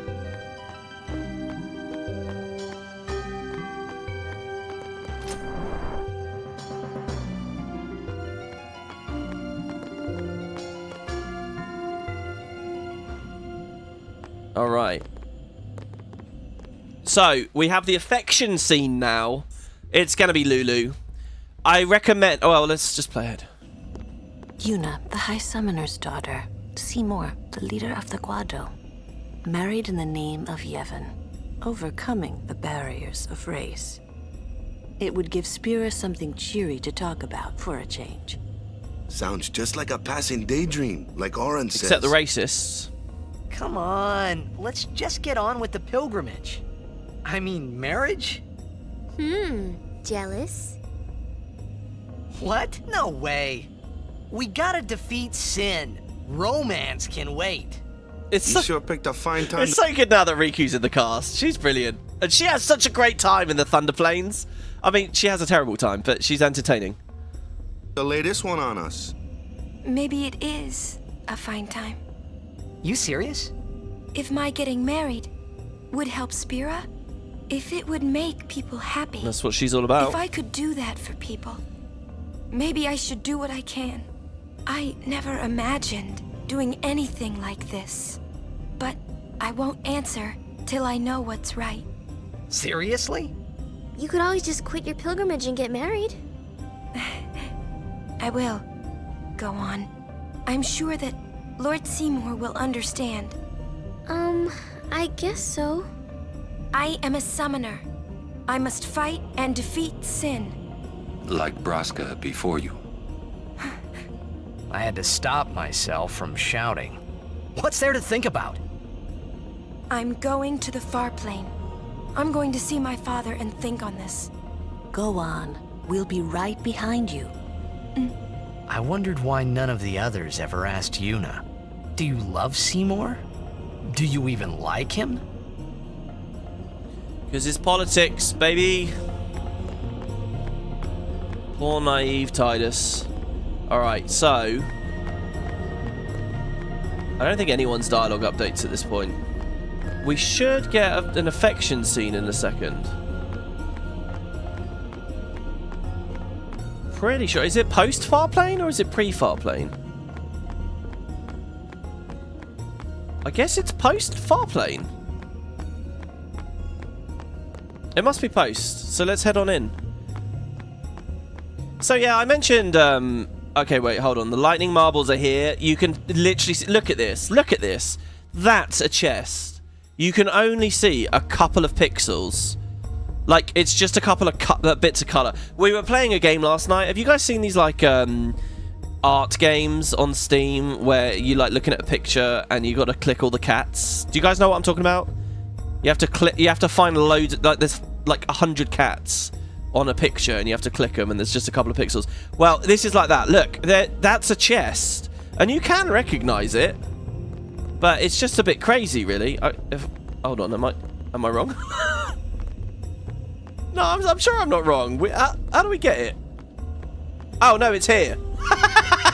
Never mind. It's here. It's more obvious than I thought. It's still pretty hidden.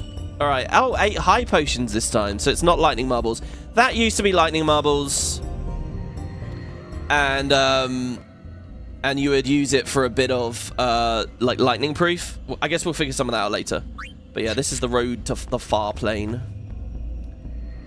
And this is the Farplane gates. So note the imagery up here, by the way. It's a lot like the Sanctuary Keeper thing later, right? The Sanctuary Keeper's in the middle and you stand on the platforms. I don't know what the relevance that really has, if any. So hidden, it's right in front of me, yeah. About this Farplane. When somebody dies, a summoner sends them to the Farplane, right? So their souls, or whatever they are, they go to the Farplane, right? But that's the Farplane we're going to, right? And Yuna's old man's there too? Do dead people live there or something? Oh, yeah. Oh, God. What the fuck are those ghosts gonna do when we get there in the mod? You thinking those funny thoughts again, yeah? You'll see once we get there. Poor Tidus. This is literally like 5 incredibly beautiful and sad scenes in a row up here. This place is amazing. You see the trees and the river down there. Aren't you coming? I do not belong there. You're scared. Searching the past to find the future. This is all that is there. I need it not. You'd better be going. You're not really going to see the dead. More like your memories of them. People think of their relatives, and the Fireflies react to them. They take on the form of the dead person. An illusion, nothing else. Well, have fun. What? You're not going either, Riku? I keep my memories inside. Huh? Memories are nice, but that's all they are. Again, look how well written this is. So Auron can't go there because he's a dead unsent. This is another really fun thing to watch playing back. You can actually see he's a bit injured and he doesn't want to be near it. There's a minute with when Djose comes out. But it's sort of suspicious and weird, but then they have Riku not going either. And then they fold that into, like, the Bhed don't really believe in it. And I'm inclined to believe the Bhed, by the way. I think the Bhed are right. It is just superstition. It's not really the people. And so they've hidden the Auron thing and given us a cool little, like, facet there. See you later. See you later. I wonder who she would beckon. If she went there, who she would... You're still here? It's very obvious that Auron is, like, floating on nothing there at the moment, by the way. Not actually sitting on anything. But he's clearly meant to be... It's like he's shifted. It's like his... In fact, both of them. Isn't this weird, guys? Look at this. Riku clearly needs to be slightly to the right, and so does Auron. Their positions are just off. See, she's floating off on the left, and he's not sitting on the edge properly. For some reason, they seem to be, like, shunted slightly. Be a part of the resolution, I guess, maybe. Might explain why some of the characters were more transparently floating back at Kalika as well before. Here we're going to see Shoopuf, finally. And obviously he doesn't look like Tidus, but they only have so many character models. It looks like a Mako reactor. I mean, yeah, that's the connection, right? This is Mako energy here. This is the live stream, according to 7. So for like hundreds of years before a summoner came along to bring the calm, they were just getting destroyed. Exactly, yeah. 4 summoners in 1,000 years. It's mad, isn't it? I think we get Wandering Flame here again, and another really beautiful FMV, where they cut the in-game rendering. What the? This is like a mix. This is hybrid. If you watch this, you're going to see the actual Farplane as the FMV, but this platform we're on is in-game.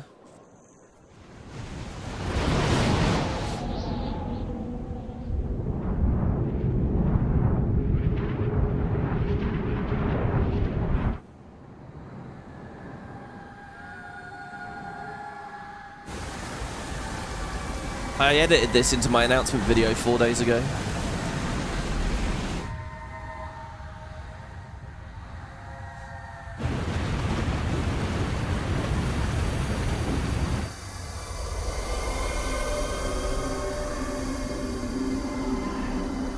can see the mum there with the green The spiral eyes. Farplane was cool, but I couldn't stop thinking about Yuna. Her parents, they looked so happy together. But it got me worried that maybe seeing them would make Yuna really consider Seymour's proposal. Oh yeah. You don't want that, do you, Titus? So, they have Kamari go inside, but just use him as the guard. Again, who would Kamari beckon? I feel like there's just so much more we could get out of Kamari. I love the thing where he's silent and finally stops speaking, but, you know, we're like 3 regions on now, and they haven't done that much with him. Let's get him to the edge. What do you see, Kamari? Let's do Chapu and Waka. Yo, Chapu! Meant to come see you earlier, yeah? Sorry. I know you won't hold it against me. I gave up that game. I'm a guardian from here on, you know? This guy looks a lot like you. Showed up. Traveling with him, I thought maybe you were still alive somewhere, yeah? But then again, here you are on the Farplane. Guess your place is here. So, how you been? Oh, that guy I just told you about? I gave him your sword. He likes it. Huh? Whoa. Oh, yeah. Okay, alright. Oh, fuck me. There was a lot I wanted to say there. 1, I love how chill Waka is. Like, again, I think that they're more accustomed with death and they're, like, a bit more relaxed about it. 2, think about this, guys. If Chapu didn't appear at the Farplane, it's not like that would give Waka closure. It would just mean that Chapu might be a fiend. He wasn't sent. He wasn't able to move on. And so you don't get closure, you're tortured in another way. So it'd be really comforting, actually, to come here, just for some belief, at least, that they're genuinely dead. Anyway, so that's those 2 things. But then, yeah, the Brotherhood actually upgrades at that moment. So let's see, we have the newly upgraded Brotherhood, but in the Masters Challenge. So it has First Strike, Lightning Strike, Water Strike, and half MP cost! Oh boy, half MP costs, hell yeah! Just as a warning to anyone who's playing this with me or along, or at any point you want to try the Masters Challenge, again, if you're watching this as a VOD, first, please drop me a message and let me know, I'd love to hear. But, I'm playing on version 1.8, who knows? I mean, Carifian said that it's basically done, but there are small patches coming in, who knows where it'll be. Maybe it'll be 1.9 one day, and maybe you're playing 1.9 or 2.0 or whatever. And, but anyway, if you're playing along with this, and you're using a cutscene skipping tool, or you're using the cutscene skipping in Project X or whatever, be careful here, because if you skip this cutscene, the code from the cutscene skipper will upgrade the Brotherhood in the wrong way. So do be cautious with that. Again, it's in the documentation, but I'll put a little comment out there. But anyway, your half MP cost. That's so good. Double hastes, double delay strikes. That'll help with Hastesia later. Oh, man. Curly Finn says, love this game. First game you ever played. You love my playthrough? It brings you back. I'm glad, man. I'm happy to bring a bit of nostalgia to people here. I remember as a teen playing this, having no idea what Dream Xanakin was. The story lost me at the part where the Faith were in the mountainside. Yeah, I mean, it does get very convoluted. That doesn't surprise me. Just a sec more. Oh, it's okay, Waka. Well, tell me about him. Let's talk about him. Just a sec more.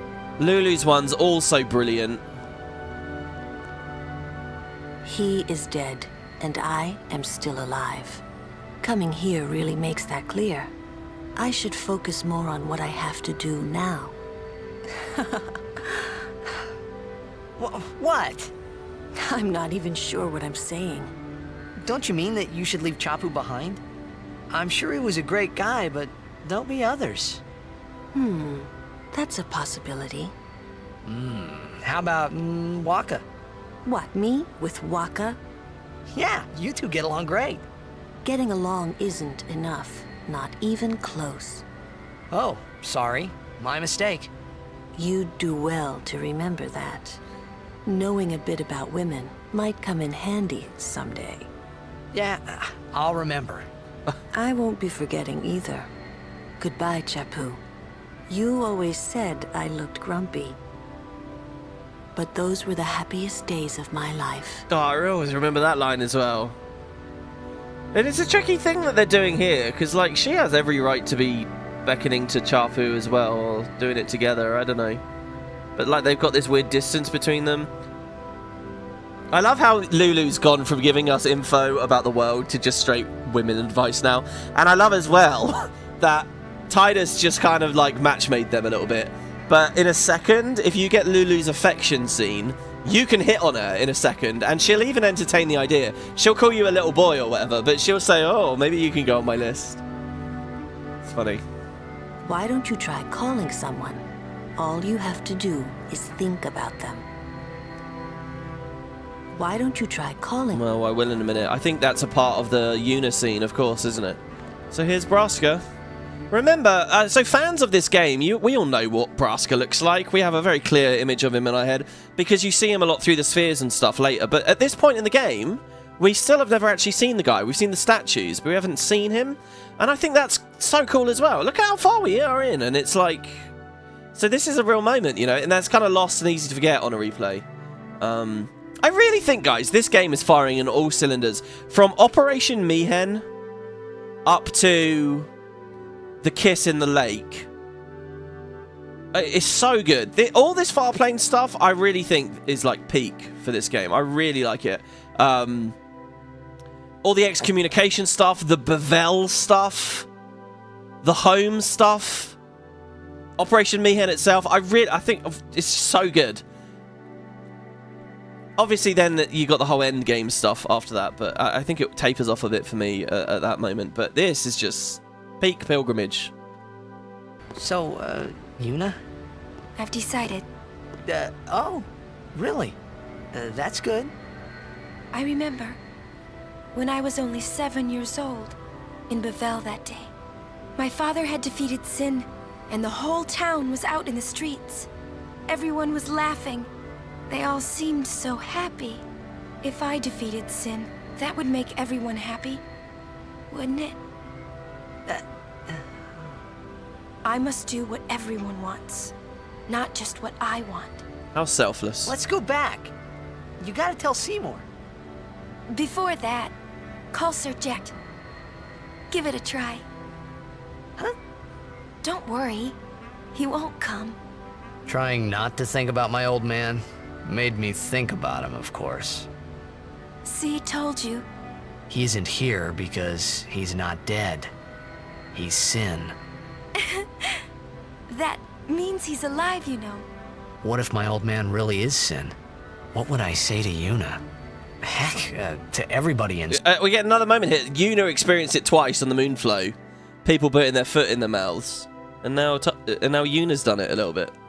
Because not everyone has all the info they need. Spira. Wait, why should I have to apologize for him anyway? I'd rather never see him again. What makes you hate him so? Everything he does just makes me mad. It was his fault that me and my mother... Mom? It's her. She's very pretty. But... wait. No one ever performed the sending for her. She must have accepted death while she was still alive. Whoa there. That's my mother you're talking about. Oh, I'm sorry. It's okay. I think I just...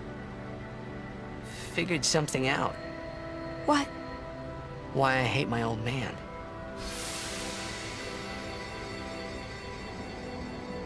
See, so I told him what I thought of him right there.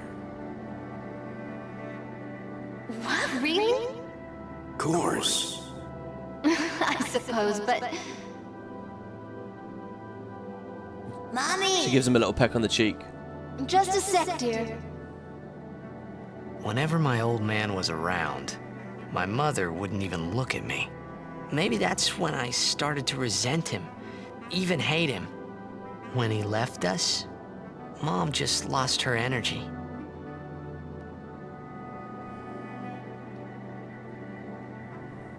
Is she all right? Why should you care? If she dies, I wouldn't know what to do. Don't say Mom is gonna die. I apologize. The old lady next door told me, when a lovebird dies, the one left behind, it just gives up living so it can join its mate. It was just like that. I hated my old man even more. But really, my old man... Mommy! Just a sec, dear. Go to him. He'll cry if you don't. He wasn't so bad. Oh, man. I must sound so stupid. I don't think so. How embarrassing. Well, need some more time. No. I'm ready. That's great. And all through that, they end up having like kind of a real moment, you know. Again, it's very good the way it sort of all devolves there. And yeah, so there's kind of this thing where it's like, was Jek that bad, or really the mum was more of a fangirl to Jek than anything else? I mean, you know, you can't really, if we took that as a real story, you couldn't really blame her too badly, because obviously she went through something horrible, and the heartbreak and all that thing about the lovebirds. I like in that cutscene as well, by the way, seeing Auron talking to Tidus in Zanarkand, because you get so. We hear that he's like overlooking him for like 8 years at least, 10-8 years, and yet you actually don't see very much of that. They don't give you any real anecdotes. Like in theory, there's quite a lot that Auron and Tidus can bond over, right? Oh, do you remember when we went to the shops? Do you remember when we did this? I don't know. There's a lot that they could do, but you don't really get it out of the game that often. But that's one little moment where you do see in Dream Zanarkand Auron chatting with Tidus, and he's like. He's there, you know. But even then, it's like only in the corner of the frame, and he sort of turns his back very briefly. So it feels like a real moment. Did I miss something? See, we just kind of had a moment together. That's what Lulu and Waka should have had. We get a bit of drama now. Hold on, let me read the chat here. Did WP explain the difference between Auron and Tidus? Apologies if he did. The difference between them? What do you mean, Corey? Did WP explain the difference between Auron and Tidus? What do you mean? I'm confused. JAT has amazing range from one of these pensive lines and the boisterous ones. He does, yeah. And there were some good little bits there that, you know, I'm playing with a headset on at the moment, which I never usually do, and I feel like I get a little bit more out of the voices there. Spellblade says, I always got the feeling that Tidus' mum was a fan of Jek's. He ended up with, yeah, that's the vibe I got as well. The power imbalance was iffy, and she was obsessed with him, creating a bit of an imperfect family dynamic. Absolutely, yeah. And again, that's quite a complex social dynamic that the game is talking about there. It's a video game story. In 2000. And it has a lot of my respect for that. And again, they don't go too deep into it, but they poke at it a bit. In all that time, Auron never told Tidus that he even knew his father. Wait, what do you mean? Tidus knew that Auron knew Jekt, right? Oh no, wait, in Luca, did he say that he didn't? Yeah, I mean, that's crazy. Maybe he's more of like a neighborly kind of character rather than very deeply in Tidus' life. But then there's that funny idea, who was Tidus' mentor or parental figure for the past, since his mum left, if it's not Auron? I mean, that's quite the lie, really. I mentioned Auron's an unsent. I know Tidus isn't an unsent. I was thinking about how you can go to the Farplane and looked it up. Oh, yeah, one of them's an Aeon, essentially. One's an unsent, and the other's an Aeon. And they are distinct, yeah. Thanks for waiting. I'll go give my answer to Maester Seymour. Lord Jiskel! Oh, Lord Jiskel!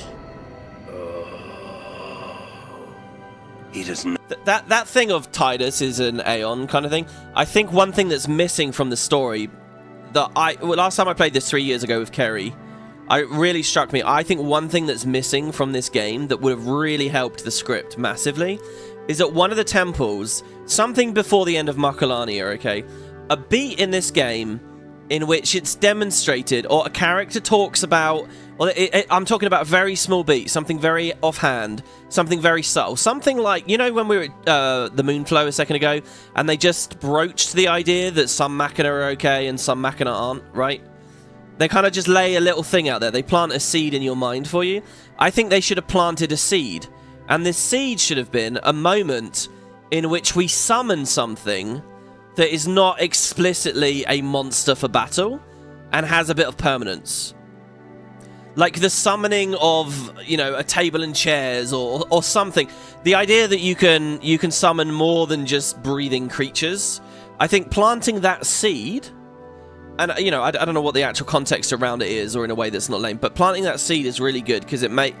Once that's demonstrated as a fundamental thing, you can see how a whole city can be summoned, right? Inanimate and animate portions all together, right? Like the scope that summoning can cover should have been addressed at some point in the script, you know? Oh, okay, look, Seymour's summoning anima, which includes that necklace around it, and that's an inanimate object that he's created out of fireflies there. You know, that extra little bit, I think that was really important, and the story misses that, which makes all the stuff at the end, instead of feeling natural, just feel really convoluted, and I think it would have helped it a lot. And they don't have to go crazy with it, but just something in there as the journey went along so that players were primed for this info. Here. Anyway, yeah, Driscoll's coming out. What's going on? He doesn't belong here. Sorry. Why? Yuna, send him.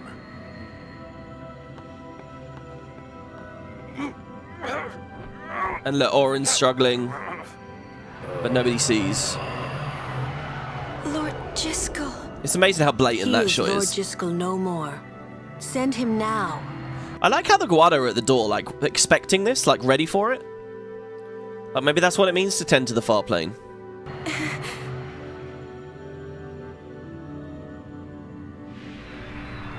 That's a real quick dance. That's on super speed right there. But he drops the sphere.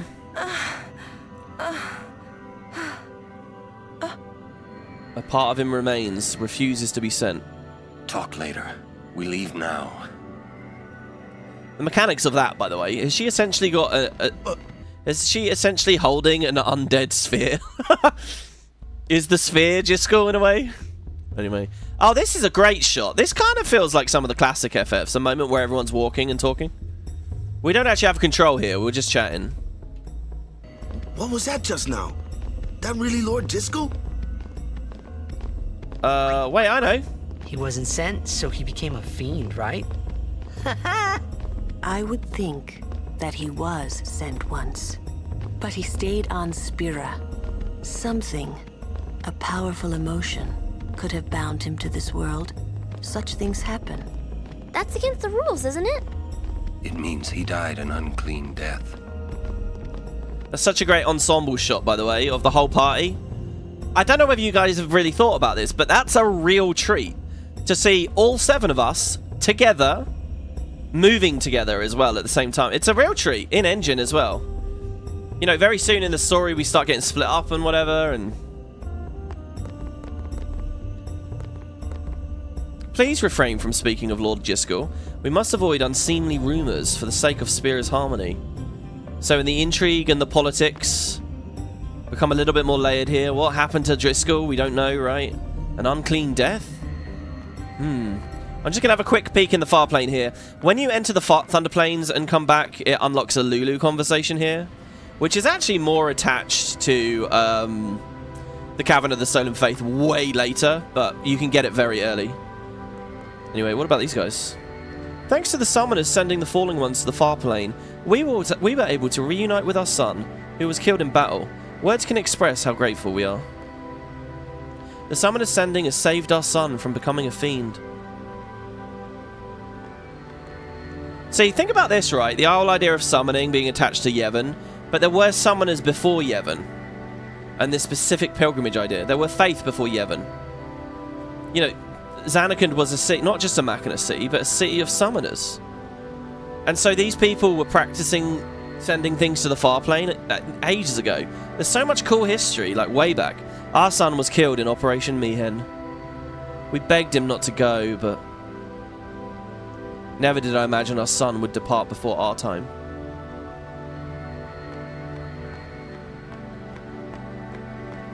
brilliant. I love the camera in there as well.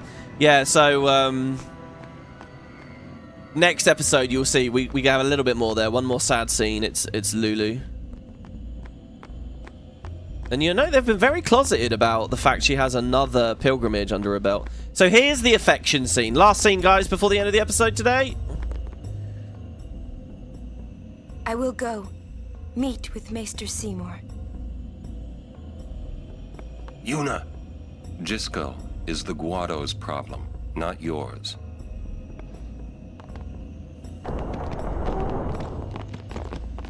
Yeah, we're with Lulu.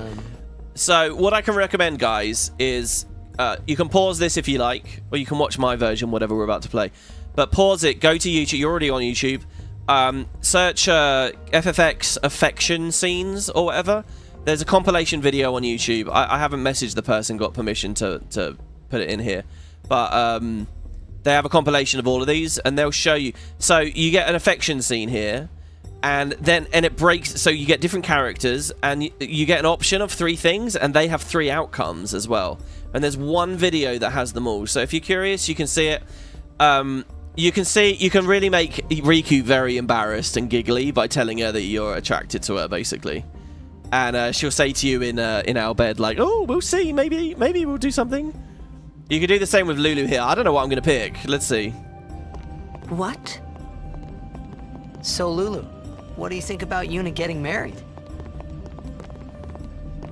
As long as the pilgrimage continues, either way's fine. That's it? What if she doesn't even like the guy? Is that okay? People marry for many reasons. What's that mean?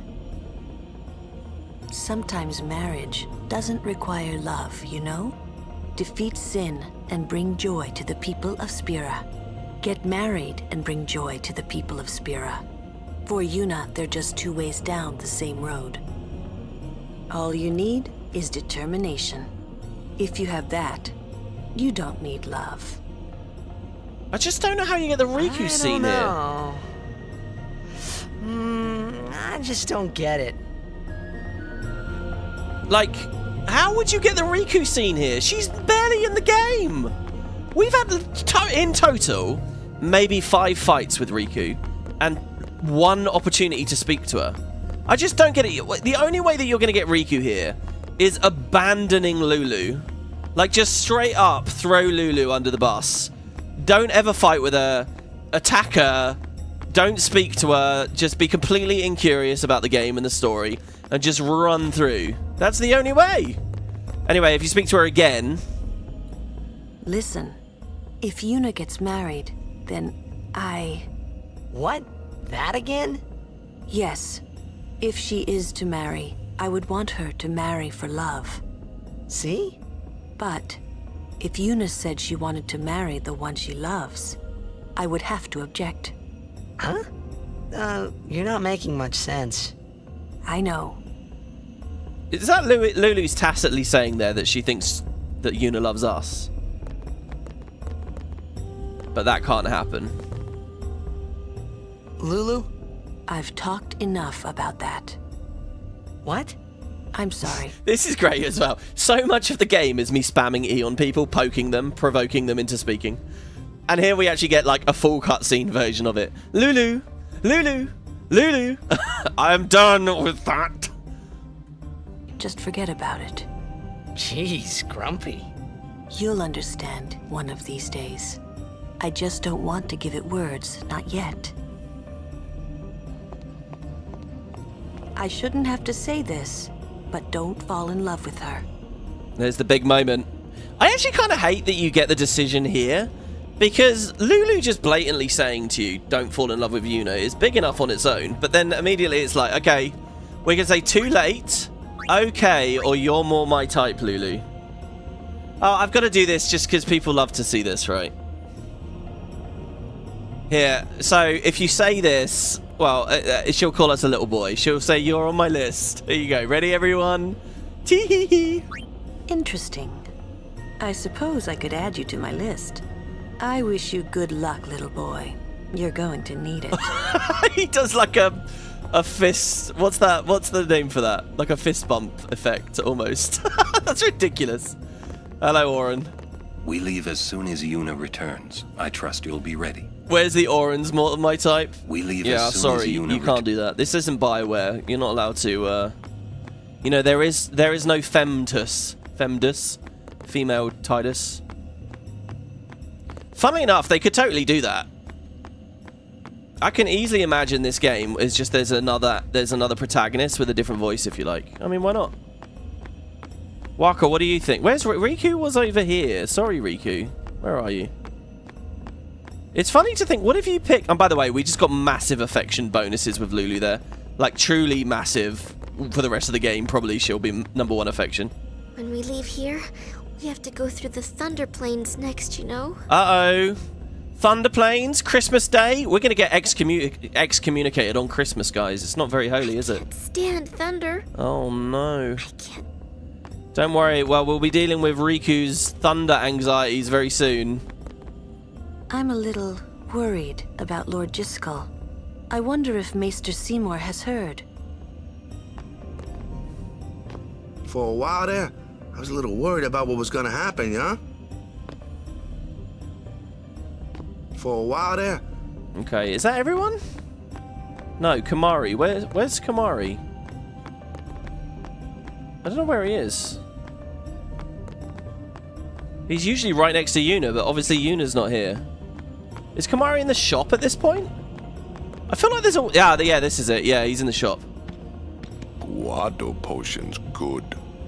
Buy some before leaving.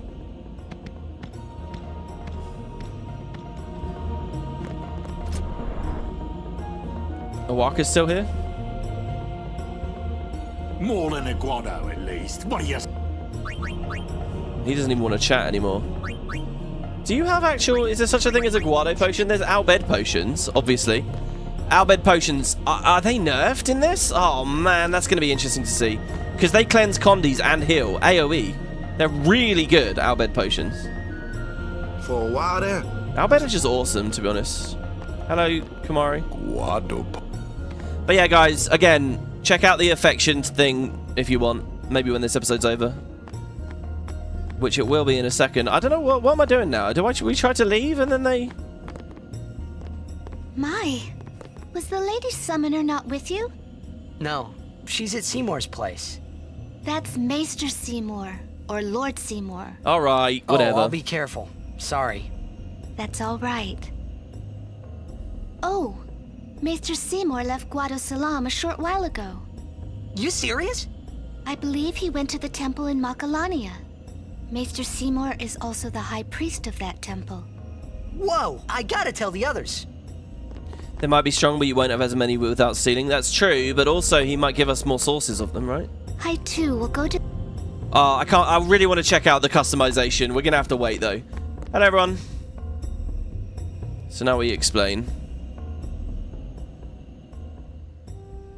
So what's Yuna doing in here? Ooh, this is where it gets creepy, Lord guys. Djose, please tell me. What can I do to help? Yuna, let's go! We go to the Bhed travel agency in a minute and like spy on her at night, right? And Waka thinks we're being a creep. But it's actually that we're trying to figure out what's going on with Djose.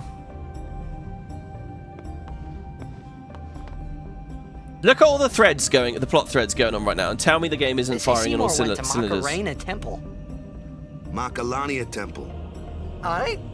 Hey, Macarena. Aye! What I don't get is, why would the Lord Maester head off without... That's such a wild joke. What is that in Japanese? What is that? It's so out of place and weird. Macarena Temple? Not a peep to anyone. Maybe he wasn't expecting Yuna's answer so soon. Ah, that's probably it. Yuna, what is it? Oh, nothing. You're a poor liar. It's true, it's nothing. Come on, let's go. Auron's onto you. And for the first time here, Auron is not in control. Auron's like got his plan and he's been working along and the pilgrimage has been doing its thing, and all of a sudden this weird marriage shit's going on and something odd is happening with Djose, and Auron doesn't have everything in hand anymore. Well, there you go, guys. That's it. Thank you so much for watching. Another extra length. And this one wasn't extra length due to struggle with the gameplay. It was just all story all the time. Join me next time where we'll figure out what we can do with Riku. We get some badass customization options. And we really will. I'm so curious about it. Look at the items we've got, guys. We've been given all these distillers and stuff. I'm going to make some cool gear. It's going to be good. So yeah, join me, and who knows what is going to go on with the mobs in the next couple of regions. Join me next time. So listen, guys, tomorrow is Christmas Day. I will be here, same time. It's not going to be a huge episode.